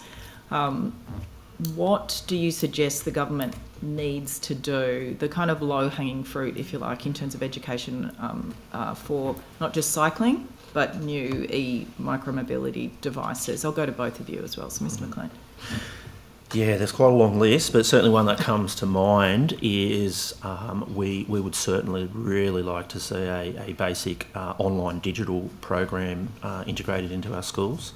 It's actually founded on the old pen licence that was created, I don't know, probably decades ago, I'm not sure when, but essentially getting students, and we've already developed the online capability to do this and hopefully going to be trialling it with some councils, is getting the students to answer about 10 to 15 questions, very, very basic road rules, awareness, etiquette, questions, which would then ensure that they know the very, very basics around safe riding and safe e-mobility, particularly trained at school, but as they grow up through society as well.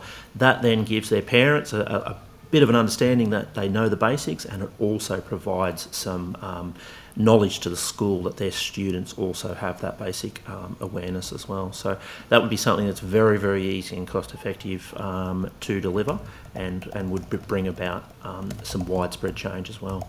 Thank you. Ms Berg, do you have anything? Thank you. I'd certainly support what Mr McLean said.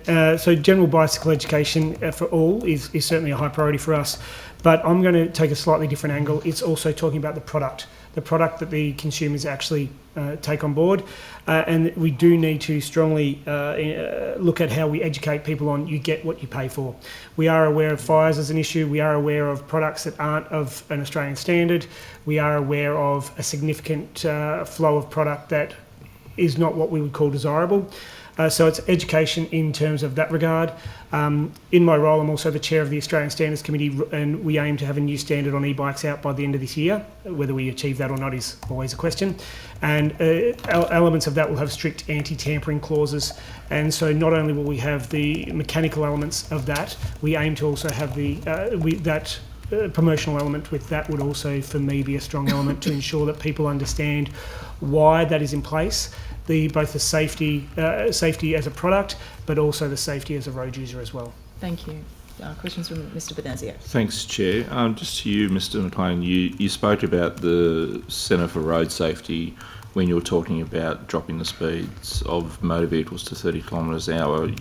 You aware that the Centre for Road Safety also suggested to the state government to, when it comes to shared zones, that the speed for e-scooters and e-bikes should be 10 kilometres an hour, and that's been ignored, and the government's now proposing it to go to 20. I just want to get your view on what would be the recommended speed that you would suggest in a shared zone? For e-scooters? E-scooters, e-bikes, yep. Well, first thing we would strongly advocate for is consistency. Because when it comes to the education, when it comes to the enforcement, having things the same makes things much, much, much simpler.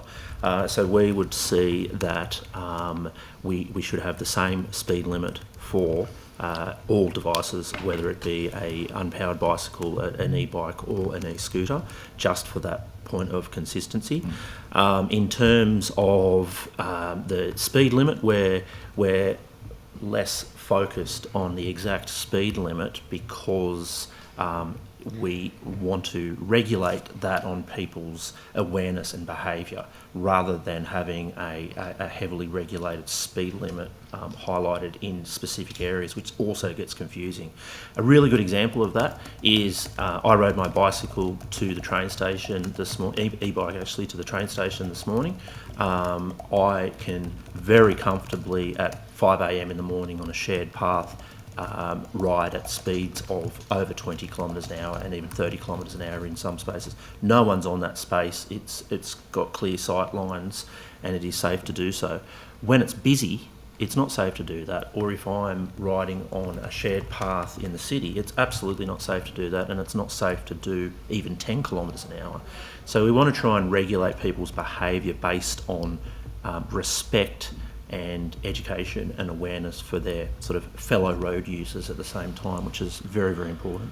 We don't take that approach generally to the roads though. We don't say, okay, well, at 5 o'clock in the morning, the major thoroughfares are clear and so I can go 110 kilometres an hour then when I should be going 60 when it's busier. We don't take that approach to motor vehicle traffic. Why would we take that approach to but in some instances we do when it's bad weather, when it's high traffic conditions. That's all signposted. Yeah. What it seems to me, what your approach would encourage is discretionary speeding, based on a person's perception of whether it's safe or it's not, rather than a mandated speed guided by a road safety council. It still might be capped at a speed, but we would recommend, just like the recommendation of our roadways, it's just because it's a 50 zone or a 100 zone, it's not always safe to do that 50 or 100. So you might have a maximum cap there, but you're always exercising your care and respect for other road users and the safety and conditions to regulate your speed. And so setting a maximum speed limit, which would probably more likely be the 30 kilometre speed limit, for example, would be the appropriate thing. And when there's heavy traffic, heavy use, wet weather, whatever it is, you'd be doing 20 kilometres, 10 kilometres an hour, whatever it might be, which is appropriate for the road conditions at the time. Mr. Burke, you spoke about insurance, I think more from a perspective of a business owner.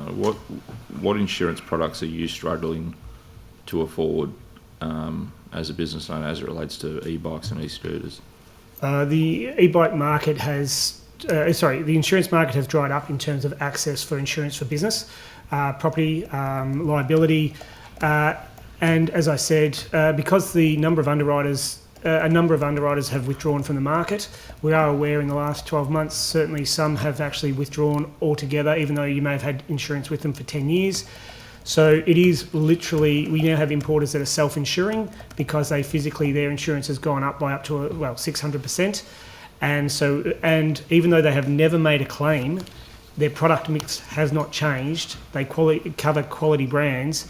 Because of the lack of controls of what's coming into the country, it is a blanket rule on all e-bikes. So therefore, it is really just a business insurance that I have a focus on rather than the actual rider themselves. Okay. Can I just go to the question around data? Obviously, we've heard that there isn't enough data being collected across the board. How do you think that data should be handled when it comes to its interaction between obviously the owner of the device versus where it goes? So obviously government should be the main people utilising this data. Do you think it should be restricted to only data being shared with the government to inform regulatory decisions, or are you happy for the data to be able to be sold by the private companies to other... Sorry, I didn't mean to cut you off there. I apologise. No. Obviously, data and private information is a much wider conversation. For me, it's certainly utilising an appropriate manner that is for regulatory control is certainly a priority. The access for an appropriate data for the insurance is actually it's a very grey area. Unfortunately, this isn't my area of expertise. Obviously, the lack of data is significantly impacting on the insurers, and this isn't necessarily, this is the insurers unable to actually collect data on incidents themselves.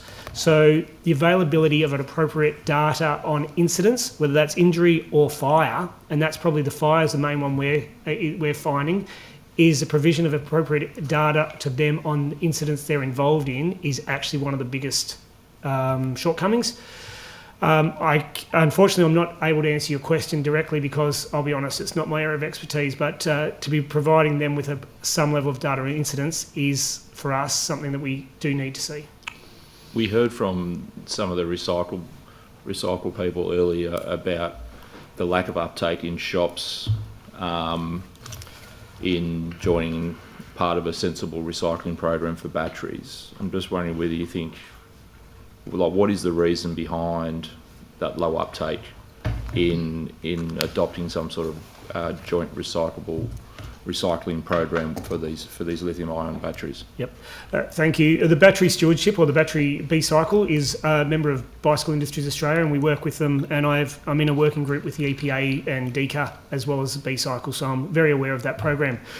The challenge is with a recycling program that they've identified for us is to be a drop-off point for batteries, and batteries of unknown history is the biggest risk when it comes to fire.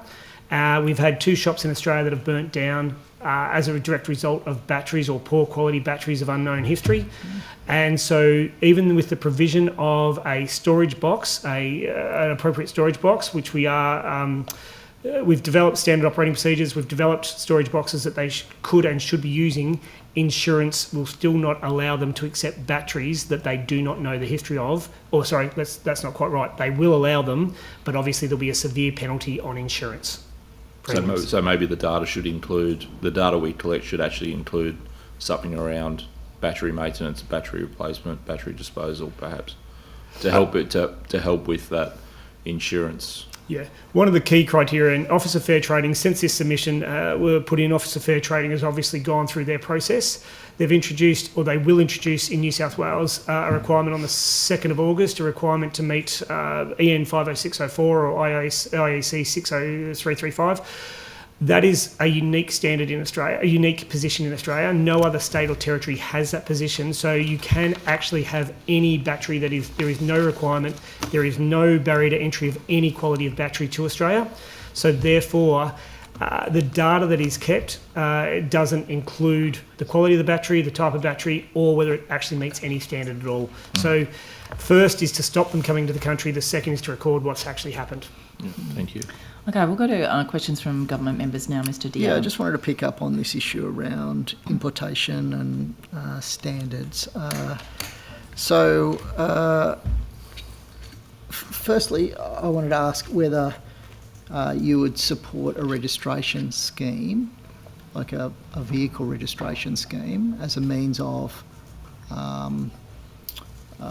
enabling the quality control question to be, because obviously the importation question, there'll be vehicles that will make it through the system, and then there'll be no capacity to actually detect those vehicles if there's no registration scheme. So I wanted to get your views on that.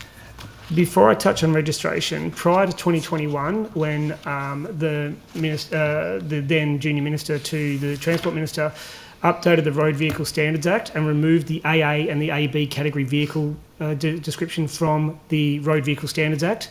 So prior to that time, so prior to the implementation of that, all e-bikes coming into the country required an import permit and proof of evidence that they met the standard.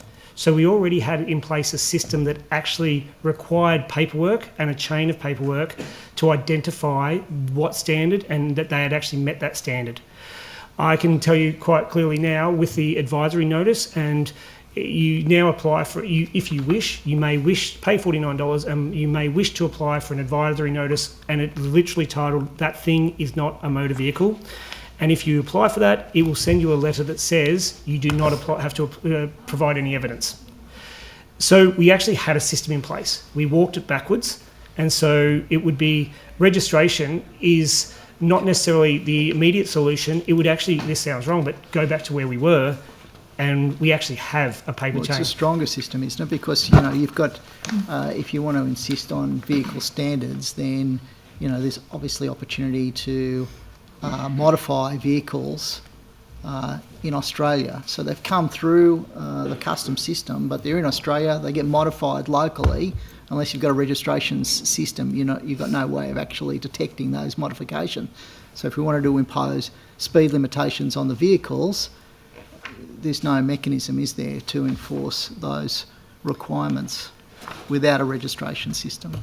Yeah, once they're in the country, that is obviously a system, but I mean that applies to motor vehicles as well. Once they're in the country, they can be modified. Once of course, but we've got a registration system. We've got, once they're registered, they can still be modified. I mean, I'm in Victoria. Once I've bought a car, it's never checked again. So there's no. I know in New South Wales, you obviously have a annual pink slip. Yep. In Victoria, the only time I need a roadworthy is when I actually dispose of the car or sell the car. So, you know, I've got a 10-year-old car. It hasn't been checked since it was actually purchased. Registration, one of the things with registration, obviously it hasn't been enacted anywhere in the world for a reason. We want more people getting access to mobility. We want more people. We don't want to put more barriers in place, whether that's a cost. On that point, the federal government introduced a 5% import tariff on e-bikes in 2018, so they actually made it more expensive already. So in where we've got a solution that we're trying to get more people active, we're trying to get more people with a mobility device, we're trying to get more, reduce environmental impacts, increase health benefits, putting another barrier in place is probably not the solution we would be looking for. And as I said, around the world it's been looked at, and around the world it has actually been rejected because of various reasons. I want to ask, so we had earlier evidence about the education question, the user education, and the suggestion was that the best place to do that was at point of sale. What do you say about that? there is no doubt the point of sale has a place, and it is part of the supply the education. It is. The only reason I hesitate, it is if I trusted the consistency and the quality of information at all point of sale, I would agree wholeheartedly, because, you know, we have 900 bike shops across Australia. We have online sales. We have a variety of, the biggest supplier of bikes in Australia is Kmart. We have e-bikes from Aldi. We have e-bikes from a variety of locations. The ability to have a consistent message and the consistent education, I am challenged by that approach. It should be part of the approach to education, but just on that point, if I was buying this sounds wrong, if I'm walking out with a box of an e-bike from Aldi, I don't expect the person putting through my apples, my bananas, my meat and my bike to give me the best advice on e-bikes. Okay. In your submission, you make a recommendation, which I'm just curious about, which is to withdraw mixed pedal vehicles. Why is that? Mixed pedal, did you say? Yeah, sorry? you say withdraw power-assisted pedal cycle yes, category. sorry, my apologies. So what is that? They currently in New South Wales, there is two definitions of an e-bike. One of them is a 200 watt maximum power, and to be very clear, that is maximum, so that's a peak power. That is not allowed to have a throttle above, no throttle, it must be a pedal assisted. The other category of e-bike is a 500 watt continuous rated. Now, a continuous rating is generally about double the rating of a max. So the continuous rating of a 200 watt is probably about 100 watt.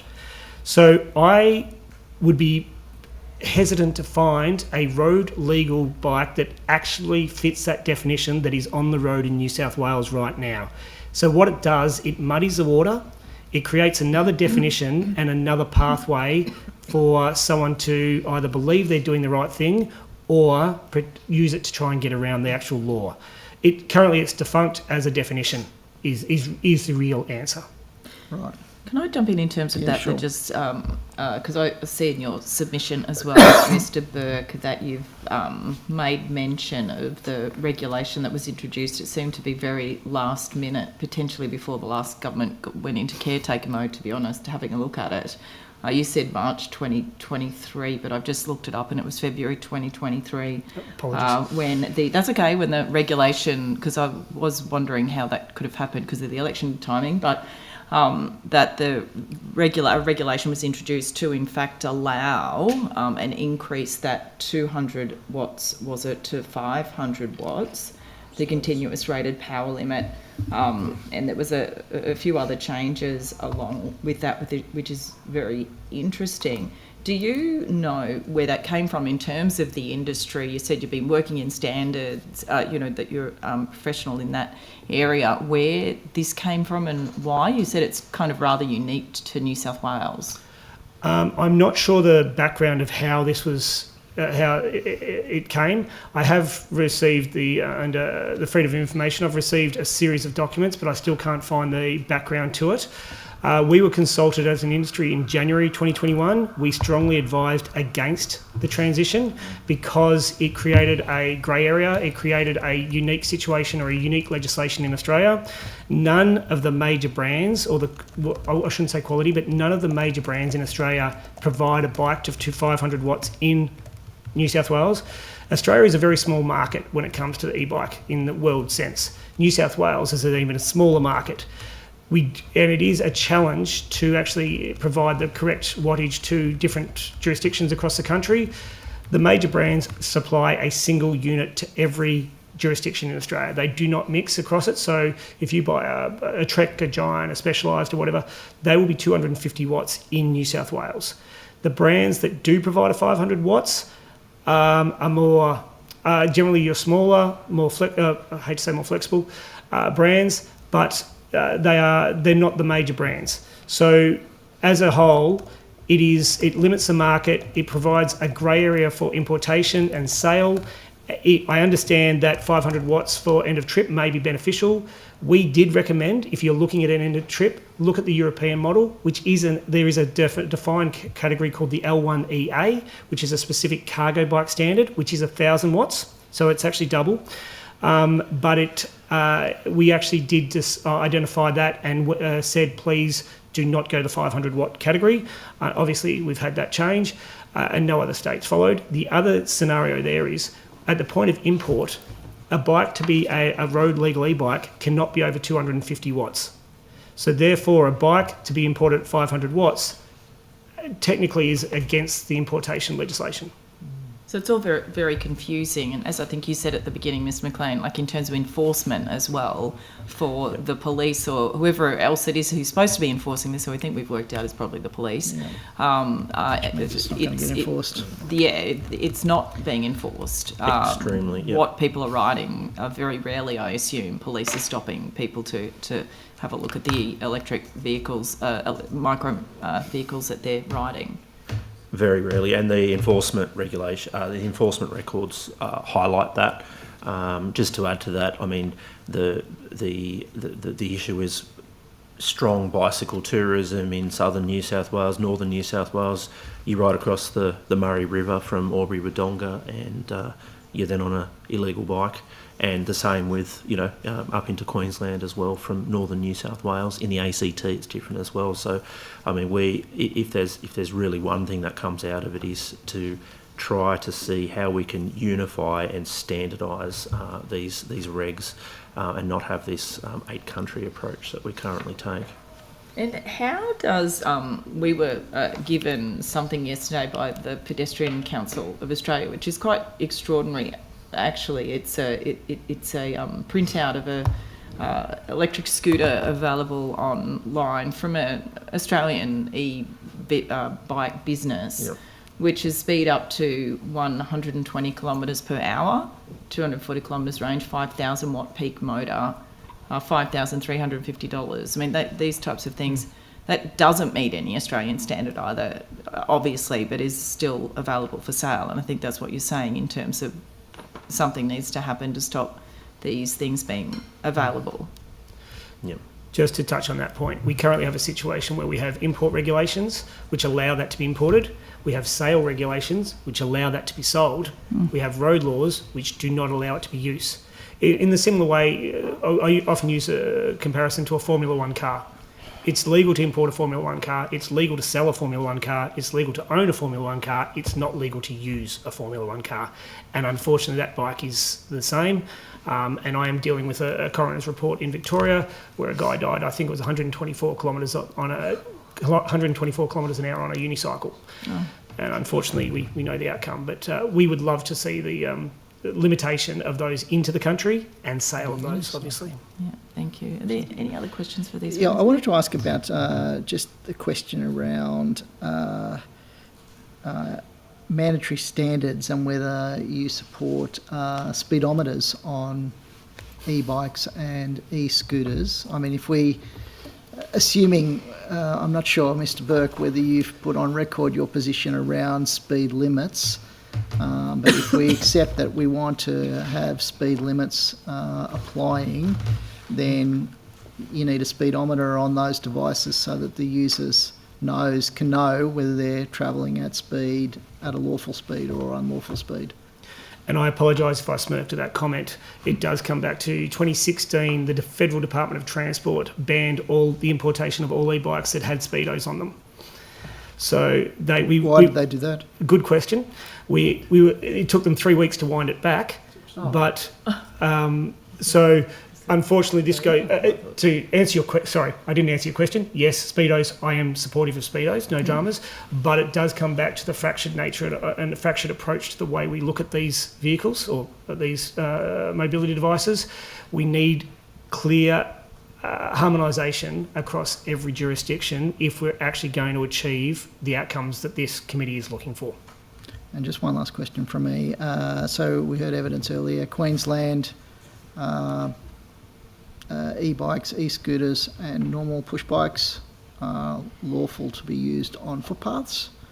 What's your position on that, Mr. McLean? Do you think we need to loosen up the regulations around use of bikes of various types on footpaths? Absolutely. I think, given my infrastructure point raised earlier, we do not have the appropriate or safe level of separated or shared bicycle infrastructure in New South Wales.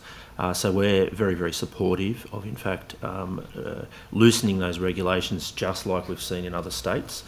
And there really is not a strong inherent risk there in these other states either.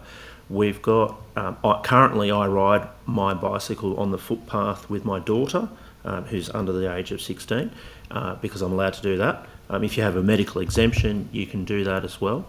If you're a beginner bicycle rider, you've got really no option. So it's a really, really poor outcome for those beginner bicycle riders. Those that are experienced don't want to ride on footpaths anyway because they're stop-start and they're slow to use. If we were to bring it into place, pedestrians must always have right-of-way. That's what footpaths are built for, and they should always remain that way. The other inherent barrier and limitation as well is with elderly and less abled bicycle riders as well, of which we have many members, and it's raised all the time with me. They do not feel safe, even if they are experienced, to ride on traffic, heavy roads. And where there is a footpath, they should certainly be allowed to do that at a slow, very steady, safe pace, giving way to pedestrians, because they don't have that alternative option. And it is inherently unsafe for them to then share a traffic lane with fast-moving vehicles. So in that circumstance, you'd support some form of speed limit then, in terms of most definitely, absolutely, and that should be very, very low in that case. But always giving way to pedestrians as the primary priority as well. Thank you. Yeah, I think we are out of time, so thank you both much for your very extensive submissions with some really great recommendations in there. The Secretariat will be in touch if you've agreed to take anything on notice or if we have supplementary questions for you. So thank you, and the committee will now break, and we will be back at 1:30 for the last session with the government. Thank you very much. Thank you very much. Thank you.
Okay, welcome to our next witnesses who are, in fact, our final witnesses for today's hearing and for this inquiry, we think.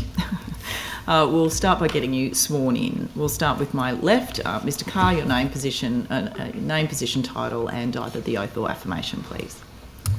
So, my name's Tom Carr. I'm the Acting Director of Competition and Regulatory Policy at New South Wales Treasury. I solemnly, sincerely and truly declare and affirm that the evidence now about to be given by me shall be the truth, the whole truth and nothing but the truth. Thank you very much. Mr. Acterstrath. Thank you. My name is Peter Acterstrath, the New South Wales Productivity and Equality Commissioner. I swear that the evidence now about to be given by me shall be the truth, the whole truth and nothing but the truth. So help me God. Thank you. Ms. Bradley. Thanks. My name's Anna Bradley. I'm the Executive Director of Active Transport and Vibrancy at Transport for New South Wales. I solemnly, sincerely and truly declare and affirm that the evidence now about to be given by me shall be the truth, the whole truth and nothing but the truth. Thank you very much. Finally, Ms. Webb. I, Sally Webb, Deputy Secretary, Safety, Policy, Environment and Regulation, solemnly, sincerely and truly declare and affirm that the evidence now about to be given by me shall be the truth, the whole truth and nothing but the truth. Thank you so much. Now, is there an opening statement? Who's giving that? Have you got an opening statement? Only a couple of words, Chair. Thank you very much for the invitation to appear at this inquiry. My role as the New South Wales Productivity and Equality Commissioner is to identify opportunities to boost productivity growth in New South Wales and undertake reviews and publish evidence-based research. We do this in a number of ways. In relation to today's hearing, we've done an omnibus white paper a few years ago, which has a large number of topics we cover, and we do cover e-scooters in that. We also do one-off reports on relation to specific topics, and the one relevant today is our review into regulating emerging technologies. Both of them, Chair, were done a couple of years ago, so they may be a little bit out of date. I should make it clear that my submissions and research is not government policy. They're my own views, and that I note that the New South Wales Government has put in a separate review to ours. I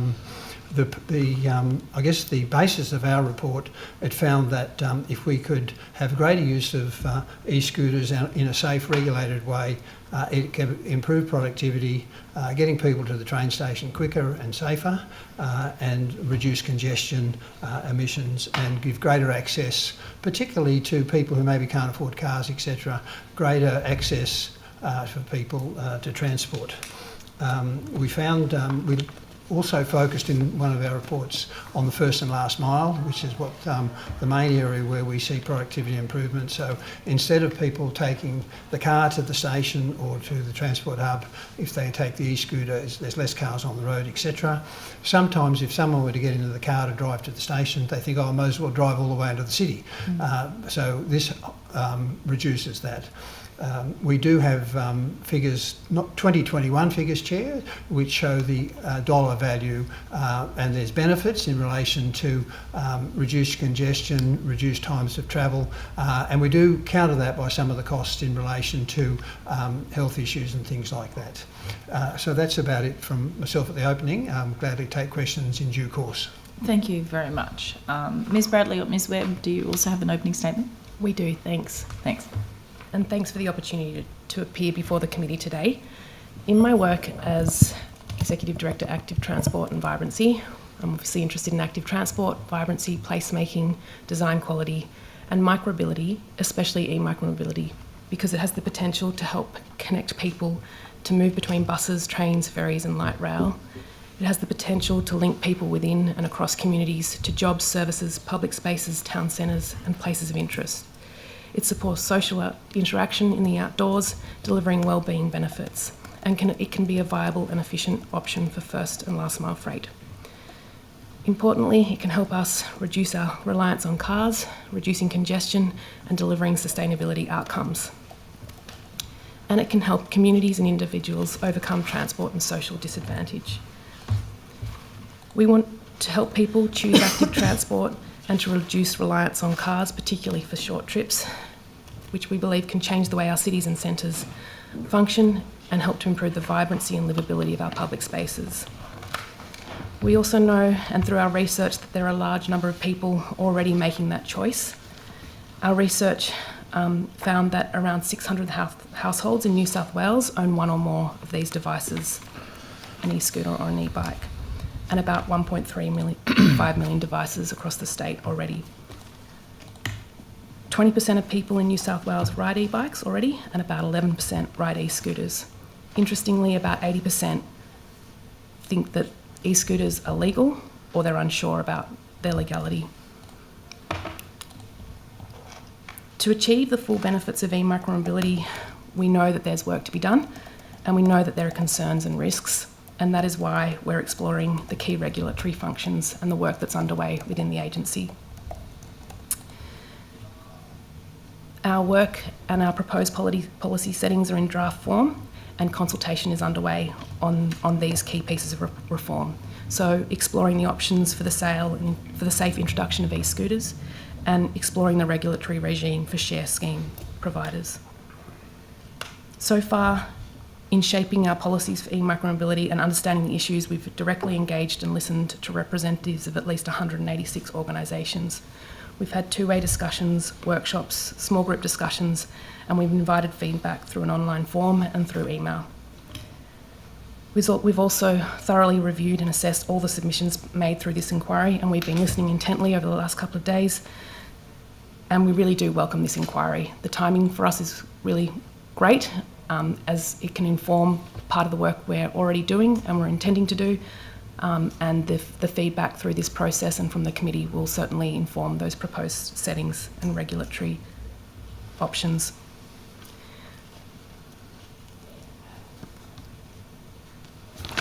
Sorry, my apologies. We also know that there's strong sentiment in parts of the community, strong views about the changes that e-micromobility could bring to our homes, communities and streets. And as this committee's also heard, there are strong sentiments as well from part of the community who have really urged us to embrace and promote e-micromobility as a viable and safe transport option. This includes young people, people living in remote and regional locations, and people from lower socioeconomic backgrounds. We acknowledge the real concerns that people have and the risks, and we hope that today and through this process we can provide some confidence that we're working across government to address these complex issues, such as device standards, the rules for safe use, battery, safe disposal of these devices, also how we gather and share and use data, and also how we can work together to protect the amenity and space for pedestrians and other vulnerable road users. And I think as well, the varied sentiment reflects how complex these issues are. And that's why we're really working hard to coordinate across government agencies that also have a keen interest in this issue. That's why we've formed the e-micromobility interagency group, chaired by myself and Sally Webb, who joins me today. It brings together 15 other government agencies, such as emergency services, fair trading, safe work, health, EPA, and many others. And we are working actively through these issues. We've also developed and published a New South Wales e-micromobility action plan, which outlines the 58 activities underway across government agencies to support e-micromobility as a safe, accessible and sustainable transport option for the people of New South Wales. Paramount to our work across government is the need to support, enhance and enable community safety. Our work to reduce road trauma is never done.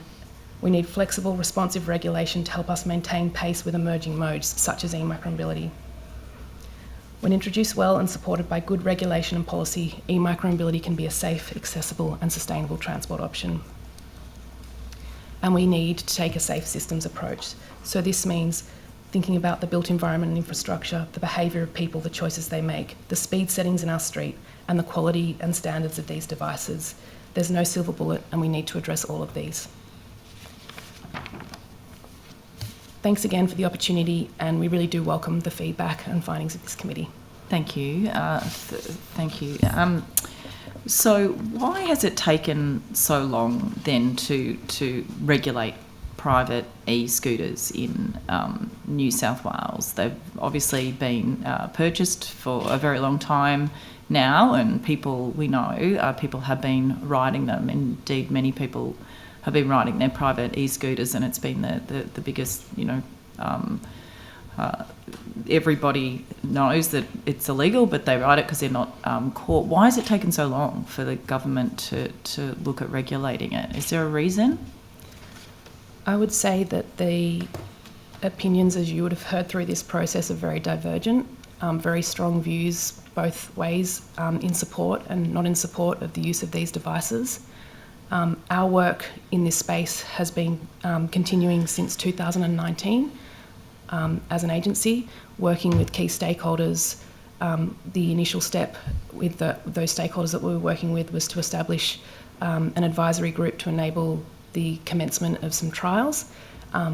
Those trials are now underway, some of them concluding, some of them having completed, and they have informed the policy and work that the agency is now undertaking, and has been quite focused on over the last 12 to 18 months.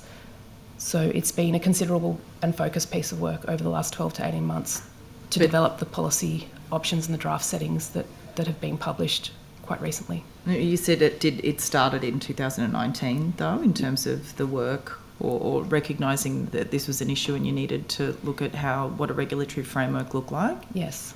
So that's 4 or 5 years, and now there's a briefing paper. What's the timeline for this? So if ultimately the state does legalise, if you like, private e-scooters, and sets up a regulatory framework for a range of things, what's the timeline for getting all this in place? So the timeline is a decision for government. We're working to provide policy advice to government so that they can make that decision. And as I said, quite recently... But what deadline has government given you then? Or the minister, what deadline has the minister given you? I'm not aware of a deadline, but as I said, we've been developing this work over the course of the last 12 to 18 months, and we've been working with the minister and her team in providing that advice that we've developed through that work.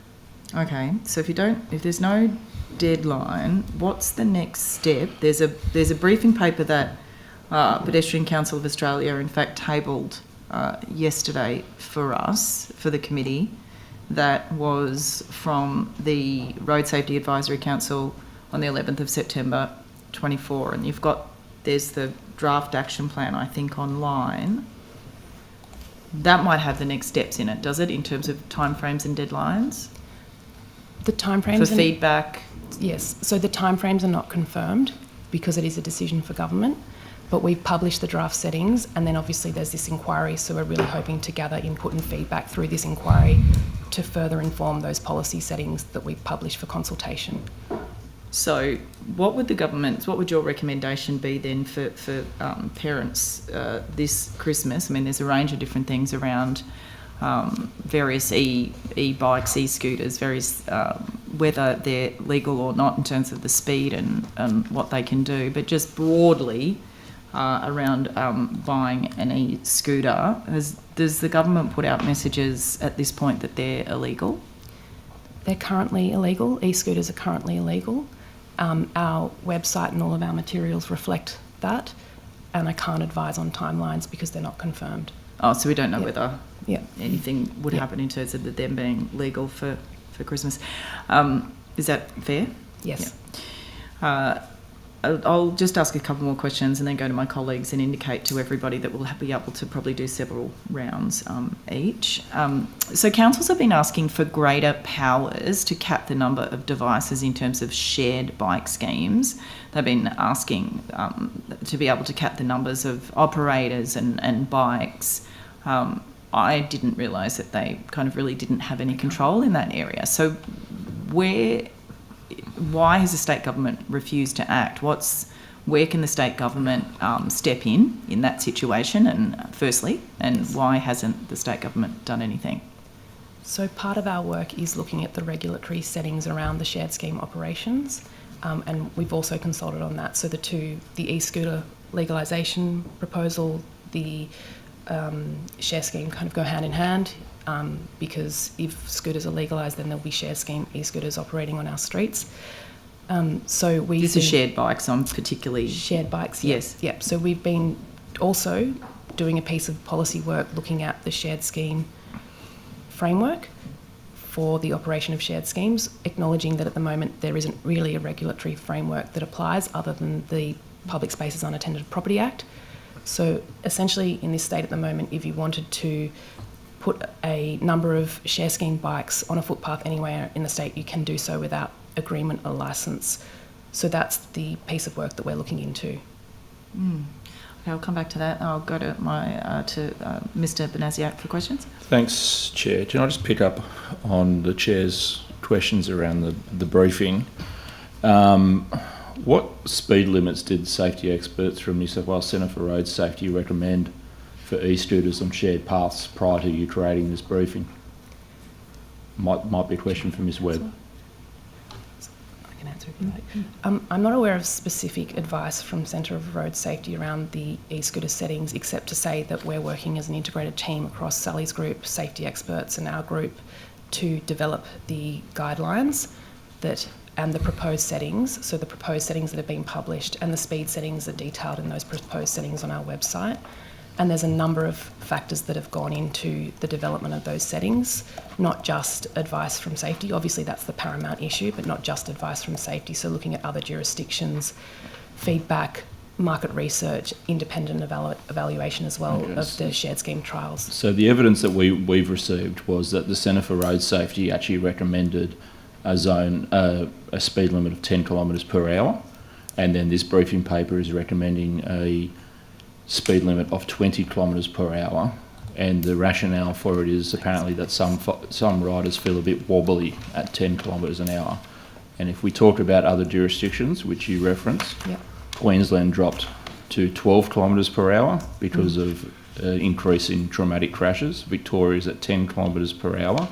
So I'm interested in the advice that you've used to formulate a proposal to have 20 kilometre hour speeds in shared zones. Sure. Are you able to table that advice on what you're basing that speed limit on, given that it differs from other states and from the evidence we've received differs actually from the Centre for Road Safety? Yeah. I'll take on notice what we can table, but I can answer some of your question if you would like, specifically with respect to the speed settings. I'm aware of the information put forward by one of the committee representatives around the 10 kilometre zone. I believe that was in relation to shared zones, not shared paths, which are distinct from shared paths. So shared zones are sort of that mixed environment where you might have a high pedestrian activity zone. I'm trying to think of an example, but cars, bikes, people all in the same precinct, and typically there's a 10 kilometre speed limit applying to them. But the advice that is what's detailed in our proposed settings is the speed limit that would apply to a shared path, which is a footpath that also allows bicycles and e-bikes, which is different to a shared zone. Okay, so if we are going to go to a legislated speed, regardless of whether it's a shared path, shared zone, sort of splitting hairs here, but does that mean you are going to regulate the use or mandate the use of speedometers on these devices so people can actually have a true sense of how fast they're going? Because it's pretty hard to gauge if you don't. Yeah, it's one of the things we're looking at, those minimum device standards such as speedometers, bells, lights, helmets, etc., the minimum standards that we would require for the devices to be used. And referencing the speed zone information, just to confirm, the speed settings are a combination of advice and feedback and research, and not singularly focused on one piece of feedback or the like, and to confirm that Sally's team in safety are involved in those advice and settings. Sure. And just to add, one of the jurisdictions that we've aligned with in those settings is Victoria, which has a permitted maximum speed on shared paths of 20 kilometres an hour. In Western Australia, that's 25 kilometres an hour. In Tasmania, it's 25 kilometres an hour. And in the ACT, it's 25 kilometres an hour. So there are, you mentioned Queensland, which has a lower setting, and we're aware that it's important to get that alignment, and Victoria is a neighbouring jurisdiction and with similar environment to New South Wales. The concern was just raised with us a previous session ago about, I guess, those border towns where people are using it for ecotourism and they travel across the border and then they're suddenly breaking a rule that they didn't necessarily know. Last session we also heard about this this initiative where you increased the e-bike capacity to 500 watt from 250 watt, and people within the bicycle industry and e-bike industry can't fathom or put their hands on where the advice came from to do such a thing, and they believe it's caused confusion within the industry and confusion within the users regarding this 500 watt e-bike capacity. So I'm wondering whether you could come back to us as to where the advice came from. I believe it was Minister Stokes at the time who made that decision. I'm just wondering what was the advice around that decision, because no one from the industry can put their hands on why that was done, and they say it's causing issues. We'll come back to you on what advice informed that decision. Sure, thank you. How am I doing? Oh, we can break if you like. We'll go to come back to you. Okay, we'll go to opposition members. Ms. Ward. Hi, thank you, Chair. Let me know if I'm glitchy at all. Thank you all for coming along and for your submissions and work on this today. I just want to go to the interagency group. I think that you mentioned. And I think you said that consultation is underway for that.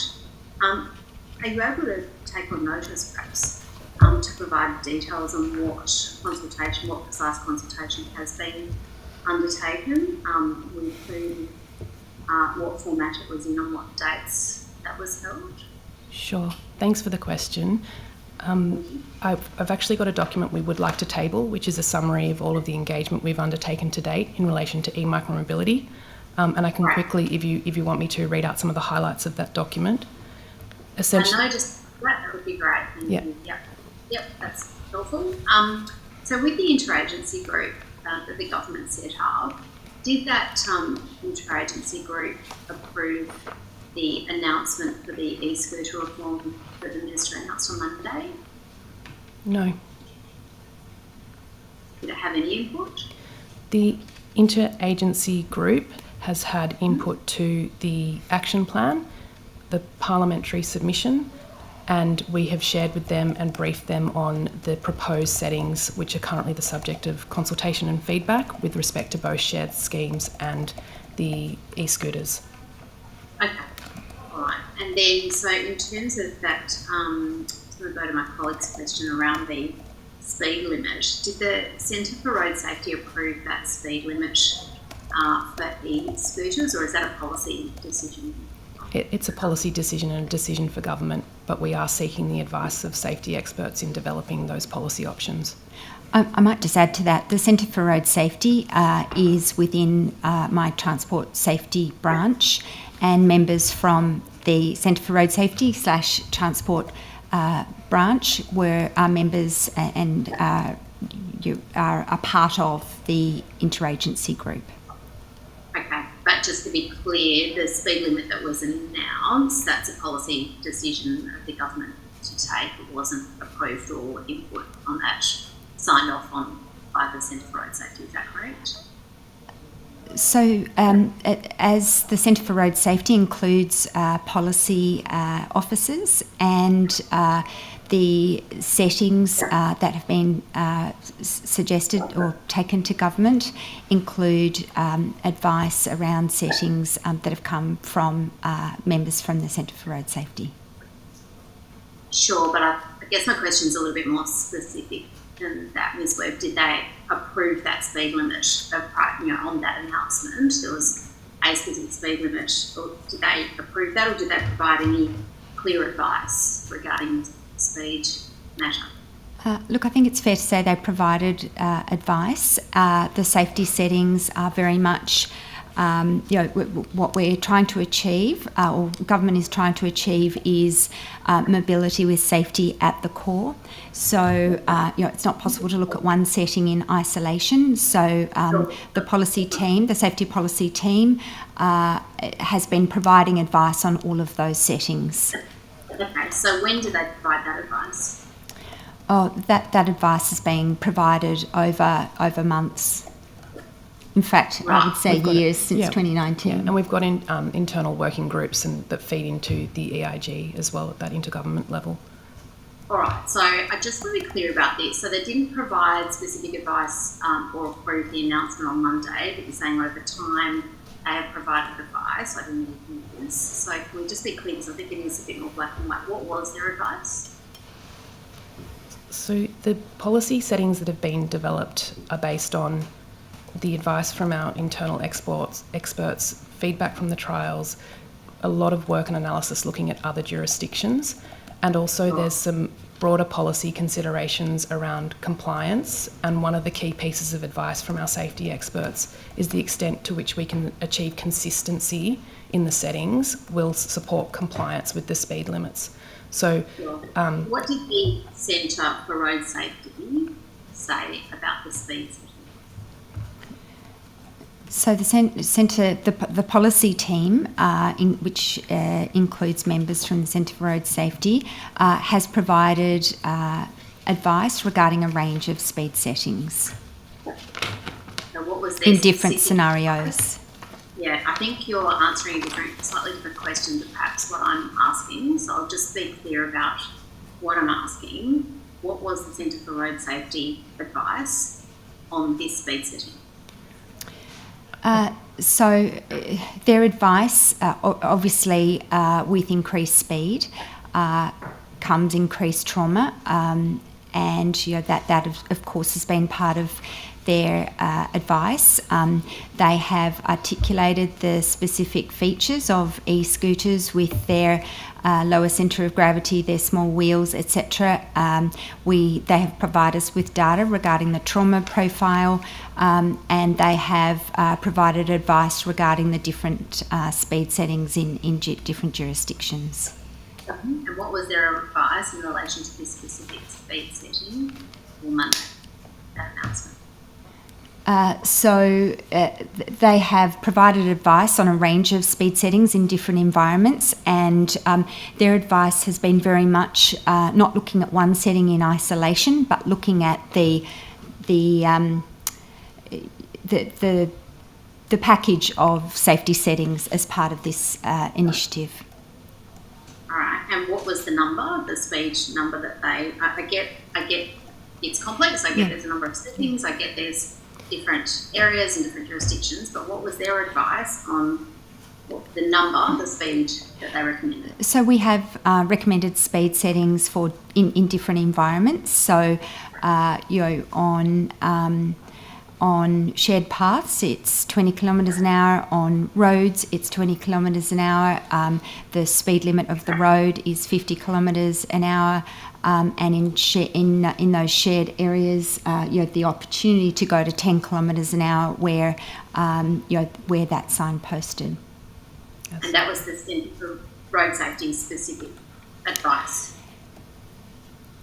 I'll take a point of order here. Yeah, I'll take a point of order. This line of questioning is premised.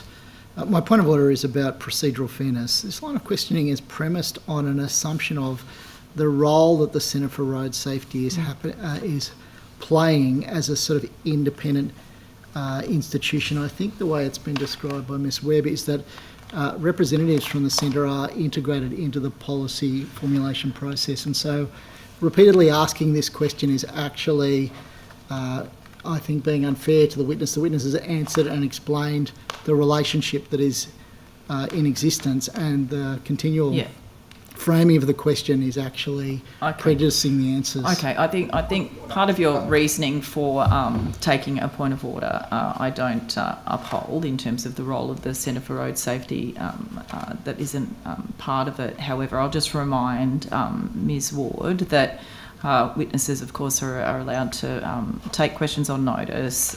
If they've responded multiple times to the same question, it's best to move on to a different topic, and of course don't badger the witness and treat them with respect, which I believe you are treating them with respect, but just a note of caution. So I'll allow you to continue, but just to say probably another couple of questions, and then we can come back to you later after other members get their go. Thank you, Chair. I in no way mean any disrespect to anybody as always, but it is I would submit with respect, it's just a fairly straightforward question, which we do. I was just giving the witness the opportunity to provide clarity on what was the number that the Centre for Road Safety gave. It's a very simple question, but if we don't have clarity, then that will form part of the view that I would take of that evidence. So it's providing the opportunity to clarify. If you'd like to take that on notice, Ms. Webb, in relation to a specific number, I invite you to do so.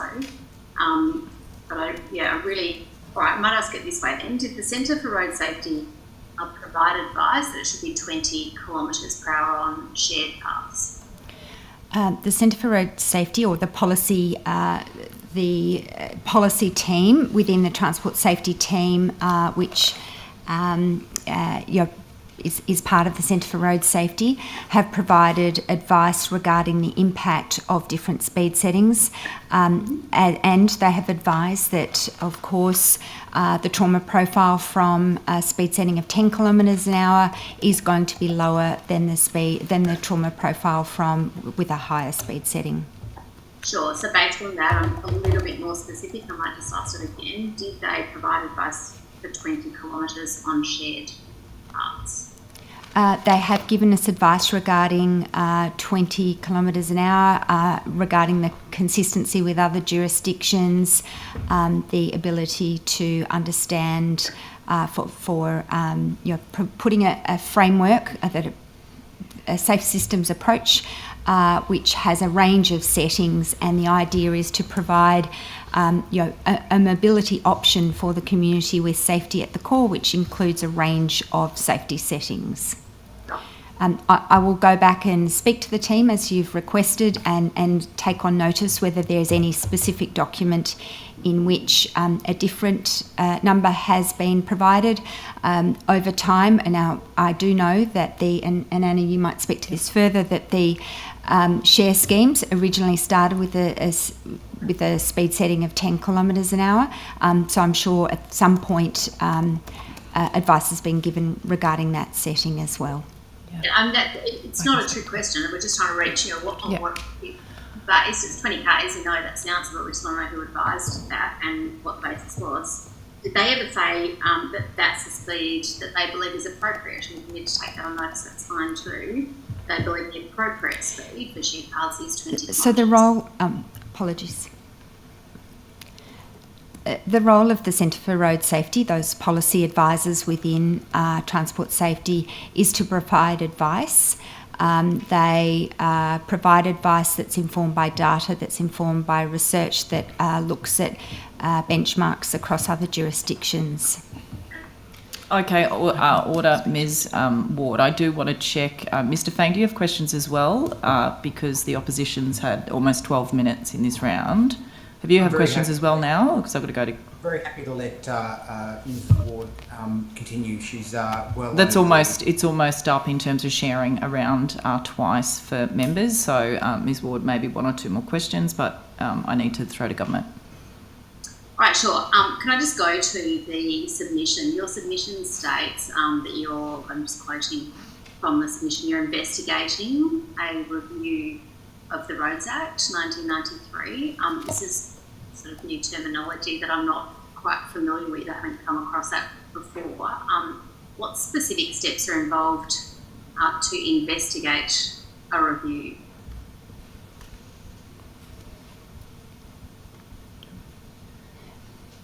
So in terms of road user allocation and various aspects of the Roads Act that will provide more flexibility, that is a review that is a policy review that the team is undertaking. So that's already commenced? that is soon to commence. Right, so what follows from soon to commence the investigating of a review? I assume the review itself? Correct. So when will the review itself commence? That is at the beginning of a piece of work to review the Roads Act. It is a piece of legislation that was enacted a long time ago. It's been amended many times. There are governance settings in there, and I think that's a different point, though. I'm just with respect to talking about the review itself. That your submission talks about investigating the review. I know the Roads Act. I know where it's come from. I'm just interested in your sentence in there about investigating the review. When will that review, the investigation of the review commence? Investigation of the review has commenced, and the review of the Act is at a beginning phase of commencement. Okay, Ms Ward, we're going to go to government members now. That's been almost 14 minutes for you. Okay, I might just start by asking if there's anything specific you would like to elaborate on arising out of the previous rounds of questions.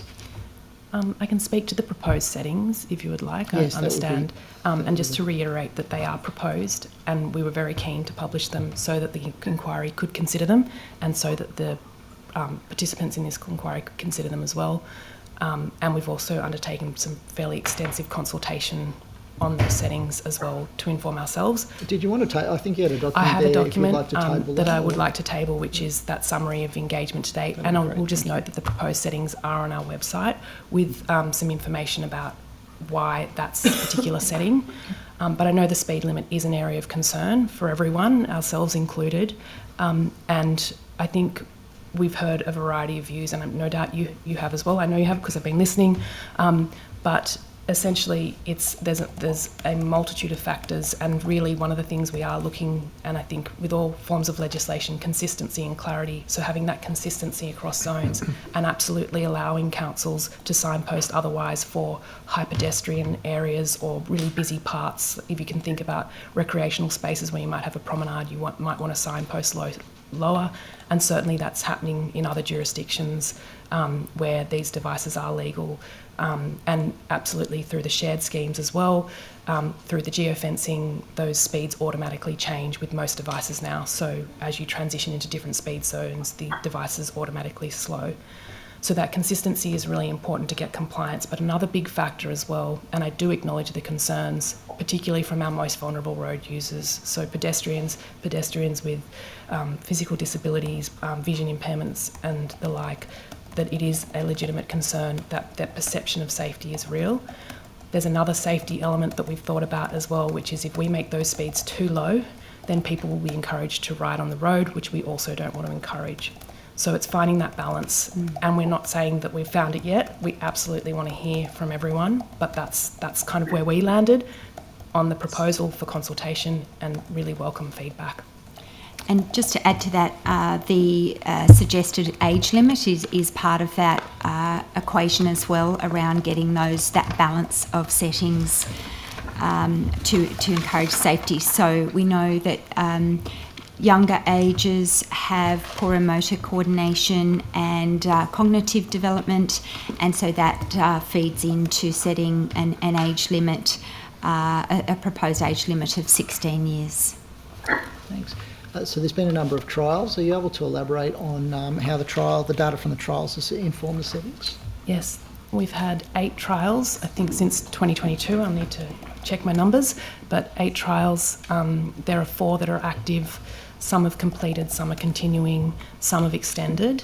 I think over 500,000 trips. Through that process of the trials, we're collecting data about obviously usage, but also data around incidents and sentiment. And then we've also commissioned an independent evaluation of those trials. Plus, for each of the trials that have been established, we've got local working groups with the council, with health, with the police. So we're making sure we're checking in to get the feedback, both qualitative and quantitative, to inform our work in the policy space. Thanks. So licensing and registration is another issue that's been canvassed quite extensively in the inquiry so far. Can you perhaps give us some views about what that might achieve?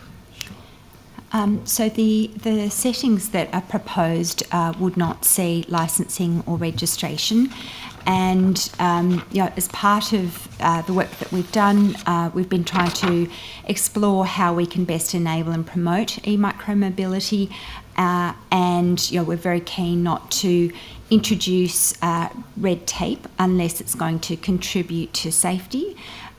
So there are no comparable jurisdictions across the world that require e-micromobility riders to hold a driver's licence, and there are none in Australia. There are no jurisdictions in Australia that require that registration and licensing. We note that to do so would increase the burden, the administrative burden on and costs for both riders and for government. So that's why it's not proposed to introduce registration and licensing. I do note, however, that this issue was considered by New South Wales Government in 2015 in relation to a cycling safety roundtable, which looked at policy issues and options for bicycle riders, for safety and compliance for bicycle riders in New South Wales. That roundtable included government agencies, industry associations, community groups, including police, motor accidents, insurance regulator, the NRMA, Amy Gillett Foundation, Bicycles New South Wales, and the Pedestrian Council of Australia. And we looked at, and the roundtable looked at a range of strategies to increase bicycle rider compliance. And that safe interaction between bicycle riders and other road users, and also looked at the option of licensing and registration.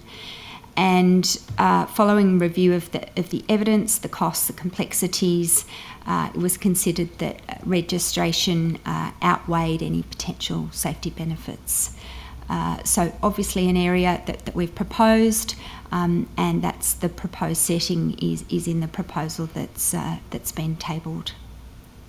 Can I ask you just about the e-scooter trials and the perhaps misalignment between a perceived risk and actual risk, and maybe you could throw some light on that? Yeah, so we have had, as I said, quite a large number of trips. Wollongong has probably been the busiest trial. I think the topography and the attractions that it's connecting have meant it's been really, really popular in that location. I will correct myself earlier. I think I said 500. I overstated. 356,000 trips taken. And over 80% are saying they will definitely use or will probably use a shared e-scooter again. In particular, in Wollongong, I think we're seeing average trip lengths around 1.7 Ks, and the incidents, the number of incidents, I think overall, not just in Wollongong, I think Wollongong is around 5 serious incidents, and overall for the trials, 8 serious incidents. Importantly, and I will again acknowledge the concerns and the perceptions around safety and impacts to pedestrians, but we've had a very low rate of incidents where it's involved other road users. The majority of incidences are for the person using the device, and I think 99.9% of the trips taken through the trials have been incident-free. Okay. And I could just add to that data from Queensland and Victoria suggests that pedestrian casualties are between 1.5 to 3.5% of those involved in PMD crashes. That's helpful. Can I ask about mode shift? Can you perhaps talk us through what else is being done in relation to mode shift? Sure. Similar to other parts of the network, the road network, the public transport network, we take an integrated view, and it's about how all of these modes work together, not focusing on a single mode. We're particularly interested in e-micromobility in that respect, the ability to connect first and last mile, connect to public transport, and to really change our relationship with the car. So what we're seeing at the moment through our research is on average 34% of e-micromobility trips are replacing car trips. So that's pretty significant. And also what we're seeing importantly is bigger changes in other sections of the community. So for youth, for instance, we're seeing a really high uptake for overnight and shift workers, people between 18 and 29, 22% of them are using their devices overnight. We're seeing women with an increased uptake in e-bikes, so about 26% of bike trips are by women, but when we think about that with e-bikes, it's something like 40% or 46%. So it's really helping to address some of those barriers to active transport uptake through e-micromobility. But then there's the broader question about mode shift and as I mentioned, an integrated approach, a system-wide approach. It's not just about e-micromobility, it's about the infrastructure. There's a significant body of work underway through programs like Get New South Wales Active, Get Kids Active, our strategic cycleway programs, active transport specific projects that we're delivering, but also a lot of enablement of active transport through major projects and also working with government, across government, to enable active transport through other projects and other initiatives. Thanks. Can I just ask finally from me about the issue around enforcement, so the experience of enforcement during the trials? Sally's got some information. Enforcement is a matter for New South Wales Police. There has been enforcement through the trials, but Sally's got some specific information that New South Wales Police are happy for us to share. Right. Okay. So police have undertaken a range of enforcement activities throughout the trials. They may be able to provide some additional data, but in recent months, I can confirm that in October, Traffic and Highway undertook an operation focused on e-scooters and unregistered motorcycles in Dubbo. And as part of that, 10 children were detected riding e-scooters. And there was education undertaken with parents regarding safe and lawful use. In September, Traffic and Highway undertook mobile and stationary enforcement within George Street Light Rail Corridor and inner west and eastern suburbs, and there were a number of 49 infringements and 36 cautions issued as part of that, but also included provision of brochures regarding safe and lawful use. And in May, there was an Traffic and Highway and Youth Command in Wollongong, together with Neuron in relation to the Share Scheme trial in Wollongong, undertook a high visibility operation in Wollongong, Winona and Bulli, focusing on safe and lawful use. And there were 40 users engaged, 22 cautions and 11 infringements issued. Can you perhaps elaborate also in terms of what's proposed for enforcement under the proposed settings? Look, what we know is that most people want to do the right thing, but at the moment there aren't clear guidelines around safe and lawful use. Or the guideline is that, or the law is that e-scooters are not lawful on public roads, but we know that from research that we've undertaken that that's not well understood by the community, and in the absence of regulation, we're seeing unsafe norms developing organically. So one of the reasons behind the advice we've given to government is to help people do the right thing by providing a settings that provides a balance around safety, but also enabling e-scooters as a mobility choice, and all the benefits that come from that, including reduced equity opportunities, but also reduced pollution and those various health benefits. Okay, I'll jump in now. I was going to go to you, Mr. Actor-Struck, but I will in a moment. I just need to pick up on that. So this inquiry isn't just about e-scooters, of course. So in relation to e-bikes and road rules, clearly there are rules. In fact, we were just talking about it during the break. For example, with bikes, not to ride bikes on footpaths, but not many people know that is in fact illegal. And as we know, as I said, a lot of people have been riding their private e-scooters and there's been no enforcement. Mr. DeAdam just asked about enforcement. So it's not a matter of guidelines, it's the fact that the current rules aren't being enforced, and a lot of witnesses have said that we did try and get the police here today. I must admit it was very short notice.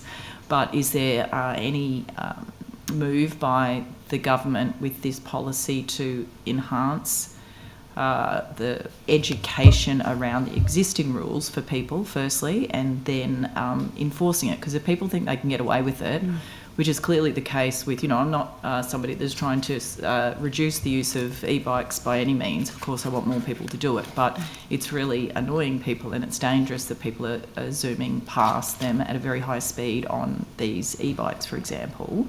But I don't think people realise that government isn't doing its job really in terms of educating people about the rules, firstly. So how is that going to be improved? New South Wales Government and through the Centre for Road Safety website undertakes comprehensive, or provides probably the most comprehensive education around road safety for K to 12. Is anything else going to happen in addition to what's already there? Because clearly what's there isn't cutting through. We've very much talked about education and education as part of the role of introducing new rules, and that's really critical to ensure that the community understands what the rules are, and that you can get that self-regulation, because people understand the rules, they want to keep themselves safe, their family members safe, and community safe. So very much there are a range and there are some information that I can provide to you, some current pamphlets, but very much that will be part of the package of any work that will accompany any legalisation. Is just a lot of work around ensuring that the community understands the rules for both bicycles and e-scooters. It's also been part of the settings. So, when we've thought about our advice to government, e-scooters are a motor vehicle, but they have, from a community perspective, sure. we're trying to get that cohesiveness. In terms of limited time, that's fine. Yeah. Can it be expected that part of this action plan then will agree that there is a need for greater investment and rollout of education, because it needs a massive step change, for people to, the users of the vehicles to know what the etiquette is. People don't even know to ring their bell behind. I keep making this point, but people don't know to ring their bell now if they're on shared paths and they're passing people. There's not the signs, there's not the knowledge. So there really does need, if the government's serious about active transport, micromobility, lots more people getting onto these devices. So are we going to see a step change, or is it just a little... I acknowledge that feedback, and certainly our intention is to provide considerable community education and information to enable people to ride safely and comply with the rules. Okay, thank you. Now, I'm going to throw to Mr. Actor-Struck, because in fact your report looks at, it says in your submission, based on the report, that we need to introduce or could introduce a robust regulatory framework, learning from the experience of other jurisdictions. In terms of, and you're saying, some of them have successfully regulated e-scooter use. There's been a little, obviously, learnings from that. But what are some of your key recommendations to the government around, safety, education, rider behaviour? I'd be really interested in getting the Productivity and Equality Commission's views. Thank you very much for that question, Chair. Our work was done, research was done in 2021, 3 years ago, and our main proposition and recommendations were that if we could get a greater use and a safe use of e-scooters, there would be productivity enhancements. So we said, even if at the time, Chair, there were approximately 600,000 trips taken, and our analysis showed that there was a marginal economic benefit on those 600,000 from reduced congestion, reduced petrol costs, etc. If regulation were introduced similar to the ACT and Brisbane, which had a slightly different speed than the other states, if regulations were implemented similar to those, and the number of trips we estimated would either increase to 8 million or 10 million, then some of the savings would be more significant. Our recommendations back in 2021 were fairly general, Chair, and that was that we needed to take appropriate regulations based on safety and efficiency, and we didn't delve into the detail about the requirements of enforcement or in relation to safety. I'm just pleased things are happening now. Back then we just flagged it as an issue. In relation to the e-bikes, our main recommendations were, while nationally it's the 250 watts regulation, other countries have 300, 750 or 1,000. Our recommendation is mainly around e-cargo bikes. So the delivery, the Australia Post, those people, sometimes they could probably put a bit more on their e-cargo bike instead of putting it in the big truck. We're trying to get less trucks on the road and more. So to answer your question specifically, Chair, our recommendations were 3 years ago at the high level, please look at appropriate regulation. Thank you. And finally, would you have anything to say in relation to when governments look at this? I think there's, for example, separated cycling infrastructure, active transport investment in terms of infrastructure is always considered, I suppose, a cost, just a blunt cost, as opposed to what I think you're arguing as well, in that the investment in that infrastructure will also pay off in terms of getting more people to feel safe, particularly in Sydney, I think, but Wollongong and other areas, feel safe to ride, to get out of their cars, to take, do that last mile out of the car, so to speak. Is there a recommendation, or should the government be considering the economic benefits of greater investment in active transport infrastructure as well as just the cost? Well, thanks very much, Chair. Our report back in 2021 didn't specifically go into the infrastructure, but as a broad concept, I can say that public sector agencies should look at benefits and costs, and if investing in infrastructure can be shown with a good business case that the benefits greatly exceed the costs, then have to look at other factors as well. But I think business cases should look to establish that. Thank you. Mr. Benazia. Thanks, Chair. I might just go to Ms Bradley, just picking up on, I think it was either your opening statement or you responding to a question from the Chair around the scooters being illegal. I guess the question is, and this was raised in the previous session, they're illegal, but they can be still sold in New South Wales shops. So where is the disconnect in legislation that we need to fix? Yep.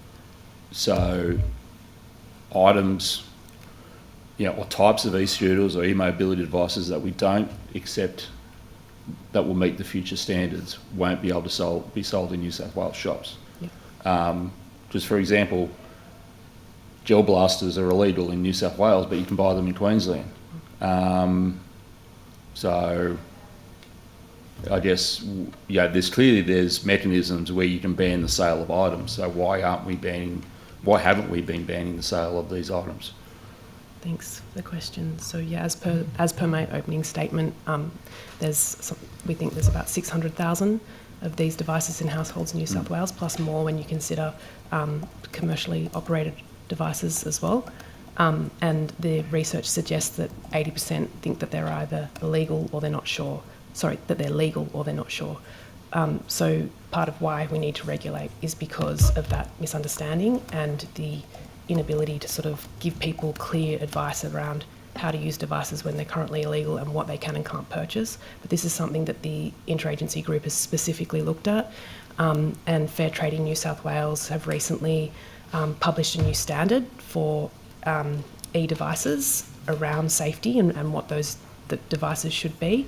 And we're also looking to the Commonwealth Government and talking to the Commonwealth Government about what can be done at a Commonwealth level to... And how much, just out of fair trading, you might not be able to answer this, or you could take it on notice, how much resources have been dedicated from their office to actually enforcing those standards that they've put in place? So actually going out proactively, checking shops to make sure that what is being sold meets those standards? Yes, probably a question for Fair Trading. I can only speak to their sort of participation in the working group, and they have been quite proactive in developing that standard and putting it out.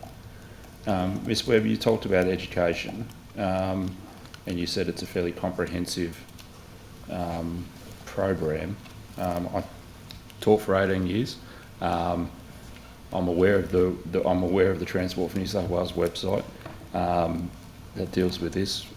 Half a dozen worksheets for different stages isn't, I wouldn't say it's comprehensive. And I guess, how do you draw teachers' attention to those resources, and how do you get feedback as to whether they're utilising those resources, and how engaging they are and how successful they are, I guess, is the question. So I would draw your attention to, I think it's page 15 of the action plan, where we set out the initiatives that we're taking, also with police and education, just regarding ensuring there are the right resources that are in place to support any changes. But in terms of existing information, there is the Safety Town website that we have, which provides information. And then we also work with the curriculum designers at Department of Education to build comprehensive resources from K to 12 into their curriculum. So it may be that not all of it, and I will take on notice how much of that's on the website versus separate from the website.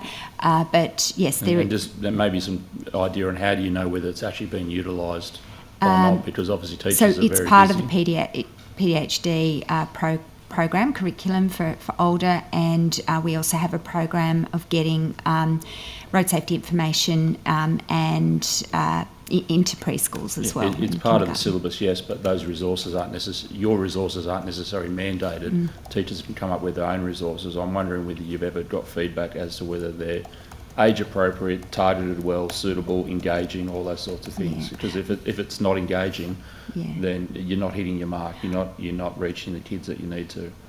I guess is my point. So I know that we do ensure that they're pedagogically sound materials that have been developed, but I understand your question, and I will I'll take it on notice to provide further information regarding that. Thank you.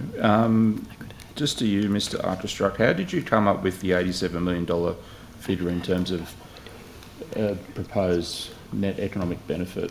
Thank you very much, Mr. Bensiak. We commissioned the Centre for International Economics to do a review, and they took into account certain assumptions in relation to what the regulations could be and what the usage could be picked up. They put dollar figures on items such as the reduction in time travel for people to get to the train station. They put dollar figures on the congestion, etc. They also did put some dollar figures on some negative things, such as health issues in relation to less people walking and using e-scooters. So they were fairly comprehensive in relation to the economic analysis of the dollars. That figure of the 89, sir, is in relation to the higher end, and that was assuming at the time 10 million trips. I think, and whereas we had the more conservative one, 8 million trips, gave a lower figure.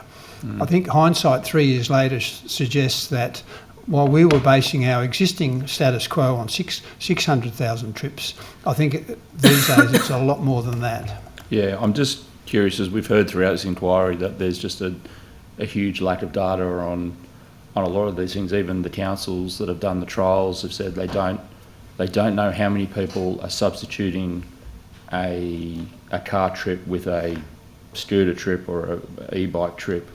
So I'm curious to whether you could table any data that gives us a bit more understanding of that sort of stuff, because all the witnesses we've had haven't been able to place their hands on any of that.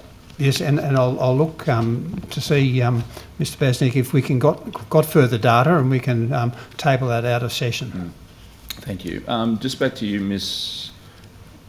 Bradley, or anyone, I guess this question is around the budgeting or projected costs of infrastructure. Obviously, councils have all come and said, yeah, we want this, but we don't want to pay for it. Someone's got to pay for it.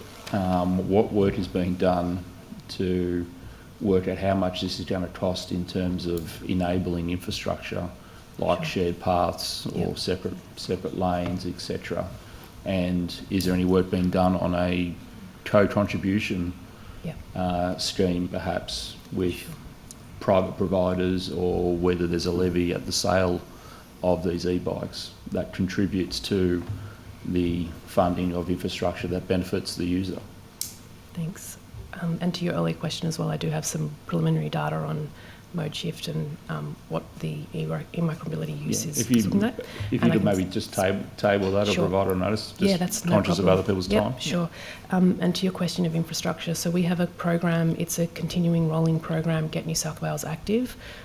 It's specifically about local cycling and walking connections, and it's where we run a yearly process. Last year, $60 million. Councils have indicated that's inadequate, so 88 projects in this year that are delivering immediate benefits for communities to walk and cycle, and another layer to that, Get Kids Active, so 30 projects this year around schools to help kids walk and cycle to school, in addition to behavioural change programs that feed into that, and in-school infrastructure such as bike skill program courses that we ran over the school holidays and things like that.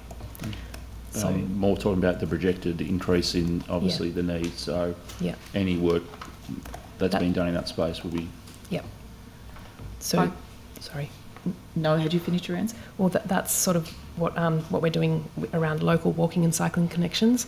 We've also got a significant program of work around strategic connections, the things in between, like bike parking. We're doing a lot of work in that space. I think we've delivered 1,200 bike parking through our Safe Accessible Transport program already, plus with the opening of City and Southwest Metro, another 1,000 bike parks delivered through major projects as well. So the network level, the strategic cycleway corridors, the local level, the walking and cycling, all the stuff in between, as well as behaviour change programs and education that we're doing in relation to active transport more broadly, not just e-micromobility. Thank you. Okay, go to questions again from the opposition. Ms Ward. Thank you, Chair. Thank you all. Just in relation to the interagency group, I can come back to that in your submission. That hopefully sets out some work being undertaken from page 20 onwards about the action plan.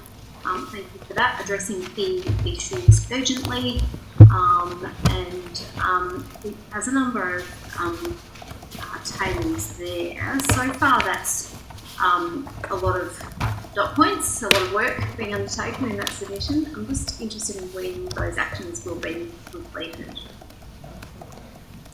Was there a specific action that you wanted us to speak to? Yeah, all of them. Not being tricky. No, there's yeah. When are they? There's 58 actions in the action plan, so I'm just hoping to focus in on one or two of them rather than all of them. All right. Yeah. Maybe it might be helpful. Could you take on notice for each of the dot points on table 0-1, 0-2, 3, 4, and 5, each of those dot points, when you can come back to us on when they're scheduled for completion? Sure. I will take that on notice, and apologies, I don't have the same references that you do in the version I've got before me, so apologies for that. Sure. Well, just for those tables, there's a fair bit of action going on. Just when are they scheduled to be completed? If you could perhaps just list those out.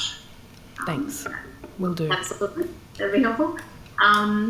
All right, and then just in relation to the trials, is it correct that only 2 fines have been issued for e-scooter use during those trials? I'd have to take that question on notice. Apologies, I don't have that data in front of me. Okay. I might just go to, sorry to jump around a bit, I'm just conscious of time, but just to clear off the interagency group. So who asked for that interagency group to be established? Transport for New South Wales sought to establish that group. We were already working with a lot of the agencies involved in that, 15 agencies. We're a very interested stakeholder, arguably the most interested stakeholder, and so we took the initiative to establish that group. Okay, so that wasn't a ministerial request, it was department pulling together those groups? Agency request with ministerial support. Okay, but not requested by the minister. I'm just interested. Not that I can recall. Not that I can recall. Okay. And then in relation to the scooter trials, can we just go to a couple of the e-scooter issues then?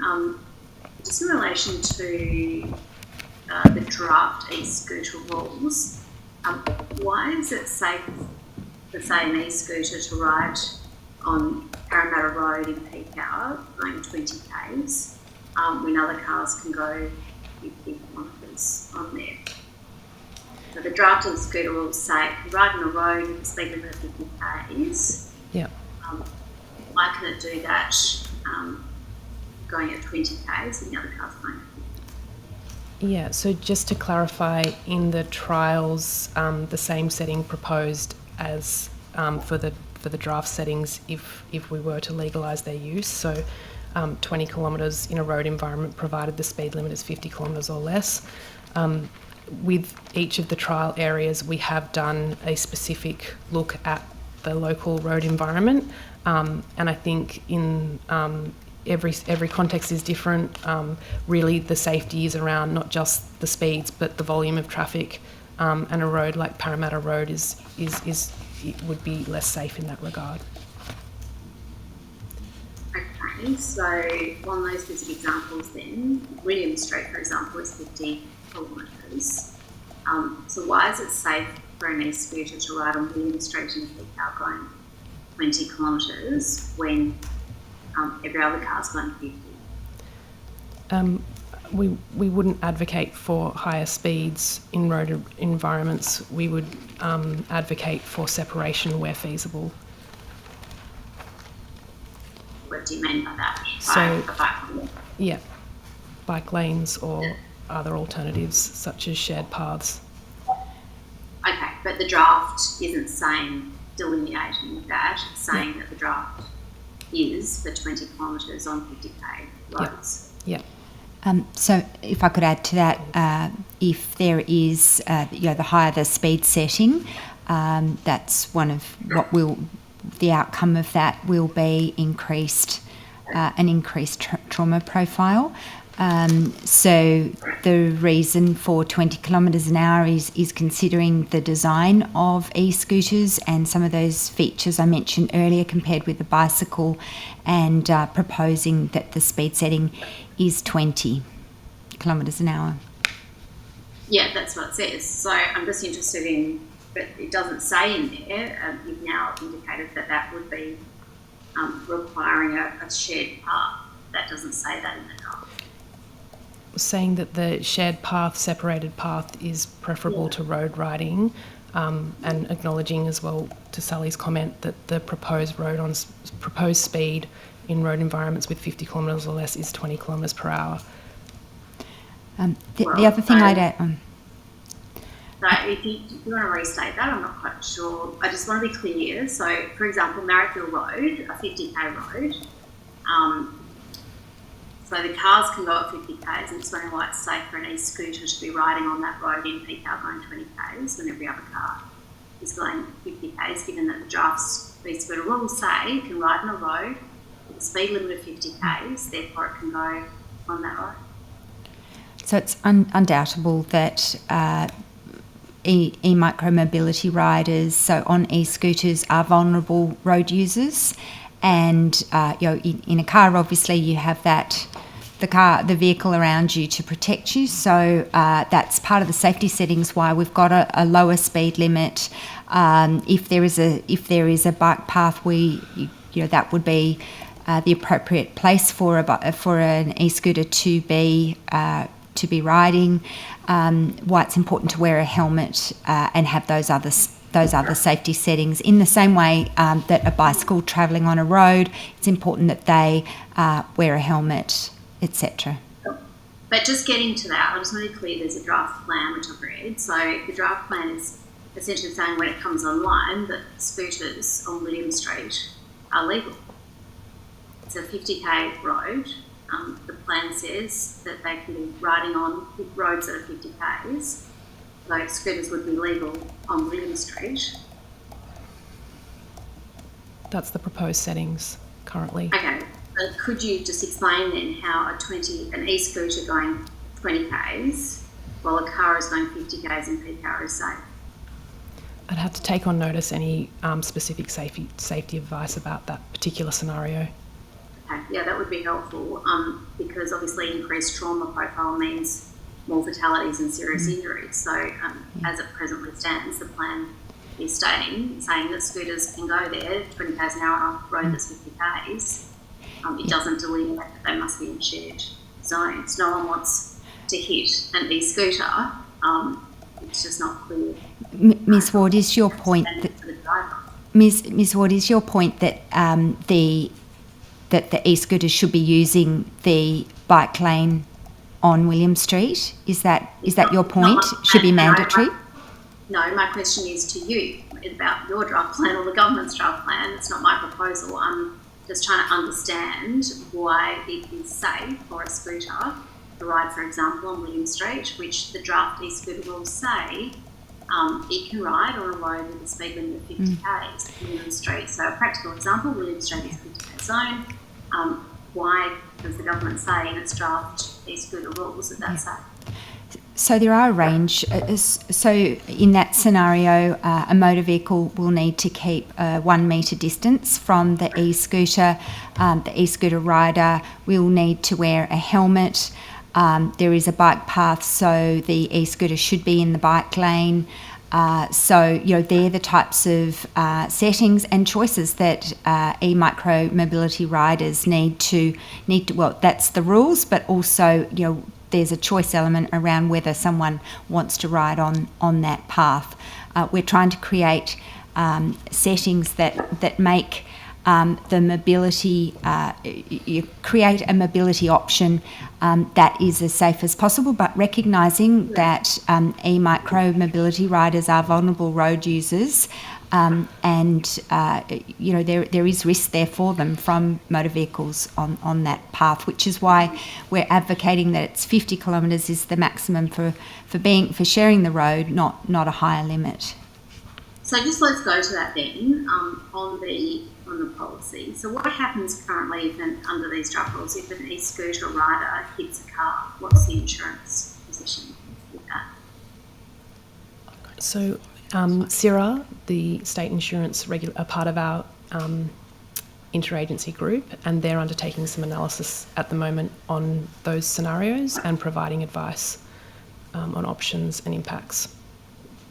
Okay, so we've got a draft plan. We don't have a position on what the insurance would be if e-scooters under the draft plan can drive 20k's an hour on a 50k road. Practical example, the window, they smash into a car, the window smashes, there's injuries. What's the present position? Who's liable? That's a question for CIRA, but to confirm they are part of the group, we have been working with them, and the proposed settings will form part of their analysis. Okay, could you take that on notice? We don't Sure. have CIRA here, it's a government proposal. It would be helpful if we could have an understanding of what that would be under this draft plan, given the government has said it's taken notice of the recommendations and findings from the inquiry. It would be helpful to have clarity on that position because we're talking about a draft proposal here. It would be interesting to see how that, in a practical sense, would take place. Can I just ask in relation to, we might need, it might be that we need another hearing date to have those agencies here to answer those questions if it's needed, because it seems that police and CIRA now and others might be able to provide those answers to us. But in lieu of another hearing day, if you could take that on notice, I'd be appreciative. Okay, Ms Ward, I might jump in there. You may get a chance for one or two at the end, but I'm just going to go to government again now.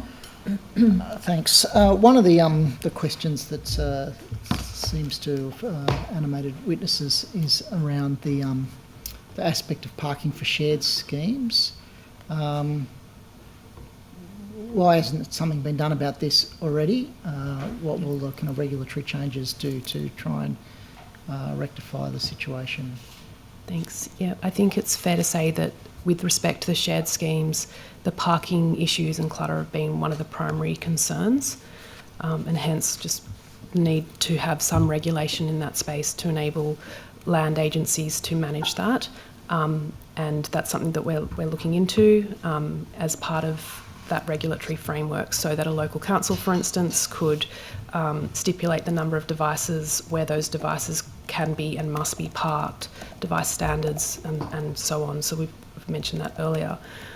Transport for New South Wales has also commenced a pilot where we're rolling out what we call decals, for want of a better word, stickers on the pavement outside of 8 of our busiest train stations, and they're specifically for the parking of e-micromobility devices, so that in an attempt to reduce that street clutter and the amenity issues, but of course as well the impacts to access to the footpath, particularly for more vulnerable road users. Thanks. Earlier I asked about mode shift. In the trials, was there any data that came out of the trials around mode shift that you might be able to share with the committee? There is, and I might have to take it on notice, but I could talk briefly around mode shift more broadly based on other research. So we've got the trial data that we've evaluated as well as market research, and the data indicates around 34% of e-micromobility trips are replacing private vehicle use. Importantly, some interesting analysis that's showing that in regional areas in particular, that replacement of car trips is a lot higher. I think I'll get the numbers and I'll make sure they're tabled, but I think closer to 40-50% for regional areas and 30% for Greater Sydney. The other thing that's interesting, an interesting dynamic in regional locations, is that they're replacing trips that wouldn't have otherwise been taken. And that's certainly consistent with some of the feedback and qualitative analysis that we've received about people in remote and regional communities that may not have access to a car, may not have as good access to public transport, and the opportunity that e-micromobility offers for them to connect and to get to school. We're seeing a higher proportion of mode shift in young people, and some really interesting analysis as well around women that I mentioned earlier, but also some, again, more qualitative feedback from some work we've done working with Northern Beaches Council and some of the school groups in that region. Young women in particular saying that it has transformed their lives. They're now doing 2 or 3 school sports a term instead of 1. They've got part-time jobs. They're getting themselves to school. And that really is having an impact on congestion in those local areas. In addition, some of the schools a few years ago maybe had 1 or 2 bikes parking at school on any given day. We're now seeing in some of these beachside locations the number of bike parking in the order of 200 to 300.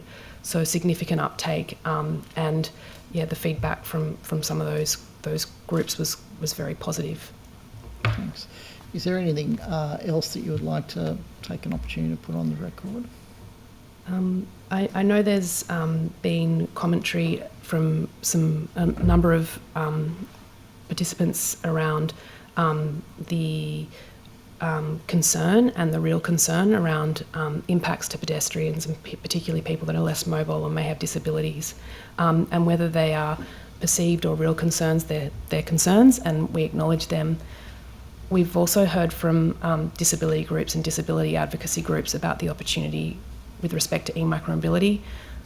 People with who have disabilities that haven't been able to get a licence. I recall one gentleman in particular said for 12 years he hasn't been able to get a licence, and this will transform his life. It will give him social connection and mobility like he hasn't known for the last decade, and I think that's a real opportunity. And again, it goes back to getting the balance right with the settings so that we are allowing that opportunity, but at the same time acknowledging those perceived and real concerns through the settings to make it as safe as it possibly can be. I'll just go to Mr. Fang, who's got a couple of questions online as well. Thank you, Chair. I just wanted to ask about the Centre for Road Safety. Were they part of the interagency group? Because I know that they're not listed in the submission on page 20. Mr. Fang, the Centre for Road Safety is a brand within Transport, so they are part of Transport and contributed to the EIG and are members of the working group. So I'm on the EIG as co-chair with Anna, and I'm supported in that role by Transport Safety, and the Centre for Road Safety is part of Transport Safety, and then the various working groups that sit under have membership from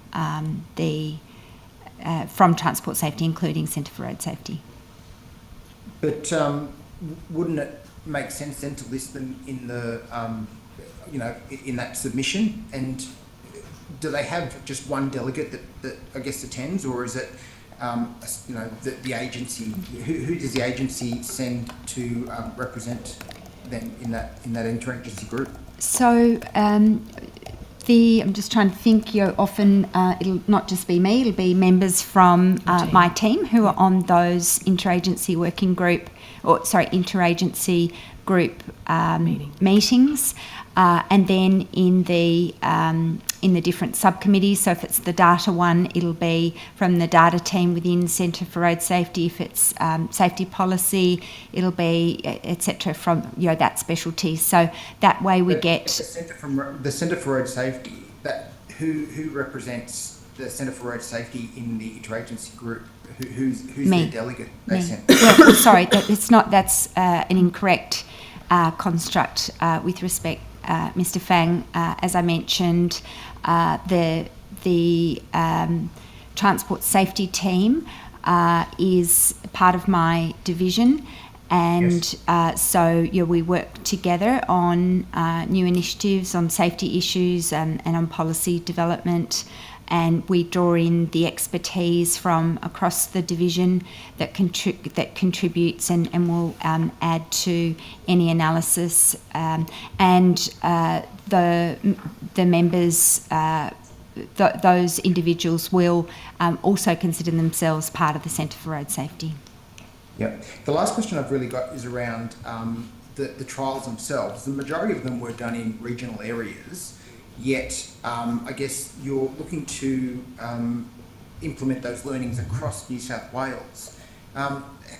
Do you think that it's relevant that the trial information that you've got from those regional centres is applicable to places such as the inner city, where, as my colleague was mentioning, you've got a number of cars doing high speeds, 50 kilometres an hour.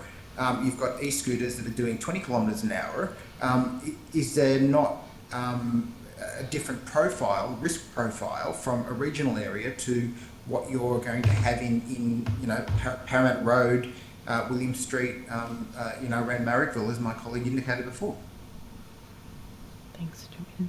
Yeah, so as I mentioned, 8 trial sites, 4 that are currently active, and we have had a trial running in Cogra. But I will take your point that, more regional than urban. However, I would say even when we're thinking about inner Sydney, for instance, every context is different. And I think what we're trying to do is apply settings that encourage the safest possible environment across all of those, which is always difficult, and acknowledge that that's work to be done, and we've got to start here, which is what we've done. But also that the scooters themselves are, or e-bikes, I should say, are vulnerable road users as well.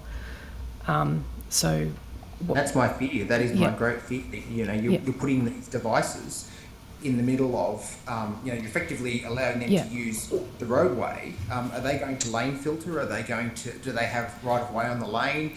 Is it going to impede the normal traffic flow that you would normally have, especially in peak hour? Is that going to frustrate motorists? Are we going to see this become a flashpoint and the road safety aspects haven't been properly thought through? That is my real concern here. Thank you. I will take on notice the question to give specific safety advice with respect to that road environment. If that's okay, unless you wanted to add anything. I think I've already addressed that comment in relation to... That's fine. We're at the end of our time anyway. So thank you very much for appearing today, for your submissions and for the work you do. The committee will obviously, the Secretariat will be in touch about questions you've taken on notice and any supplementary questions members may have. So thank you. And that is the end of our hearings for now, noting what Ms Ward said before, but it's certainly the end of today's hearing. Thanks very much. Thank you. Thanks very much.